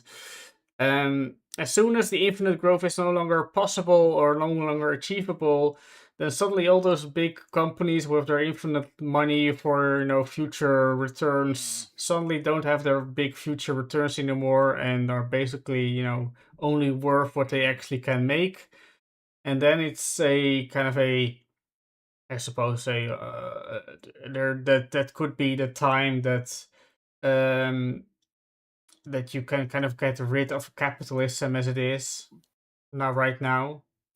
That we I'm not gonna get into because I know you're about to die, right? I'm Yeah. not gonna get into a big debate about capitalism, communism, whatever. I'm just saying specifically with Moon Channel and critiquing his video. Again, all of this, and it's like Samu said, like I was completely right that he was gonna say it's because capitalism is like purity, immortal, right? It only took me like 20 minutes to come to that conclusion, right?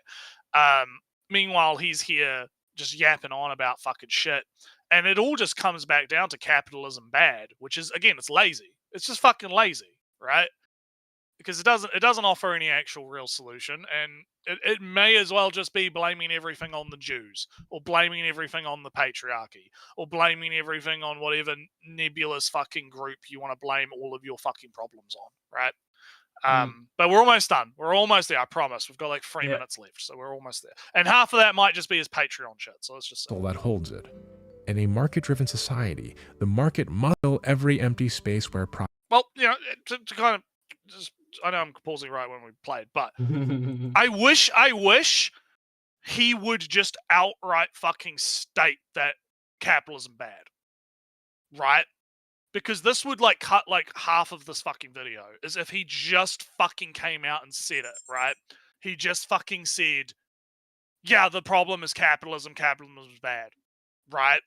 But because he doesn't want to just outright say that, he's going the long way around, but coming to the same conclusion, right? Yeah. Instead of just saying it. Like, don't be a fucking pussy. Don't be a fucking pussy. If you're a fucking commie piece of shit, just be a fucking commie piece of shit. I have more respect for the racist Kaon avatars because at least they're honest about it. I mean, I suppose he and I can give some, the incentives of capitalism kind of creates these disenfranchised people, because as soon as they're not contributing to society in this sense, they're kind of lost causes and are written off, and there's no incentive to reintroduce them to society, and therefore you just kick them out, be homeless, and jack up the prices higher. Doesn't really matter, and blah blah. Yeah, but again, I would rather him just be honest about his bias is what I'm getting at, right? Because it's very clear that he's a fucking lefty commie, right? I would prefer it if he just fucking like admitted it in the video and was just like, yeah, capitalism's the fucking problem because XYZ, it is flat out this. I think it's this because I'm a fucking leftist, right? Again, I have more respect. I have more respect for the racist Kaon avatars because they will just be racist. They will just say the N-word, right? They will just, if you, I remember there was a meme about leftist memes, right? Where it's like on one side, it's just like leftist meme and it's just a giant fucking wall of text, right? And then you have the right-wing meme that's just the N-word, right? That's the problem here. Just be honest about it. Profit could exist, but there are places where profit shouldn't exist, where a rational society shouldn't want markets. And one of those places is the heart. Holden Caulfield wasn't wrong for feeling alienated. Neither are you. Your alienation is valid, and it is by design. How then do you overcome your alienation in a world so deeply designed to separate you from yourself? The answer is, you must confront the alienation and experience discomfort. You are so afraid of being cringe that you never experience the awkwardness that comes with it, and thus are never able to grow out of it. Cool language. You remain eternal. Yeah. here's the thing. I don't actually even disagree, right? People shouldn't be afraid to be cringe. Be cringe and be free, my man. Right? You know, like I don't even disagree with this. I played tabletop games in an actual dank basement with other people. Yeah, that's pretty cringe, Ellie. That's Yeah. cringe. You did cringe. You did a cringe. We're gonna lose subscribers. But no, like just speaking seriously for a minute, right? Like, you should confront the anxiety and confront the cringe, the fear of being cringe, right? You should definitely do that. I think the problem with Moon Channel again is like he's being disingenuous about this, where that's all well and good, but again, when you have all of these incentive structures, right, both capitalism and left-wingism pushing you away, right, from wanting to confront that anxiety and that cringe, right, you end up just being trapped, right? So maybe the lefties need to stop fucking calling everyone incels. Maybe that might help. Maybe if we didn't demonize people, right, because of this certain, this problem, right? If we didn't demonize them, like the left loves to do, it wouldn't be so much of an issue. But anyway, let's see. I've ranted on. Eternally cringe as a result. I was once a brony myself. I'm not afraid to tell you, even if it's cringe, because that cringy exploration, however uncomfortable or childish it was, helped me to grow. I'm not even going to qualify that statement, though it's tempting to. Because the urge to qualify is a wall of the cage. I don't need to sell you on my social status or career or wealth. It doesn't matter. See, for once, he's actually fucking being based. Like, yeah. Why do you have to prove yourself to fucking anyone? Who are you trying to prove yourself to, right? Like, this is good. Maybe if you'd, led with this instead of just doing the whole video, we could have come to some kind of fucking agreement. Happy with this part. And you may think it's cringe or not cringe, but I am free, and that's what matters. Hey. The Moon Channel you know today wouldn't exist without the brony community. Neither would the lovely art produced by my dear friend and co-creator Larita shine. When you go out and you put yourself out there and you risk being cringe, you realize everyone is cringe in some way. As you embrace yourself, you may end up finding people who are cringy in the same way that you are. In so doing, you and your friends may be cringe, but you are free as well. You are authentically yourselves. You and your belonging and your connections and your relationships and your warm cuddle. What if my authentic self is to be a fucking racist chud? Well, what if Ellie? What if I have found community and belonging with the chuds, right? With the racist chuds, right? Would Moon Channel be okay with that? Probably not. Probably not. There is, of course, I think there's, a whole thing about if you're in a community that says, let's kill people, or, let's But Ellie, why race. should, yeah, that's cringe, but I'm free. Then you take your Unabomber in the manifesto and go at it. No, take your Catching the Rye book, I mean. That's applicable to the video. But anyway, let's continue. Totally hugs are real. And that freedom to be who you are, not what the world or your parents or TikTok or the political influencer tells you to be, is self-actualization, is wholeness of the self. You'll note, I did not tell you what that wholeness means for you. I leave you with what the commodified world does not. I leave you with your agency, with your power to choose. Who you are is for you to find out, and not for me nor anyone else to tell you or... I choose to be the chud. Fuck you. I have chosen the way of the chud. Fuck your communist fucking bullshit. I will not eat the bugs, Ellie. I will not eat the bugs. I will own own things and I will be happy. I will not succumb to your globalist agenda. I will. Well, I think we wouldn't need to eat bugs if we just had less data centers. Yeah, maybe we should, do something about that. I'm just or sell you. Oh, he's almost done. Oh, funny memes. I've been your host, Mooney. I understand that this video diverges a bit from my usual content, but I hope you enjoyed it nevertheless. You might have noticed this video is unsponsored. I've been trying to move the channel away from sponsored content, so I sincerely appreciate your support on Patreon. Joining Patreon also means you get an invite to the Moon Channel Discord, where you might find some new like-minded friends. Yeah, some like-minded fucking communists, yeah. You'll also I'm totally not trying to push you in a direction, by the way, despite this entire video, clearly being biased, right? find this week's There, a song parody I sang just for you, available for free, which can't be shown on YouTube due to copyright restrictions. Moon Channel donates 10% of its income to Doctors Without Borders, so I am deeply grateful for your views, likes, and subscriptions. A special Good thanks film. to co-creator Larita Shine for the art, inspiration, and guidance. To Silva Gunner for the music, to Moon Channel's dearly beloved patrons without whom none of this would be possible, and of course, to viewers like you.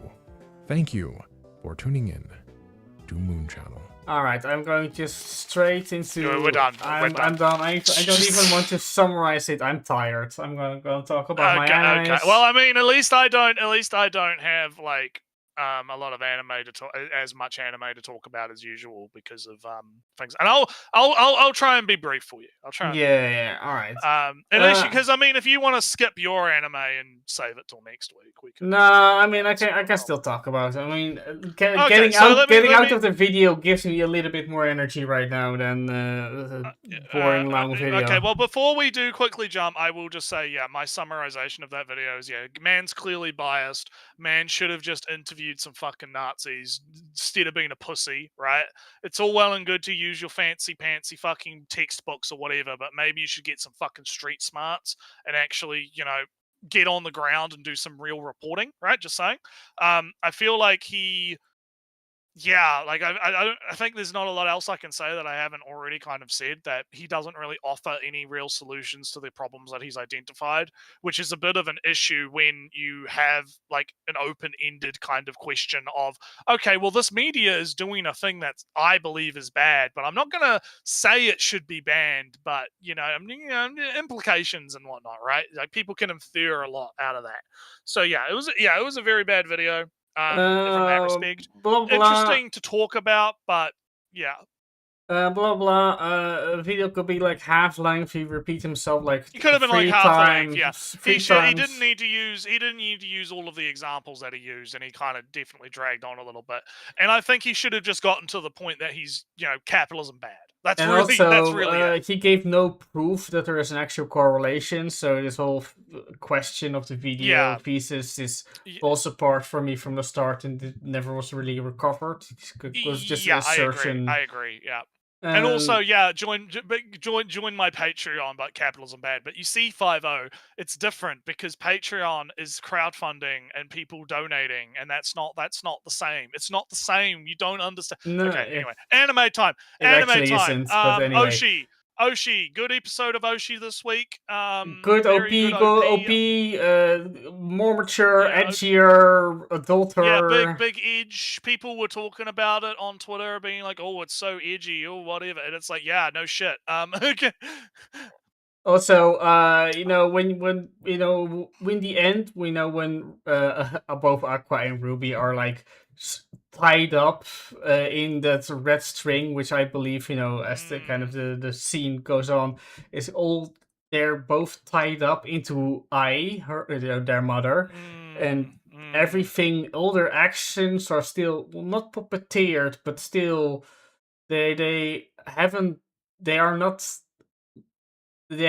freed themselves from the fate of I, and both of them, in guilt and fears and revenge and all those feelings are still happening. I just want to say, when I pops up in that pool of blood type color, there's a brief moment where you kind of see like some almost organic shapes, and if you kind of freeze at the right moment, you kind of see like twin goats in a womb. I kind of feel like they're fetus rabbits, actually, because that kind of fits more, and they have also, the rabbits have hoofed feet. But besides that, good themes. I liked when Kana was... Yeah.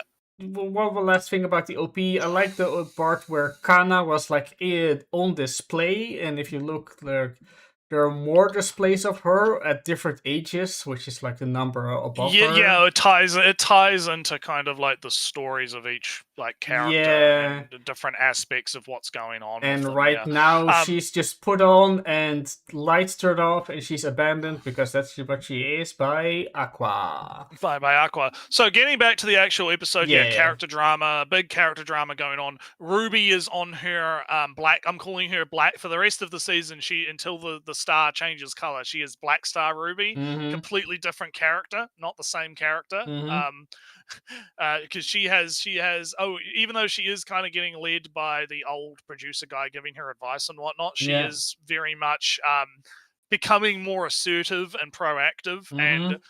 buttering up production staff, you know. Yeah. Oh yeah, big suggestions. Oh yeah, big thing. Oh yeah, I'll help you out. Oh yeah.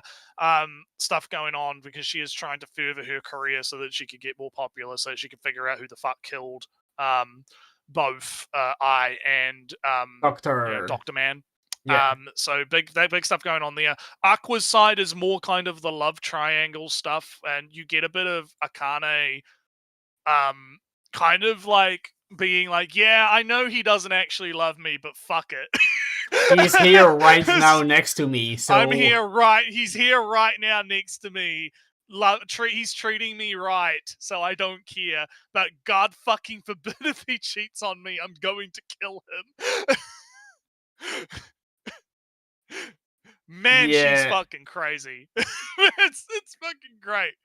So it is interesting how she's like, yeah, I know that he loves Kana more, Mhm. and is probably thinking about Kana more than her, but yeah, she's basically like, I don't care. It's fucking great. I think that is interesting, right? That is interesting as a character, right? Yeah. It's fascinating. But other than that, yeah, no, things are continuing. They're going to do like a cosplay episode. They're trying to find cosplayers. The producer, the sub producer guy, sub director guy Mhm. is like trying to find cosplayers. And oh no, they don't get the rights to the thing, so they can't do the thing that they were planning to do. And there's big Oh, but the asshole director says "fuck you," assistant director. Fuck you, this is your fault, even though I said I was going to do it because typical drama stuff. But it's good. It's fine. It's happy. Right. Yeah. Anyway, Frieren, can't really talk about Frieren. Well, at least I can't because I didn't watch it because the fucking infield got in the way. Yeah. I'll probably catch up on that for next week. I don't know if you want to do a quick, maybe not a full plot summary, but was it good episode? Good? Yes, no, maybe? Good episode. Naretsu, you might be interested to know that demons appear again. Oh, yay, fun, great, awesome. Twitter And- discourse for the rest of eternity. Fun, Yay. great, awesome. But anyway, first time half, for torture. Yeah, time for torture. Funny jokes, haha. Character from Hime's past, Princess's past, pops up again. And there was some drama where in the previous season was established that she betrayed the princess at one point, and the princess kind of cut her down. But apparently she's still alive, and now since the princess is kidnapped in the castle, and now this girl, human, of course, is suddenly now kind of a ninja on a mission to kill the demon, the demon lord, the demon king. Demon King is, of course, a super nice guy, as we learned throughout the two episode season. I wonder. It's kind of interesting to see more, history drama filled as this of the princess, because she looks like as an idiot, and she has a magical transformation from a cool knight to prisoner. And I'm kind of interested. Besides, funny jokes. Anyway, yes, this was the right buttons. Yeah. Next slide. What do we got? Fate Strange. Haven't watched that either. Oh wait, no. Yes, I did. Yeah, sorry, I'm looking at today. Not. I've got my timeline open. Yeah, I watched episode 3, I guess, of that. Yeah, Dead Apostle versus Priest Executioner. Very cool. Good animation. Very flashy. Very nice. Man's got 80% of his body is robot. Very cool. Yeah, very nice. Yeah. A little bit of build up for different characters, different things. Gilgamesh is doing Gilgamesh things. He's being Gilgamesh, right? Yeah, He's doing his just stuff. sitting in the Oh car. no! In end of the episode, someone Archer, I assume, attacking Gilgamesh. Big arrow. Oh no! Shit. Besides, it's kind of the big reveal, I suppose, is that there were, it was this season started kind of with, hey, there's going to be 6 servants right now, and Saber is not going to appear. But blah But blah. oh no! Wait, a saber appeared. What's going on? Oh no, there's going to be 7. Saber is the first servant, but wait, there was already servants. Aha! But this is where, besides the 6, there's 7 more. 6, 7. Yay! So many servants. You get a servant, and you get a servant. Everyone gets servants. 6, 7 servants, number 2. So we got 13 servants on the field going on. Yeah, lots, infinite servants all over the place. We got Jack the Ripper again, different this time, by a super genius magician who just fiddles with magical energies and suddenly, I summoned you, I guess, haha. But he's a genius in still. Weaver now with Lord Emerald, the second name in London in the clock tower, doing his magical reconnaissance information talky things. And shit getting real. Yeah. Big stuff happening. Loving the main girl. She funny. Good reactions to things. Very no, don't bother me. Yeah, leave me alone. Leave me alone. Oh man. So yeah, no, it's going quite well. It's fun. It's fun Fate stuff. Very good. I can't talk about Chained, Slave Soldier or Fire Force because those were the other 2 that got lost in the source. Yeah. So lost in the infield. Before we wrap up, because anime section is being speared, Ali, when you recover from sleep deprivation, check post sometime. I'll leave the vid I found there. Oh sure, yeah. I guess Samu's going to comment something. You mean the old community post? I mean, it's still up, so I'll check that. Yeah, I'm sure. Yeah, as long as you've told him. So anyway, yeah. So can't talk about Slave Soldier or Fire Force. So let's just go straight into Roll Over and Die. Yeah. Big backstory, lore, church bans medicine, church being churchy, doing churchy things. Not good. Oh no, big bad. New Yuri candidate has arrived. Also with a not slave mark because it was totally voluntary, put there by the church. Yeah, the church is totally not fucking enslaving people. It's totally not like an allegory to slavery to brand people. The church would never. No. No, never do that. Never. So, basically they catch some criminals. Oh no, they were tied to that other guy who's the guild guy who's a fucking dickhead. Guy is like, I need you to get herbs for my wife because praying for the sickness to go away and healing magic not working. Oh no.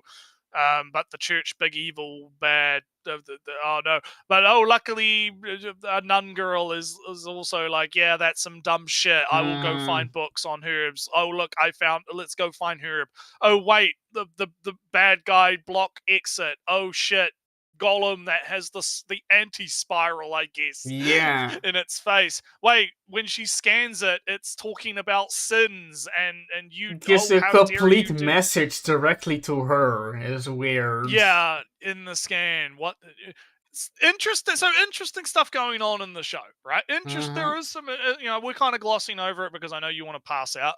But there is some interesting stuff going on. It is a fascinating show. I'm gonna continue it mostly because of the lore. I do, however, definitely feel like I have been tricked into watching a Yuri show, which I don't have a problem with that. I'm not anti-gay, right? I'm fine. I told you up front, Naretsu, this was a Yuri show with some dark energies. Well, I mean, like, the issue with Yuri is more the people that are like, I kind of hinted about it when we were covering the video, like the people that are insane about it, right? Make everything about Yuri, right? The content itself is not the problem; it's the crazy people. So, it's kind of like K-On!, right? It's not the Nazis. Well, I mean, it is the Nazis. It's not the K-On! That's the problem. It's the Nazis that are the problem, right? Same with this show. But anyway, no. Yuri show seems to be good, nice, fun. It's good to see our maid girl is now, short here with the maid outfit. She is now fully made it out. It's very, very nice. Right, moving on. You've got Tom the boy Hanakimi. show thing. How's that going? Our girl is still wondering if she's manly enough to not reveal that she's a girl. Worrying about things. Oh, I placed this. I placed this towel for him so he could dry off after practice. Oh, isn't that a girly thing to do? And while she's wondering if it was a girly thing to do, he says, "Damn, she's a girl. I don't know how to talk to girls." And then she goes, "Well, I guess he doesn't know that I'm a girl, so it's fine." Very good going, girl.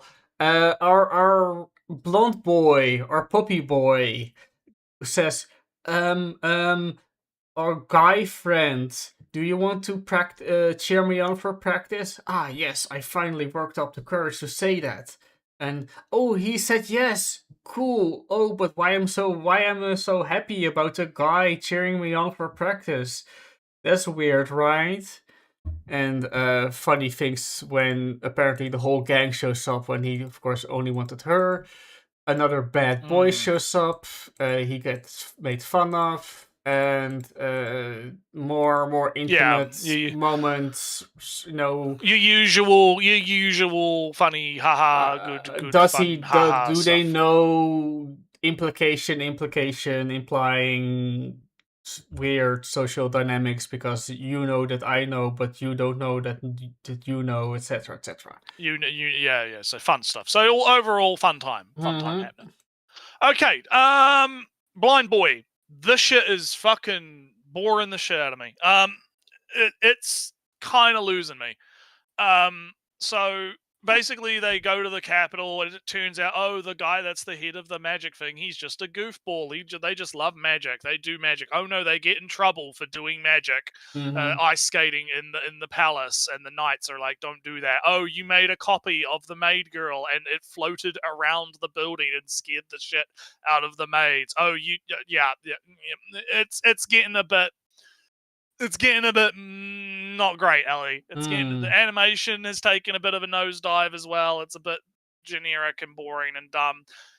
Don't know if I'm gonna watch another episode. We'll find out next week. I think this is definitely a drop. I feel, because it's just kind of like, it's interesting because we brought up like the no conflict thing with K-On!, right? This has no fucking conflict in it. And I'm realizing this, right? Like again, because the whole him being blind is not even really relevant now. It's just kind of like, oh, he can do funny magic stuff, and he's doing funny magic stuff, and the jokes are all kind of like not really that great. So yeah, I am very much. This is a chopping blocker. I feel if I don't talk about it next week, we will cut it out. What I will not be cutting out though is our Shimbugi. Have you started watching? Yes, I was just to give good. Just to episode 2 because I wasn't there. Oh, well, both of us. Well, basically 1 and 2. The whole fucking caboodle, really. I mean, I talked about 1 before, right? I thought, or maybe not. I thought you didn't. I thought you didn't start watching it. All right. No. Oh yeah, you're right. There's so many episodes. I watched like 4 of them because the first is like double length. Yeah, we're on episode 3 now. So, well, because the first episode is a doubler, right? Yeah, so like 4 episodes. Anyway, overall thoughts up into new episode. Go. Overall thoughts of say 1 is cool show, big themes, big social big symbolism, implied character events and whatnot, and motivations. And all good stuff. It does kind of imply about the world, about the twisted world. You're right. Just to move on to quickly episode 2, because you mentioned that you said she was lying about that it was only her 10th game in the second episode. Yeah, maybe I got it wrong. I not feel sure. like this is, yeah, we're flashing, not really flashback. This is like we went Yeah, back I in was time. actually gonna say I thought about this while I was thinking about the show going to sleep last night, because I tend to like think about what I'm gonna say on the cast before I say it, right? A little bit. I was actually thinking, hey, what if we're getting shown events out of order? Yeah. What if we're doing like a Haruhi or whatever, where it's like things are getting shown out of chronological order? Because I distinctly remember in the first episode, she's like, "Yeah, I've done 28 or 29, 28 games," and now she's saying, "Oh, I've only done 10 games," right? And I'm thinking to myself, "Oh, is she lying? Is this part of the is there deception going on because she's recognized the other girl, right? The blonde girl is like is she like hiding the power level, right? Or is it actually we are in the past, right?" No, because which again, either option is fascinating, right? That's the thing I love about the show, is it is actually very engaging in that, because it makes you think about that kind of thing. Like, is this a play as part of the game itself, right? For her to kind of hide her power level, or are we actually watching things out of order? Because there's no indication. Yeah, there's no indication that you're watching out of order. It's just like, oh, the new game has started, right? Yeah. I just want to say that I kind of was surprised that, because the first game she was like 20 something, 28th game or so. And I did feel like she was very methodical immediately when she woke up, like checking this, checking that. Slow, but determined. But now she kind of when it's the start of the second game, she kind of wakes up in a hurry, flash. Oh wait, I woke up. Quickly, stand up. And then she's kind of checking her equipment and rechecking her equipment. Like, oh, that's kind of what you do when there is so much stuff in this show, and we'll kind of talk about it in this episode as well, right? Coming up. Well, we might as well just talk about the whole thing in its entirety, right? There's so much little detail that you have to pay attention to, because Ellie, in the second episode, right? Yeah. She gets up and she's looking around, right? Before and she sees like the map and she's like looking at the map. Did you notice that the map had like animal symbols on it? Yeah, but also a ghost. Right? And also a ghost, and also other stuff. Like, there's little, and then obviously, like, so I knew later on, it was like, okay, there's going to be like an animal hazard, right? There's going to be like a wolf or a lion or something's going to come up. And sure enough, right, they Big get bad to the floor, wolf. and there's a wolf, and the wolf bites the arm off the yellow girl, right? The girl who's very, I am the leader, I've done so many games, I know what I'm doing, you all have to listen to me, I'm the leader, even though she's making mistakes, and it gets, the glasses girl, the green-haired girl, she gets her legs blown off, right? By the trap, because they're going too fast and they're not being more methodical about it, right? Yeah. So there is, so there's interesting things. Like, the show really rewards you if you pay attention. It's the kind of show you really do have to kind of like be an active participant in watching, because there's so many little tiny details that get dropped, or characters will say something. Like in this episode, there was like, she mentioned something about wanting to score points and being likable. Yeah. Right? And she says something to the green-haired girl, like, "Oh, did you notice as well?" Right? And that line seems kind of out of place, right? Like, notice what exactly, right? And I'm sure this will be revealed possibly when we get to the next episode. That'll be the final episode of this particular game, right? But again, that's the kind of thing I'm talking about. There's these little details that are either like visual cues or things that characters say that feel kind of out of place, or something that you should keep an eye on. Because perhaps maybe like this game, just like the last one, it's not all about just, the survival getting to the end, right? There might Yeah. be something at the end that is like, oh, who got the most votes on the public poll, right? Who was the most likable character? They get to live, right? That could be a thing, right? We don't know yet, right? And so this is again, that's what I mean when I say this show is really, really fascinating and how Yeah, I do want to yeah, goes about it. quickly. I want to notify you or make you aware of this narrative. When Yuki went back to Blonde Girl because she was still alive, she only missed an arm, and she kind of threats like, "Hey, the wolf is coming soon. You better say sorry and say I'm the best right now, or I'm going to leave you to die." The death count is only 18 out of 33, so it's like halfway-ish, and it doesn't, that does feel like they get to that she's lying, and they are not outside. I mean, that they could be downstairs, but they're not outside yet. The game is still going on. Yeah, and I feel that yeah. she's still needed for the next part. There's a play going on here, Yeah. right? Especially because it's I find like the whole, why does she care about the fact this girl was a bitch, right? Why is she trying to get her to apologize? Because again, I'm thinking about that whole like comment about scoring points, right? Yeah. Maybe she's trying to get her to apologize because apologizing and it would get her, not our girl, but the yellow girl, more points and be more likable, because that's important in this game, right? This is what I mean by like there is a lot going on. It's very interesting to theorize and talk about as well, right? Yeah. It is a fascinating show, and I'm so engaged. I am all in on this one. I do still think that my criticisms or not criticisms, but my comments in the last 2 episodes, right, of this is a show that people are either going to love or hate, right? Because people are either going to be like, they don't give a fuck about all this esoteric, oh, she's talking about the Turkish fucking tapestries. Oh no, while she's stabbing stabbing her sister that she loved. Yeah, there's weirdo. I have to be the perfect one. The big symbol, like people are gonna watch that and think it's pretentious dribble, right? Like, and I get it, I get that perspective. I'm more in the like, no, this is engaging, this is interesting, it gives me something to think about, right? It's making me think, right? And that's important, right? That's all part of the fun, right? So I do still think that this is going to be a love it or hate it show for a lot of people, but I am fucking loving it. I am Mick loving it.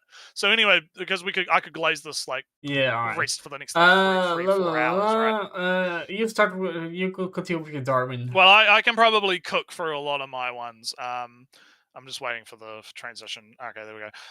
Okay, I'll start with Digimon and the other one. So Digimon, yeah, we're continuing. I actually don't even fucking remember what happened in the last. Did I watch the last episode of Digimon? I thought I did. Hang on, go back and have a look. Last Sunday. Oh yeah, I did, but I don't even remember what the fuck happened. I ironically don't remember. I've completely like lost my episode 15. I'd have to be like reminded of what the fuck happened because I don't actually remember what the fuck happened.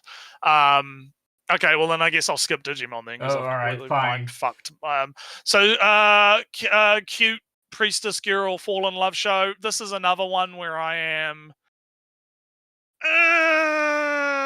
I'm leaning towards the drop, but I'm not as certain of the drop as I am with I'm not as certain of my drop than I am with whatchamacalls it.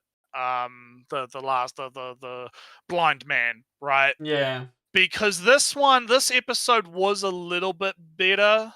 And it was kind of, there was some good gags in there, right? Like it turns out that the quiet knight guy who with the feminine voice, he's not actually after the priestess, he's after the harpy girl. Yeah. Because he bumped into the harpy girl, and the harpy girl said that his voice was cute and that she was jealous of his voice, and now he's fallen in love with her, right?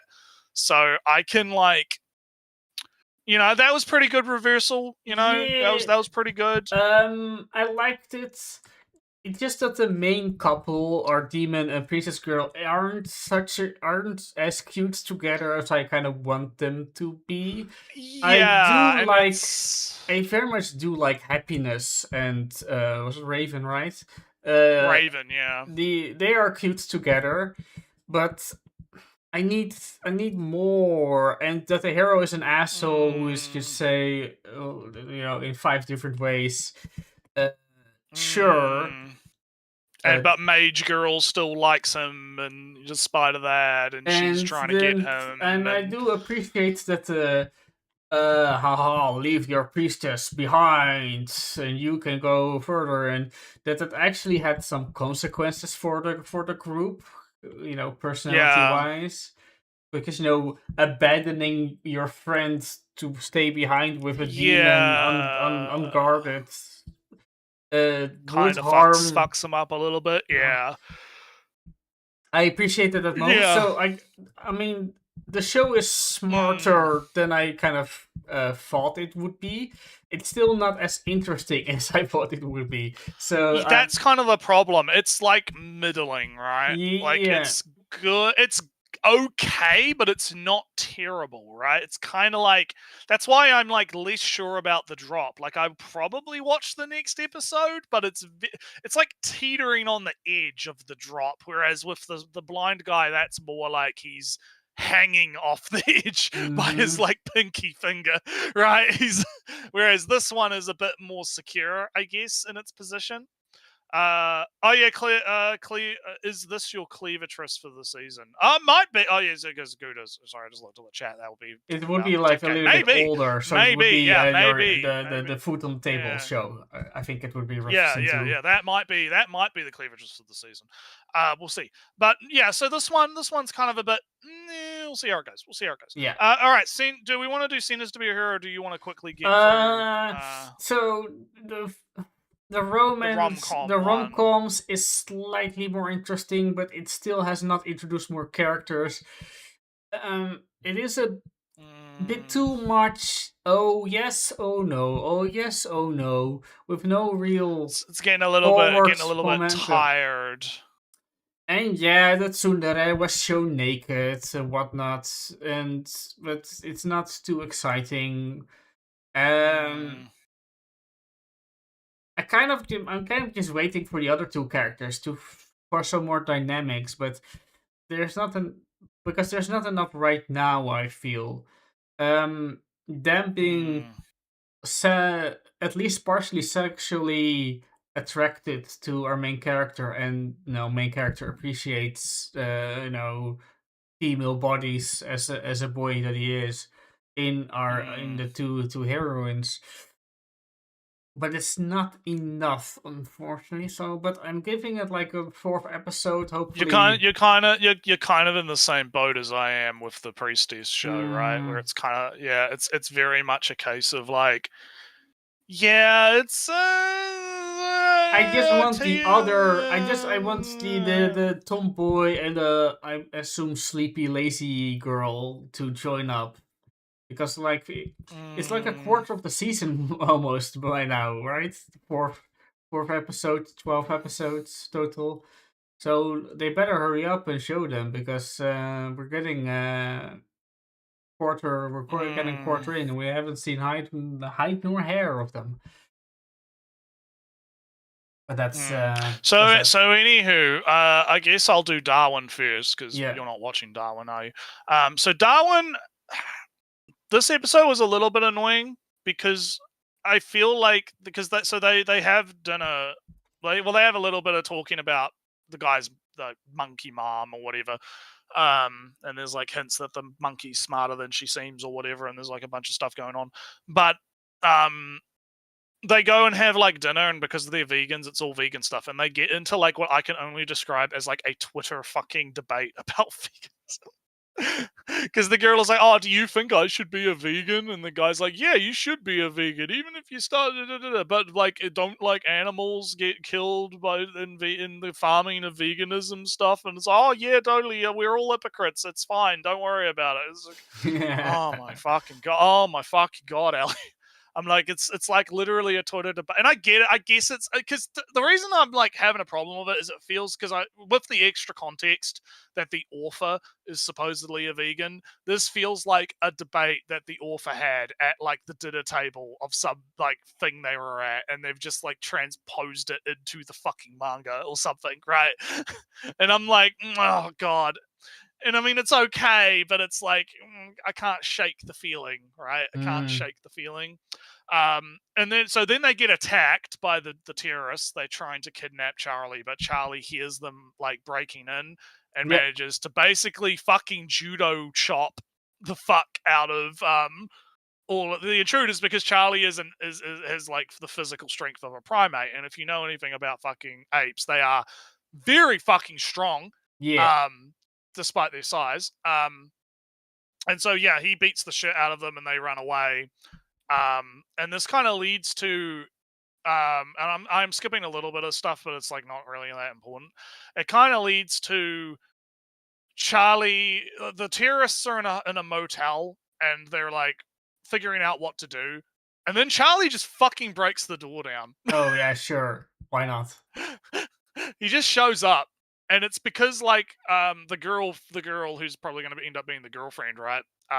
Is kind of like asked by Charlie, "Hey, would you feel less?" Because they have like a whole discussion on anxiety and what anxiety actually is. Like, what is the feeling? Because Charlie doesn't really feel anxiety the same way as like a human does. So he's like, would you feel less anxiety if these guys were arrested? And she's like, "Yeah, I probably would."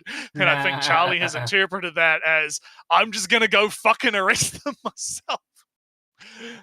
Because Charlie's probably able to sense that scent, use scent, right, and smell them, right, and whatnot. And so that's kind of where that ends, really. And like I said, so far it's good. It's entertaining. It's interesting. I do think that the whole veganism debate did kind of verge into a bit of self-indulgency on the author's side a little bit, but I mean, it was still relatively nuanced, so I'm not gonna like bash it too much. It just kind of felt a bit heavy-handed. Right, Sentenced to Be a Hero. All right. Really good ep. It was very solid. Had a good time. Big fights happen in this one. They meet up with the miners and they fight the plant monster thing. And very and our cool. king, our true king, the true king, got to his moment. He had his moment to shine like a true king that he is. Very interesting stuff. What is it? Our lives are meaningless compared to the royal subjects of my kingdom. Or yeah, fucking great motivational speaker. Yeah, very cool. And also, like I said, he gets his he gets grabbed by the monster and he like cuts his own leg off and manages to stab the monster, which allows them to burn it to a crisp and kill it. He has his moment. It's very cool. Badass. It was king man. All right, so there was a weird moment. So when in the moment he cut off his leg because there was no health and the leg was already completely twisted and broken at his lower thigh anyway. But he cuts off like his lower thigh so he could fall onto the monster's core. But then he has this moment, his rugged look disappears and suddenly it's all clear eyes instead of crazed. Yeah, it's like he has a moment of clarity. But the moment of clarity is because his name is like Norgal, right? I think so. I'd have to check. I don't remember. But he says, "Stay right there, Norgal." But what it is his own name. Hold on, let me fuck it. It would be like if I suddenly have this clarity moment. Oh, stay there, right? Or stay right there, Alanis. I'm coming to save you. But I am saying that. And it's my moment of clarity where I am saying that I am saying... Yeah. Don't move myself. I'm going to save you. Yeah, there's some weird stuff going on there. And it Yeah, almost some- makes yeah. me feel that the actual king was put into the body of him or something, and in some freak Mm. accident,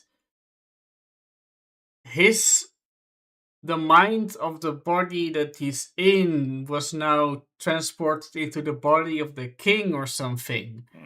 Because that is a things to theorize about, definitely. Things So- to theorize about. I'm theorizing a body swap, and it kind of affected him with some vague memories of that he knows he's a king, but sometimes he gets a memory of a previous mind Maybe. soul that I he guess had. we'll have to keep watching to find out. But yeah, the TLDR is very good animation, very solid fight that we had. You know, a little bit of character development. Captain is saying "fuck off, priest, you asshole." Yeah, that was great. You didn't even fucking fight. You just have a fucking thing around your neck. You fuckwit, go away. Those heroes, they actually fucking saved lives. Shut the fuck up. Mhm. Yeah. We also have our zombie man being a badass as well, doing zombie man stuff. It's very good, very good. Yeah, like I said, around very good episode, very fun, very nice. That's really all I can really say about it, to be honest. But anyway, I guess that's us done. Yeah. Ellie's gonna die and pass out because we've been here for like 5 hours. 5 hours and 7 minutes and 33 it's been a long seconds. one. Plus a half an hour been a because long we've one. been chatting Yeah. beforehand. Yeah, a little bit, yeah. So anyway, we will we'll catch you boys later. I'll see you next week. We'll probably do a shorter video next week. We just wanted to get a long one cranked out. See how long it takes. We'll look at adjusting times, right, based on length of videos to kind of see when a good time to do them would be. But yeah, 'Cause, you know, we'll at catch the you guys end- later. Oh, but sorry. No, to you cut off finish your- off. You finish off. No, just because, you know, for me, I'm awake the whole day, and this is, you know, past midnight for me. So Yeah. that's kind of the issue for me, right it's now. It's easier to start earlier for me because I'm waking up. I might be a little bit sluggish at the start, but then as we go longer, I'll start waking up. Right. And I am just more tired as we go on, so it's the complete opposite. Yeah. We'll figure it out. But anyway, we'll catch Eventually. you guys later. Yep. All right. Bye. Bye.